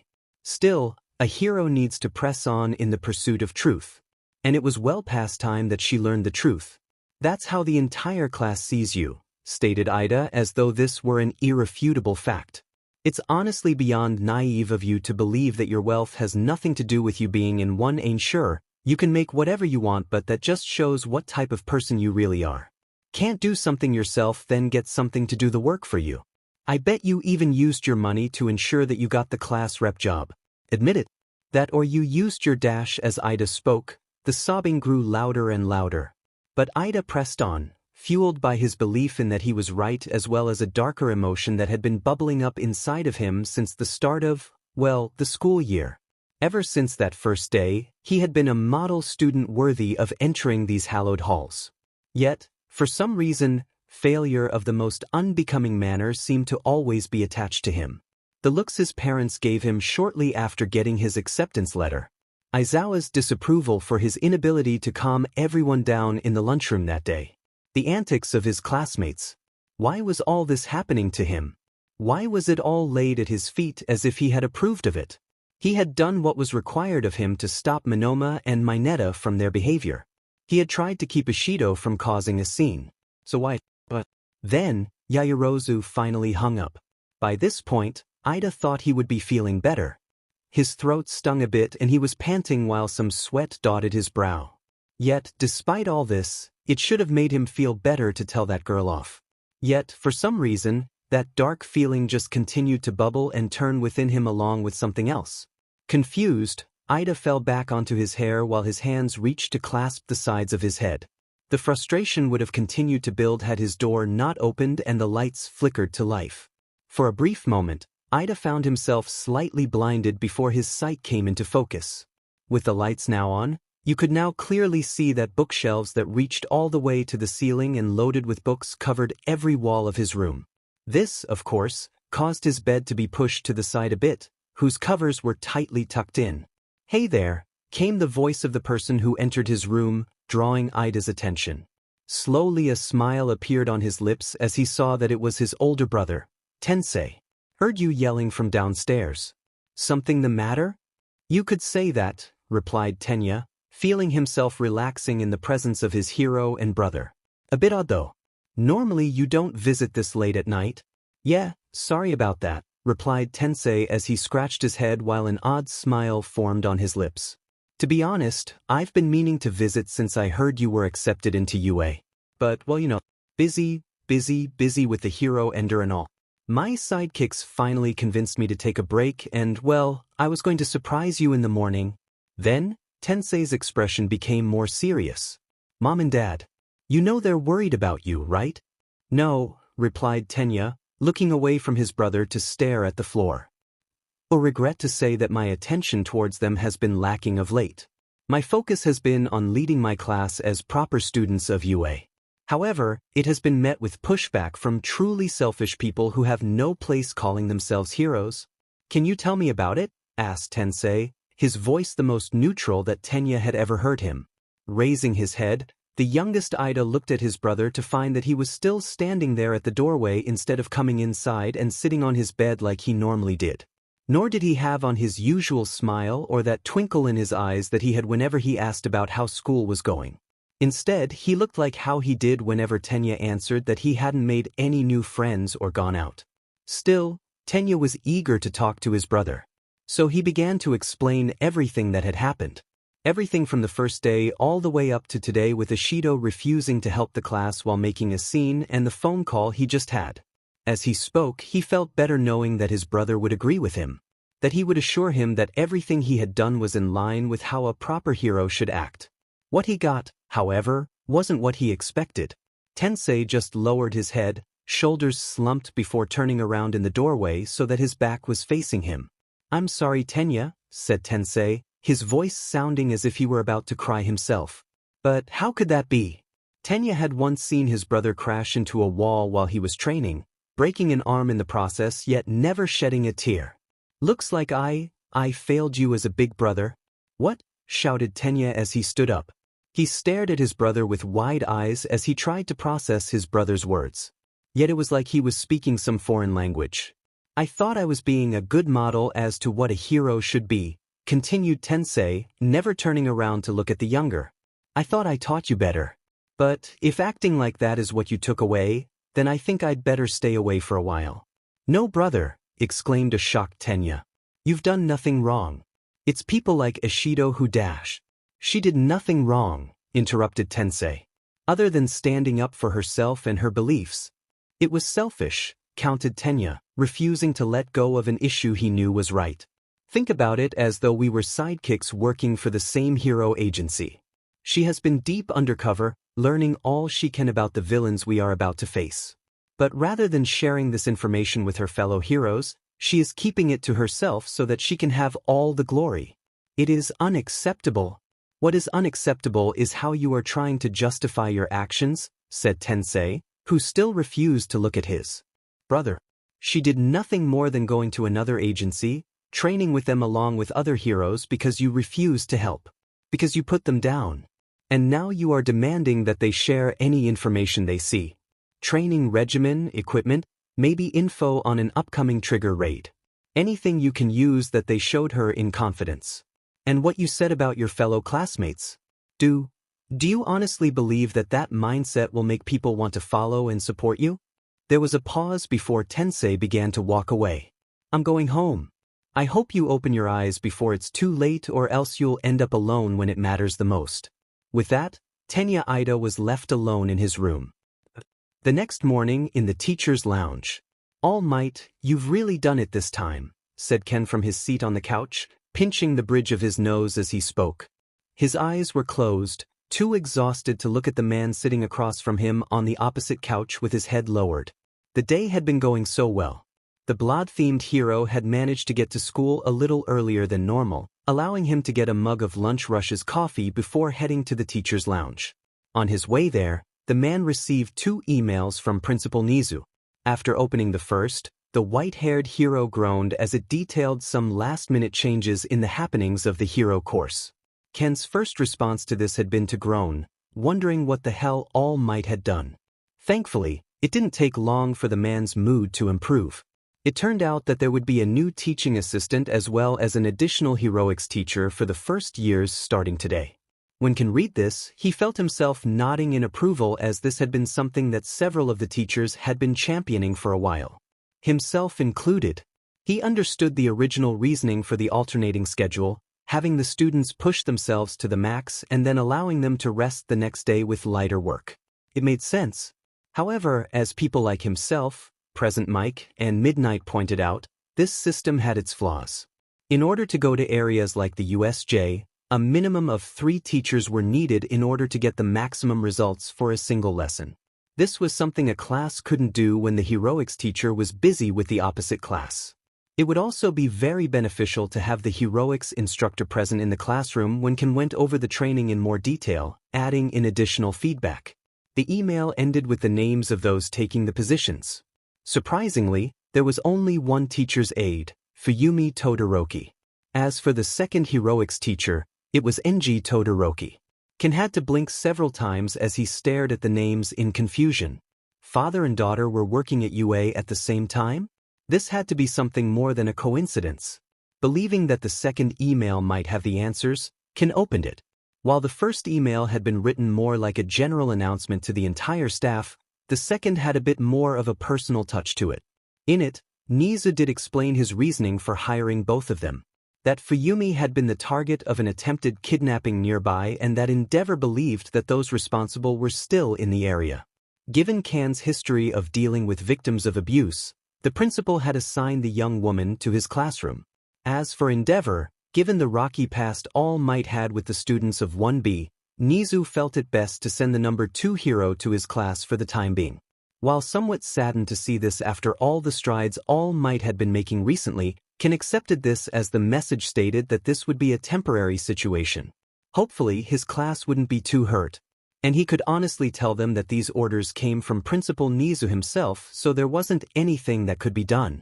By this point, Ken had made it into the teacher's lounge to find All Might in his skinny form waiting for him with a look of horror on his face. At first, the white-haired man believed that All Might had finished reading the first email along with an additional one stating that he was only teaching 1A now. Given how much work he put into regaining their trust, it would have only been natural to see him upset by all of this. Sadly, that wasn't the case as All Might relayed the events of the previous day to him. How he had done a lesson whose focus was on not underestimating a seemingly weaker opponent. Which had been fine, until he spoke to the class. Oh, that was a headache that Ken had been really hoping not to have today. I know I did, said All Might, head lowered. I just wish I could have explained it better to them. You know you did this to yourself, said Ken sternly as he lowered his hand. You could have just left it at the textbook definition of the differences between a criminal and a villain before moving on. Not injecting your own personal bias towards the quirkless? All Might's head snapped up. I don't have any bias towards the quirkless. It's just that they need to understand their limitations, he stated heatedly. Can, however, raised an eyebrow at that statement. Really? Asked the blood-themed hero. I seem to recall how shocked you were that we allowed a quirkless student into the business course. Like he had no business even attending this school. That, began All Might before blood gushed from his mouth, spewing onto the table separating them and on the floor. Instantly panels on the walls opened allowing several robotic drones to escape and begin cleaning the mess. Panting, All Might raised his head while using the back of his hand to wipe away the mess. I was just surprised, that's all. It's far too dangerous for the quirkless to be connected to any part of heroics. Oh yes, said Can in a sarcastic tone.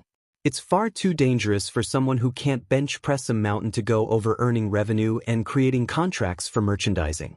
Guess that we have to make a ban saying that quirkless people shouldn't practice law. I know. Being a doctor might be too dangerous for them. I mean all those sharp objects and advanced equipment. If they do something wrong there, they could get hurt.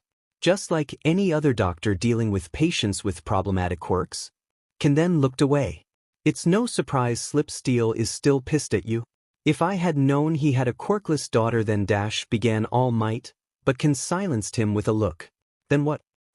What would you have said? Demanded Can with fury in his eyes. That it's too dangerous for a hero to have a quirkless child? That he should give her up? All Might's eyes widened. What? No, he stated in a panic as the robots finished cleaning the room. Look, I have someone who is like my niece. She's quirkless as well. And she is studying to be a hero support engineer. That earned the man another eyebrow raise from Kansas. I'm surprised you didn't say that that's too dangerous as well, he said. Well, began All Might, his tone screaming that what he was about to say would ruin any progress he had made on the subject. To be honest, I'm still worried about her. I mean, so much can happen. But I feel a bit better since she's studying on island. So you're only okay with the quirkless advancing in life in a society where everything, and I mean everything, revolves around heroes as long as they are accepted onto the most elite scientific community that also happens to be on a man-made island in the middle of the ocean, stated Kansas. As he said that, All Might just blinked at him as the words slowly penetrated that thick skull of his. Well, began All Might as he began to look nervous. Then his gaze hardened. Look, it's a hero's job to protect the people. That includes the quirkless. I'm just looking out for them and, well, maybe I am going a little too overboard. But still, allowing the quirkless into the best hero school where some dreamer might try using the sports festival to get into the hero course? That's a recipe for disaster. I mean, what was Nizu thinking of lifting the ban that prevented them from entering that course? For a moment, there was silence as Can looked at the man before him. He could see it in those blue eyes, begging for him to at least see his point of view on the matter. To at least move a toe over a line drawn in the sand in order to help validate his point. Or, at the very least, show that he understood the man's concerns. However, Nizu wasn't the only one who made that discussion, said Can flatly. The issue has been popping up at meetings at the start of every year since I became a teacher here. We actually argued over the pros and cons for what seemed like hours. In the end, it was both myself and Aizawa that helped convince Nizu and the rest of the teachers to allow the quirkless into the hero program. At that, All Might couldn't hide his shock. His head reeled back, mouth hanging open as he stared at the man in red for what felt like an eternity.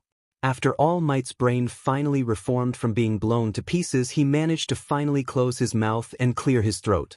That's, hard to believe, said All Might. I mean, given the man's behavior and all. Can shrugged. It was one of the last times I actually followed his rationale, admitted Vlad King.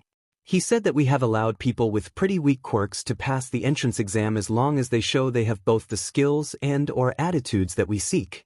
If someone who is quirkless can walk into the exam and manage to stand on equal footing in either area, then it shows they have great potential. That, at the very least, we know they are willing to put in the hard work required to improve themselves. What they lack in a quirk can be supplemented with support equipment. As he spoke, Ken could remember going over the proposals with the rest of the teachers for helping a quirkless hero student. One was to get a gun specially made for this student along with custom-made bullets that ranged from being specialized dart bullets that injected powerful sedatives, flashbang bullets, and maybe even ones that exploded. Snipe, who was one of the other teachers who sided with them, fully supported this and even went so far as to help train students. Another idea was to invest in a specialized power suit. This was a bit of a hard sell to Power Loader as they weren't there technologically. And even if they were, the amount of upkeep on the suit needed might be an issue. However, he did say that they could make specialized gauntlets and boots to give the student an edge. Something that made Nizu cheer in excitement. Until the equipment breaks down in the middle of a fight and they are helpless, grumbled All Might as he looked away, his tone dismissive. I've seen it too many times. Just how I've seen too many heroes who fail because they were too reliant on their quirks, snapped Ken, All Might's attention being whipped back at the man. Now Ken was getting angry. Did All Might think that the tube attached to his costume was organic? No, it was all part of his support equipment meant to help him access more of his blood freely without needing to cut himself. And did the man really think that he had never experienced a moment when his equipment broke or malfunctioned when he needed it the most? That has happened several times. It's why he trained himself and his students to deal with those issues. Which is the garbage that you were trying to feed to my students? That wasn't what began All Might, but stopped when Ken stood up suddenly. From what I'm hearing, it's the only way it could have been interpreted, growled Ken as he pointed a finger at All Might, looking down at the skinny man. You said it yourself. That there are villains out there that can't be defeated without a quirk. That's where your focus is. The quirk. Not outsmarting someone whose quirk is superior to yours. Not training your body to take on more powerful opponents. Not having gear to complement your abilities and make up for your shortcomings. You focused only on the quirk. It goes against everything those kids have been working on since they started their training sessions. Look, I get that I misspoke, said All Might loudly as he too stood up. As he did so, one hand went to the wound hidden under his clothing. Then, as he continued to speak, the man pressed against the injury he hid from the world. I shouldn't have discounted all the hard work that so many people put into their training. But I can't accept that someone who doesn't have a quirk can be a hero. It just simply isn't possible. They'll just end up being ineffective in a fight, getting in other people's way. Even if they do find something that will help, it will be unreliable at best. All the villain needs to do is target that one spot, the one glimmer of hope they have, and it's over for them. Then they'll either be severely hurt or worse, ended. Those kids need to face the reality that there are some things that can't be changed. That these are the facts of life in hero society. Ken didn't answer right away. Instead, he looked the other man in the eyes. He could see it. The conviction, the absolute certainty that he was right. That he knew what he was talking about. And the man clung to that absolute, the same way a man clings to a raft in the storm, believing that it alone will be the thing that will save them from the deep dark ocean below. However, as Ken continued to glance down at All Might's wound, his mind went back to the past. He remembered the first time he had seen his wife, huddled in a corner with so many injuries. He then thought about how he had found Megumi that night, bleeding, battered, and raped all from her parents. She had been hurt, even with a quirk. No, it was partly because of her quirk that she had been hurt. The other part was from all the vile people who wished to use the quirk as an excuse to show the world just how rotten they were without judgment. And it wasn't the quirk that had helped her recover, helped her face the world again so she could stand tall. It was her own, personal strength. He helped, of course, along with many other people who didn't have quirks that let them ease the pain of the trauma. But none of that couldn't have happened without her desire to push through it all. While Ken had always thought the world of her, he now saw that she was so much stronger than All Might. One BS homeroom teacher was aware of why All Might was probably saying all this. His body language was practically screaming it to the high heavens. He, the most powerful hero on the planet, had been injured and hurt. His time as a hero was running out.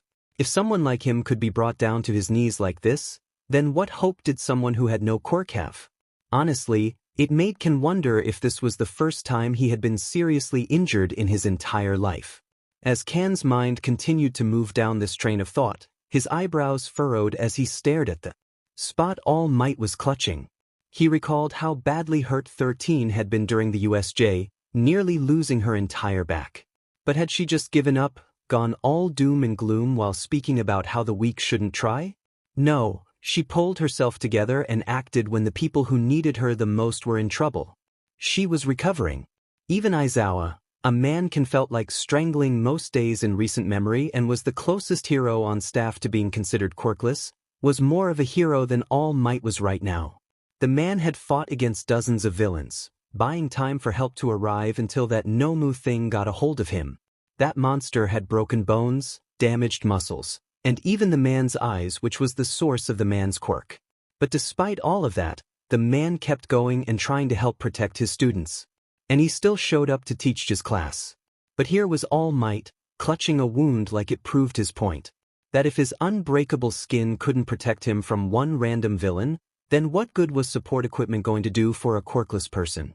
That he, even with his overwhelming strength, struggled against a single villain, then what could someone with no powers do in that situation? Now, Ken was not some optimistic fool. He knew that there were some villains out there that couldn't be taken down so easily.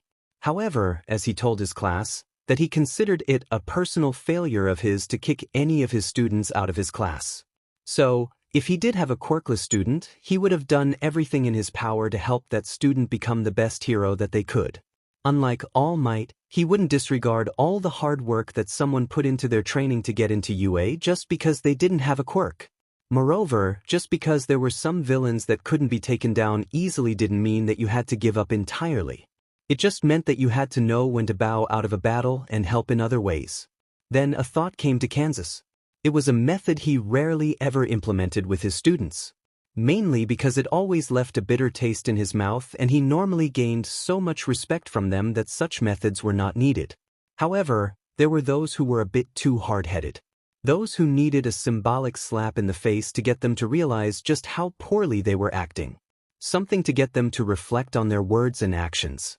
And honestly, he was all primed to do so. All he needed to do was pull the trigger.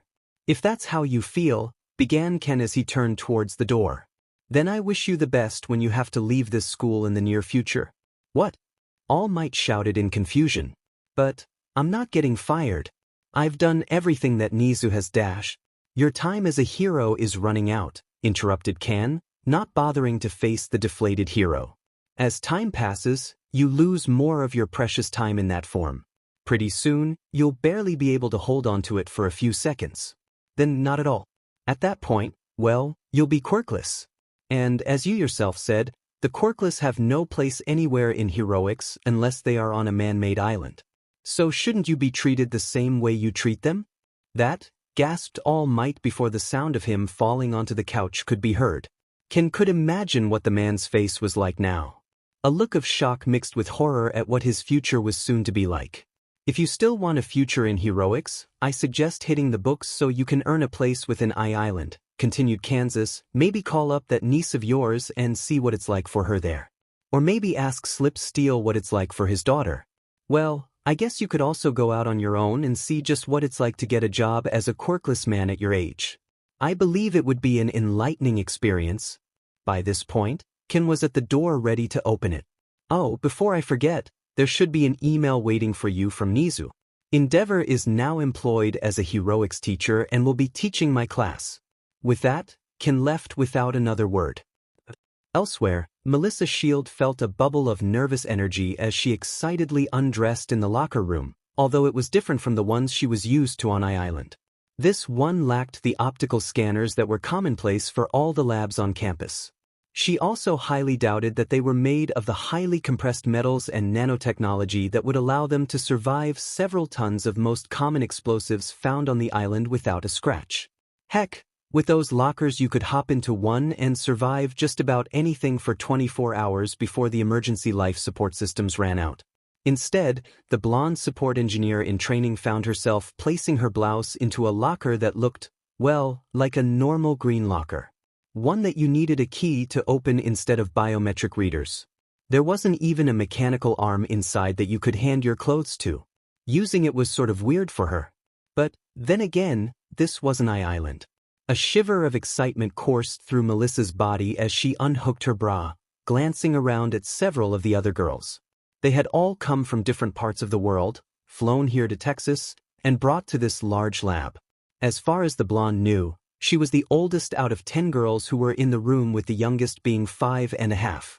At least, that's what the little girl had said brightly when she introduced herself. Now she was over in a corner, her mother helping her undress and prepare for what was to come. The girl of the girls naturally fell somewhere in between the two. Barely anyone talked, either too nervous or excited for this experiment. A top-secret project that would give all of them the thing they had always wanted. A quirk. A chance to be normal. Melissa shimmied out of her pants, her mind still wondering if this was really happening. More than once, she had had dreams that played out exactly like how all this had come to be. That one day, her papa would call her into her office where two men in suits would be waiting for her with wide, happy smiles on their faces. How her papa would say that through his connections, in this case, he had been contacted by an American man whose company he had done some work for, he could offer her the greatest opportunity. And while signing a non-disclosure agreement was one element that never came up in her fantasies, everything from there was spot on. No, it was better.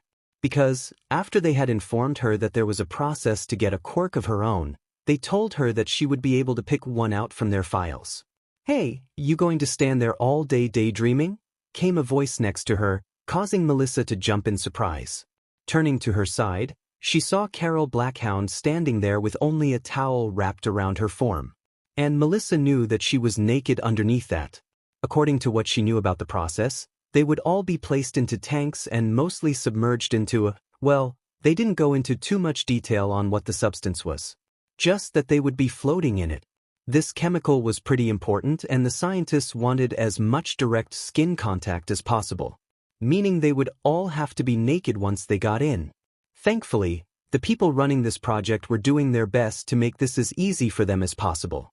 The boys and girls would be separated, as there were 10 guys in the other changing room getting ready for this, and that the doctors watching over them would all be women.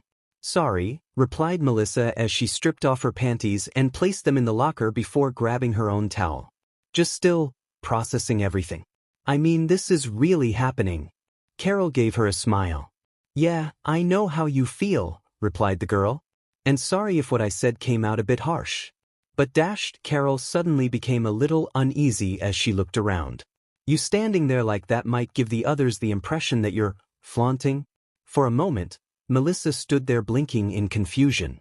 Then, as she wrapped the towel around her, she looked around before realizing what Carol was talking about. Out of everyone in the room, only she and Carol lacked any sort of scarring. This made sense as Carol's father owned the company that was responsible for this project, no doubt using their influence to ensure that she was never in a hostile or prejudiced crowd. The same was true for Melissa. While her papa wasn't wealthy, his name and fame acted like shield at times. How many times had she heard people on Island talking about her behind her back, plotting to shield her place, only to stop when they remembered who she was connected to? The rest here, however, did not have that luxury. Many of them had scars and bruises from beatings that would normally be hidden under their clothing. Even that little girl was not spared, as it looked like she had a fresh wound. Though now that she looked, there seemed to be one missing. A girl who had come in wearing a trench coat, face mask, and sunglasses. Maybe she went to change in the adjoining showers? "Sorry," whispered Melissa as she turned to look at the black-haired girl again. "It's fine," said Carol with a wave. Though now she had her back pressed against the locker door, her eyes seeming to scan the room. Like she was looking for the missing girl as well. "I know you weren't doing it on purpose. I've just had less than ideal meetings with other quirkless people out there. Believe me, they don't need a quirk to really tear into you." "I can see that," said Melissa with a sigh. Out of the corner of her eye, she noticed a 10-year-old girl who had a nasty scar that made her wince. It started from her shoulder, running down all the way to her elbow. What made it so unsettlingly was that it looked like the wound had been opened, patched up, and then reopened several times in a row. Living pretty isolated, I was unaware that things were getting this bad. "Yeah, well, that's kind of where the world is heading," replied Carol with a sigh. "As time goes on, Quirks get more powerful and the amount of quirkless becomes smaller. As people look up to the flash and awe of heroes, they turn a blind eye to us. We've nothing more than, Carol trailed off for a moment before shaking her head. Well, it won't matter too much longer. Once I graduate from college, I'm going to make sure this project is a complete success. And that will only happen when it becomes available for everyone out there who needs it. That sounds like a nice dream, said Melissa. Oh, it's not a dream, said Carol with a laugh. It's a goal. But, anyways, what quirk did you decide on? Melissa beamed at the question. It was pretty hard to pick when there were so many, she admitted. But I finally decided on one. It's similar to all those heroes out there that under old-world logic would have been considered cyborgs. You know, combining human anatomy with robotics? Like having a wind turbine in their chest or engines in their legs. Well, this quirk was originally owned by a German-American support hero who Don't look at me. Melissa was cut off from her answer, which had been the product of hours of research in order to come to her conclusion, as a scream filled the locker room. At once, both the blonde and black-haired girls looked up to see a 7-year-old girl running out of the shower. The girl looked completely panicked. But the screams continued to come from the shower. Before Melissa could fully process this, Carol moved quickly in the direction of the distress with purpose. As Melissa was about to follow her, the phone in her locker began to ring. By the sound of the ringtone, it was her Uncle Mite. Odd, he normally didn't call her around this time. Usually, they contacted each other via email to schedule a time. However, Melissa allowed the call to head over to her voicemail as she headed towards the shower. The call could wait. There was someone who was suffering and helping them was the right thing to do. It was what her papa would have done. It was what Uncle Mite would have done. So he would understand. It didn't take long to find the source of the distress. In a corner of the wide-open room, as for some reason the shower had an open layout with no stalls, was a girl around 16. Don't look at me, whispered the girl on the floor, wincing in pain as she tried her best to push herself back against the wall on her one good leg. As she did, her hands reached out for the trench coat that was lying near her. Carol, however, reached her first. Before Melissa's eyes, the dark-haired girl took the trench coat. With the coat in hand, Carol wrapped it around the poor girl like a blanket before hugging her gently. It will be all right, Olivia, whispered Carol, causing the girl to sob even louder. You're safe here. Soon, everything will get better. Olivia just began to sob, louder and louder until it became a wail. As if this were the first bit of human kindness she had ever received. It wasn't until later, when Melissa and the others were heading to receive their treatment, that she learned a disturbing fact about Olivia. She wanted to die. Like all the others there, they were aware that there was a chance, a really low one at that there might be complications with this process. Only one person had survived the first time they tried this, and, while they had done plenty of simulated tests over the years to ensure that the same wouldn't happen, there was still a chance one of them may die. While people like Melissa had seen, gone over the data and thought about the odds before signing up, Olivia signed on as soon as she heard that she might die. She didn't even pick what quirk she wanted, just hoping that she would be the unlucky one not to survive. So, as Melissa got into her tank, she made a promise to herself. There was no way she could get the horrors that girl had been through out of her mind. Nor could she ignore the feelings she was having. Revulsion at the people who could do something like that and think it's okay. Anger at the heroes for letting it get that far. And shame at herself for being so sheltered and protected from such cruelty. But what was done was done. She lacked the power to go back in time to stop such acts, as of right now. So instead, she vowed that she would help Carol in her goals. Once she was done with her education on Island, she would help with this project to make it as safe, easy, and affordable for all people so that there would never be another Olivia.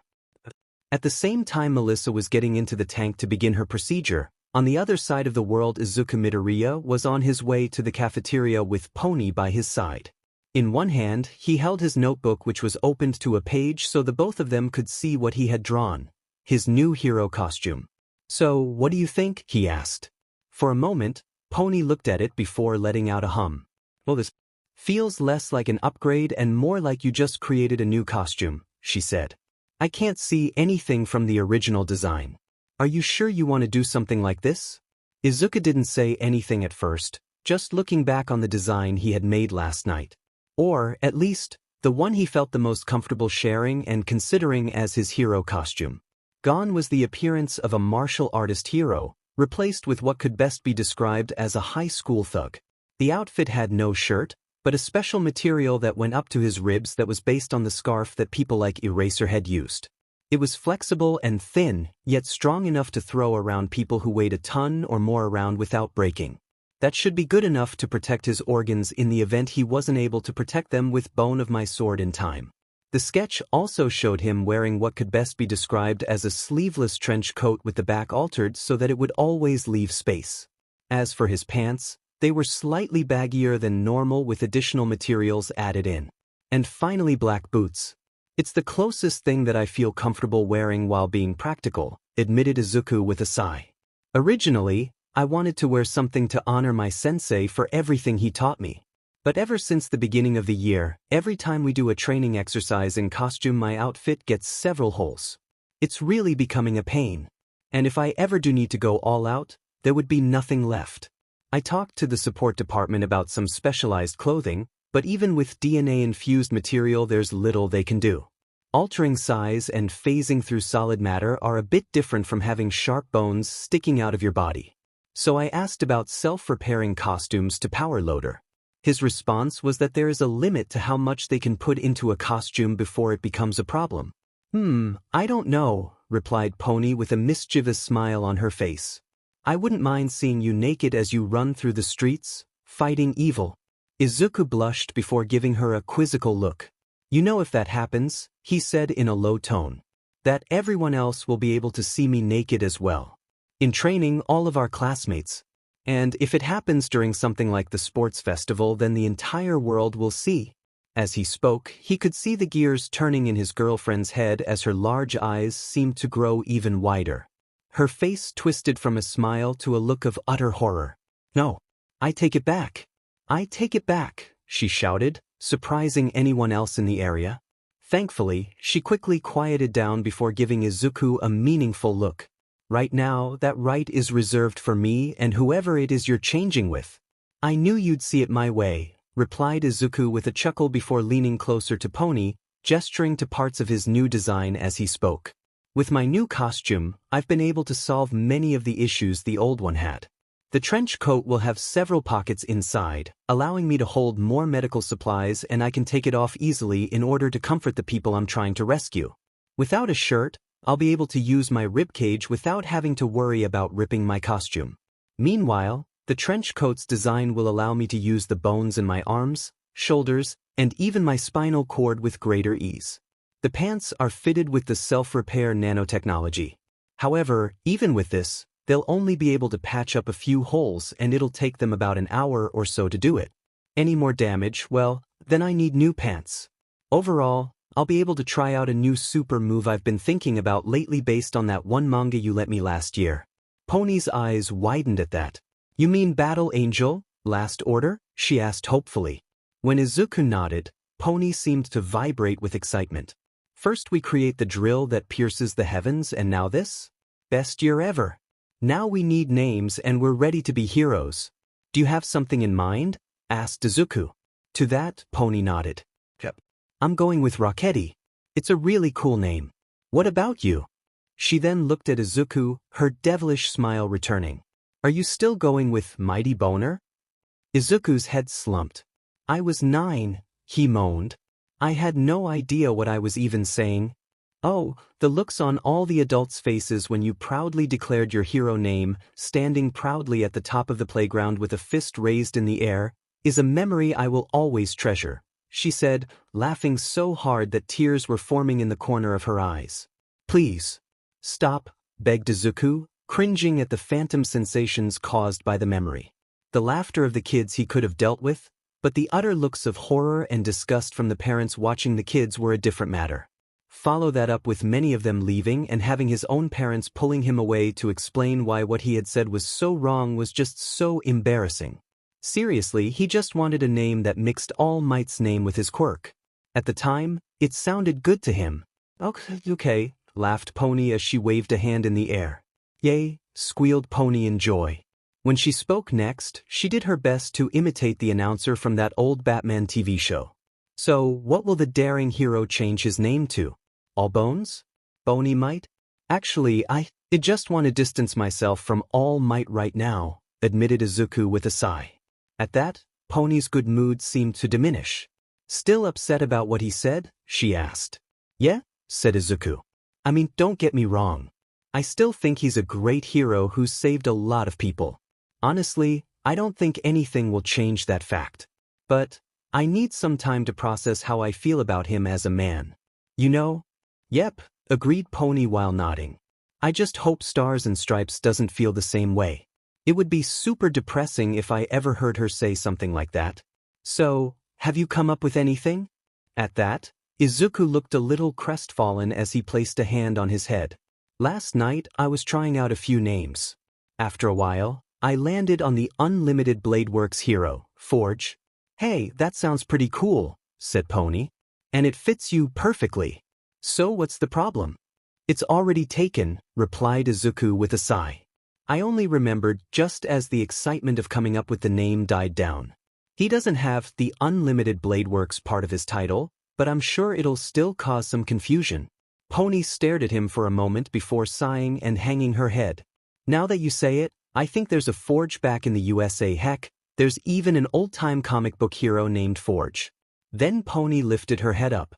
Okay, well we can workshop. How about something cool and simple? Like Saber? Or we could throw people for a loop and have you call yourself Archer. I guess, said Izuku slowly, though truth be told he wasn't really feeling either name. Saber kind of worked as a name. After all, his quirk was called Bone of My Sword and sabers were a type of sword. It would be a meaningful way of connecting to his quirk. But at the same time, it felt a little too generic. Plus, he did more than create swords. Meanwhile, with a name like Archer, well, it would throw people off. But in terms of long-distance attacks and abilities, he just didn't have any. He had tried creating a bow and arrow using his quirk, with less than stellar results.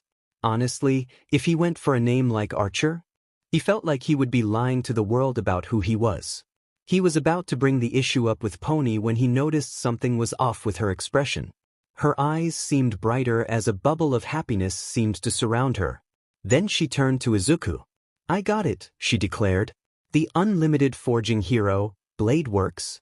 Izuku blinked, nearly stopping dead in his tracks as he thought about the name. Bladeworks, well, kind of worked pretty well.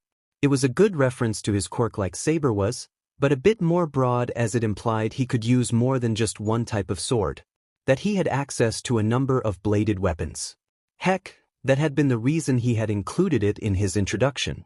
Why hadn't he thought to use it as his name? Pony, he said at last. You are a genius. By this point, the pair were walking through the various benches and picnic tables before opening the door that would lead them directly into the cafeteria. Instantly noises and smells assaulted their senses as the students living at the dorm either waited in line to collect their breakfast or were already seated as they scarfed down their food.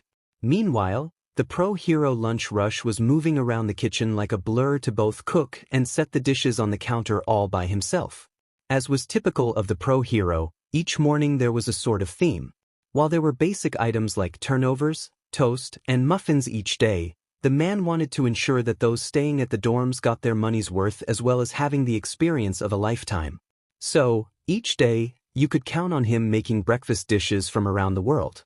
As soon as it was their turn, Izuku and Pony discovered that today they were being treated to a Polish breakfast. Loaves of piernik, honey bread, were served next to rows of pankskis.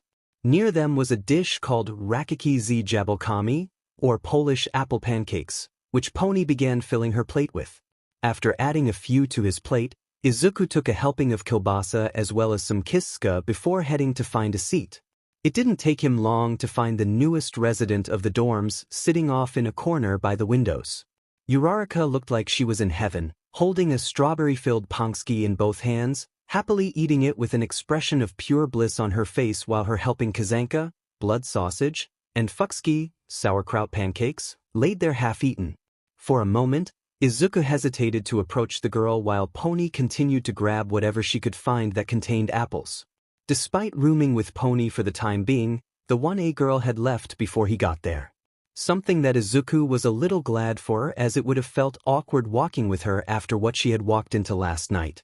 That, and he wanted to spend some alone time with Pony, as that had become even more limited. Still, Izuku knew he couldn't avoid her forever. He was the vice rep of the class she was trying to get into. So he would have to deal with this sooner or later. Better to have it done sooner rather than letting the issue fester, and to avoid any wild speculations. With that, Izuku took a deep breath before approaching the table. As the green-haired teen sat down, he noticed Uraraka opening her eyes for the first time. Instantly her blush deepened out of clear nervousness, slowly lowering her food as Izuku sat his tray down. Then he gave her a nervous smile. "Ah, Midoriya," spoke Uraraka first. "About last night?" However, that was all she could say as she averted her eyes. "It's fine. Don't worry about it," said Izuku, trying his best to sound as nonchalant as possible, as if he were talking about the weather. However, it didn't go as well as he had hoped, as his voice nearly broke halfway through. Hearing this, both teens could feel the slight tension there. "Look, how about we, just forget about what happened, right?" agreed Uraraka before letting out a deep breath, her body instantly relaxing before digging into her kazanka. Seeing this allowed Izuku to relax, as well as he too began eating his meal. "So, how are you liking the dorm life?" he asked, doing his best to steer the conversation. "It's amazing," she cried happily. "The food is so good here. I've rarely ever had non-Japanese meals like this before. Nothing beyond pancakes and donuts. It feels more like I'm at some fancy, 50-star restaurant than a school cafeteria. Not to mention that Lunch Rush told me that we're having more of this Polish cooking for dinner. I don't think there's such a thing as a 50-star restaurant," he said. However, as Izuku began to eat his food, he realized that that's how this all had to feel for her. Given what he knew about the girl, most things above the simple were luxury items held by the elites. Just then, Pony sat down next to Izuku. "So, Uraraka," began Pony, "you ready to finish Love After World Domination tonight?" "Yes," cried Uraraka, her eyes sparkling with glee, with her hands all but slammed onto the table. "Sumi is like the coolest girl ever. Seeing how strong she is really motivates me, you know? Like how she keeps up with Fudo in a fight without having any quirk. And their relationship is too pure. I have got to see how it ends." "I know," cried Pony. "Just wait till Sumi's little sister enters the picture. But then we need to figure out what we're going to watch next. Maybe another romance? Oh, maybe My Dress-Up Darling? I have all 3 seasons back in my dorm, and it will blow your mind into 1,000 pieces." "And another one joins Pony's cult of anime," muttered Izuku with a hint of a smile before joining the conversation. Yaoyorozu let out a sigh as she set down a heavy stack of books upon one of the long tables within the Grand Library of UA. The area. Okay, sadly the chapter is over. And if you enjoyed the video, just leave a like and subscribe with post notification, so when the next chapter is ready, you will be notified. Okay, see you in the next video. Bye.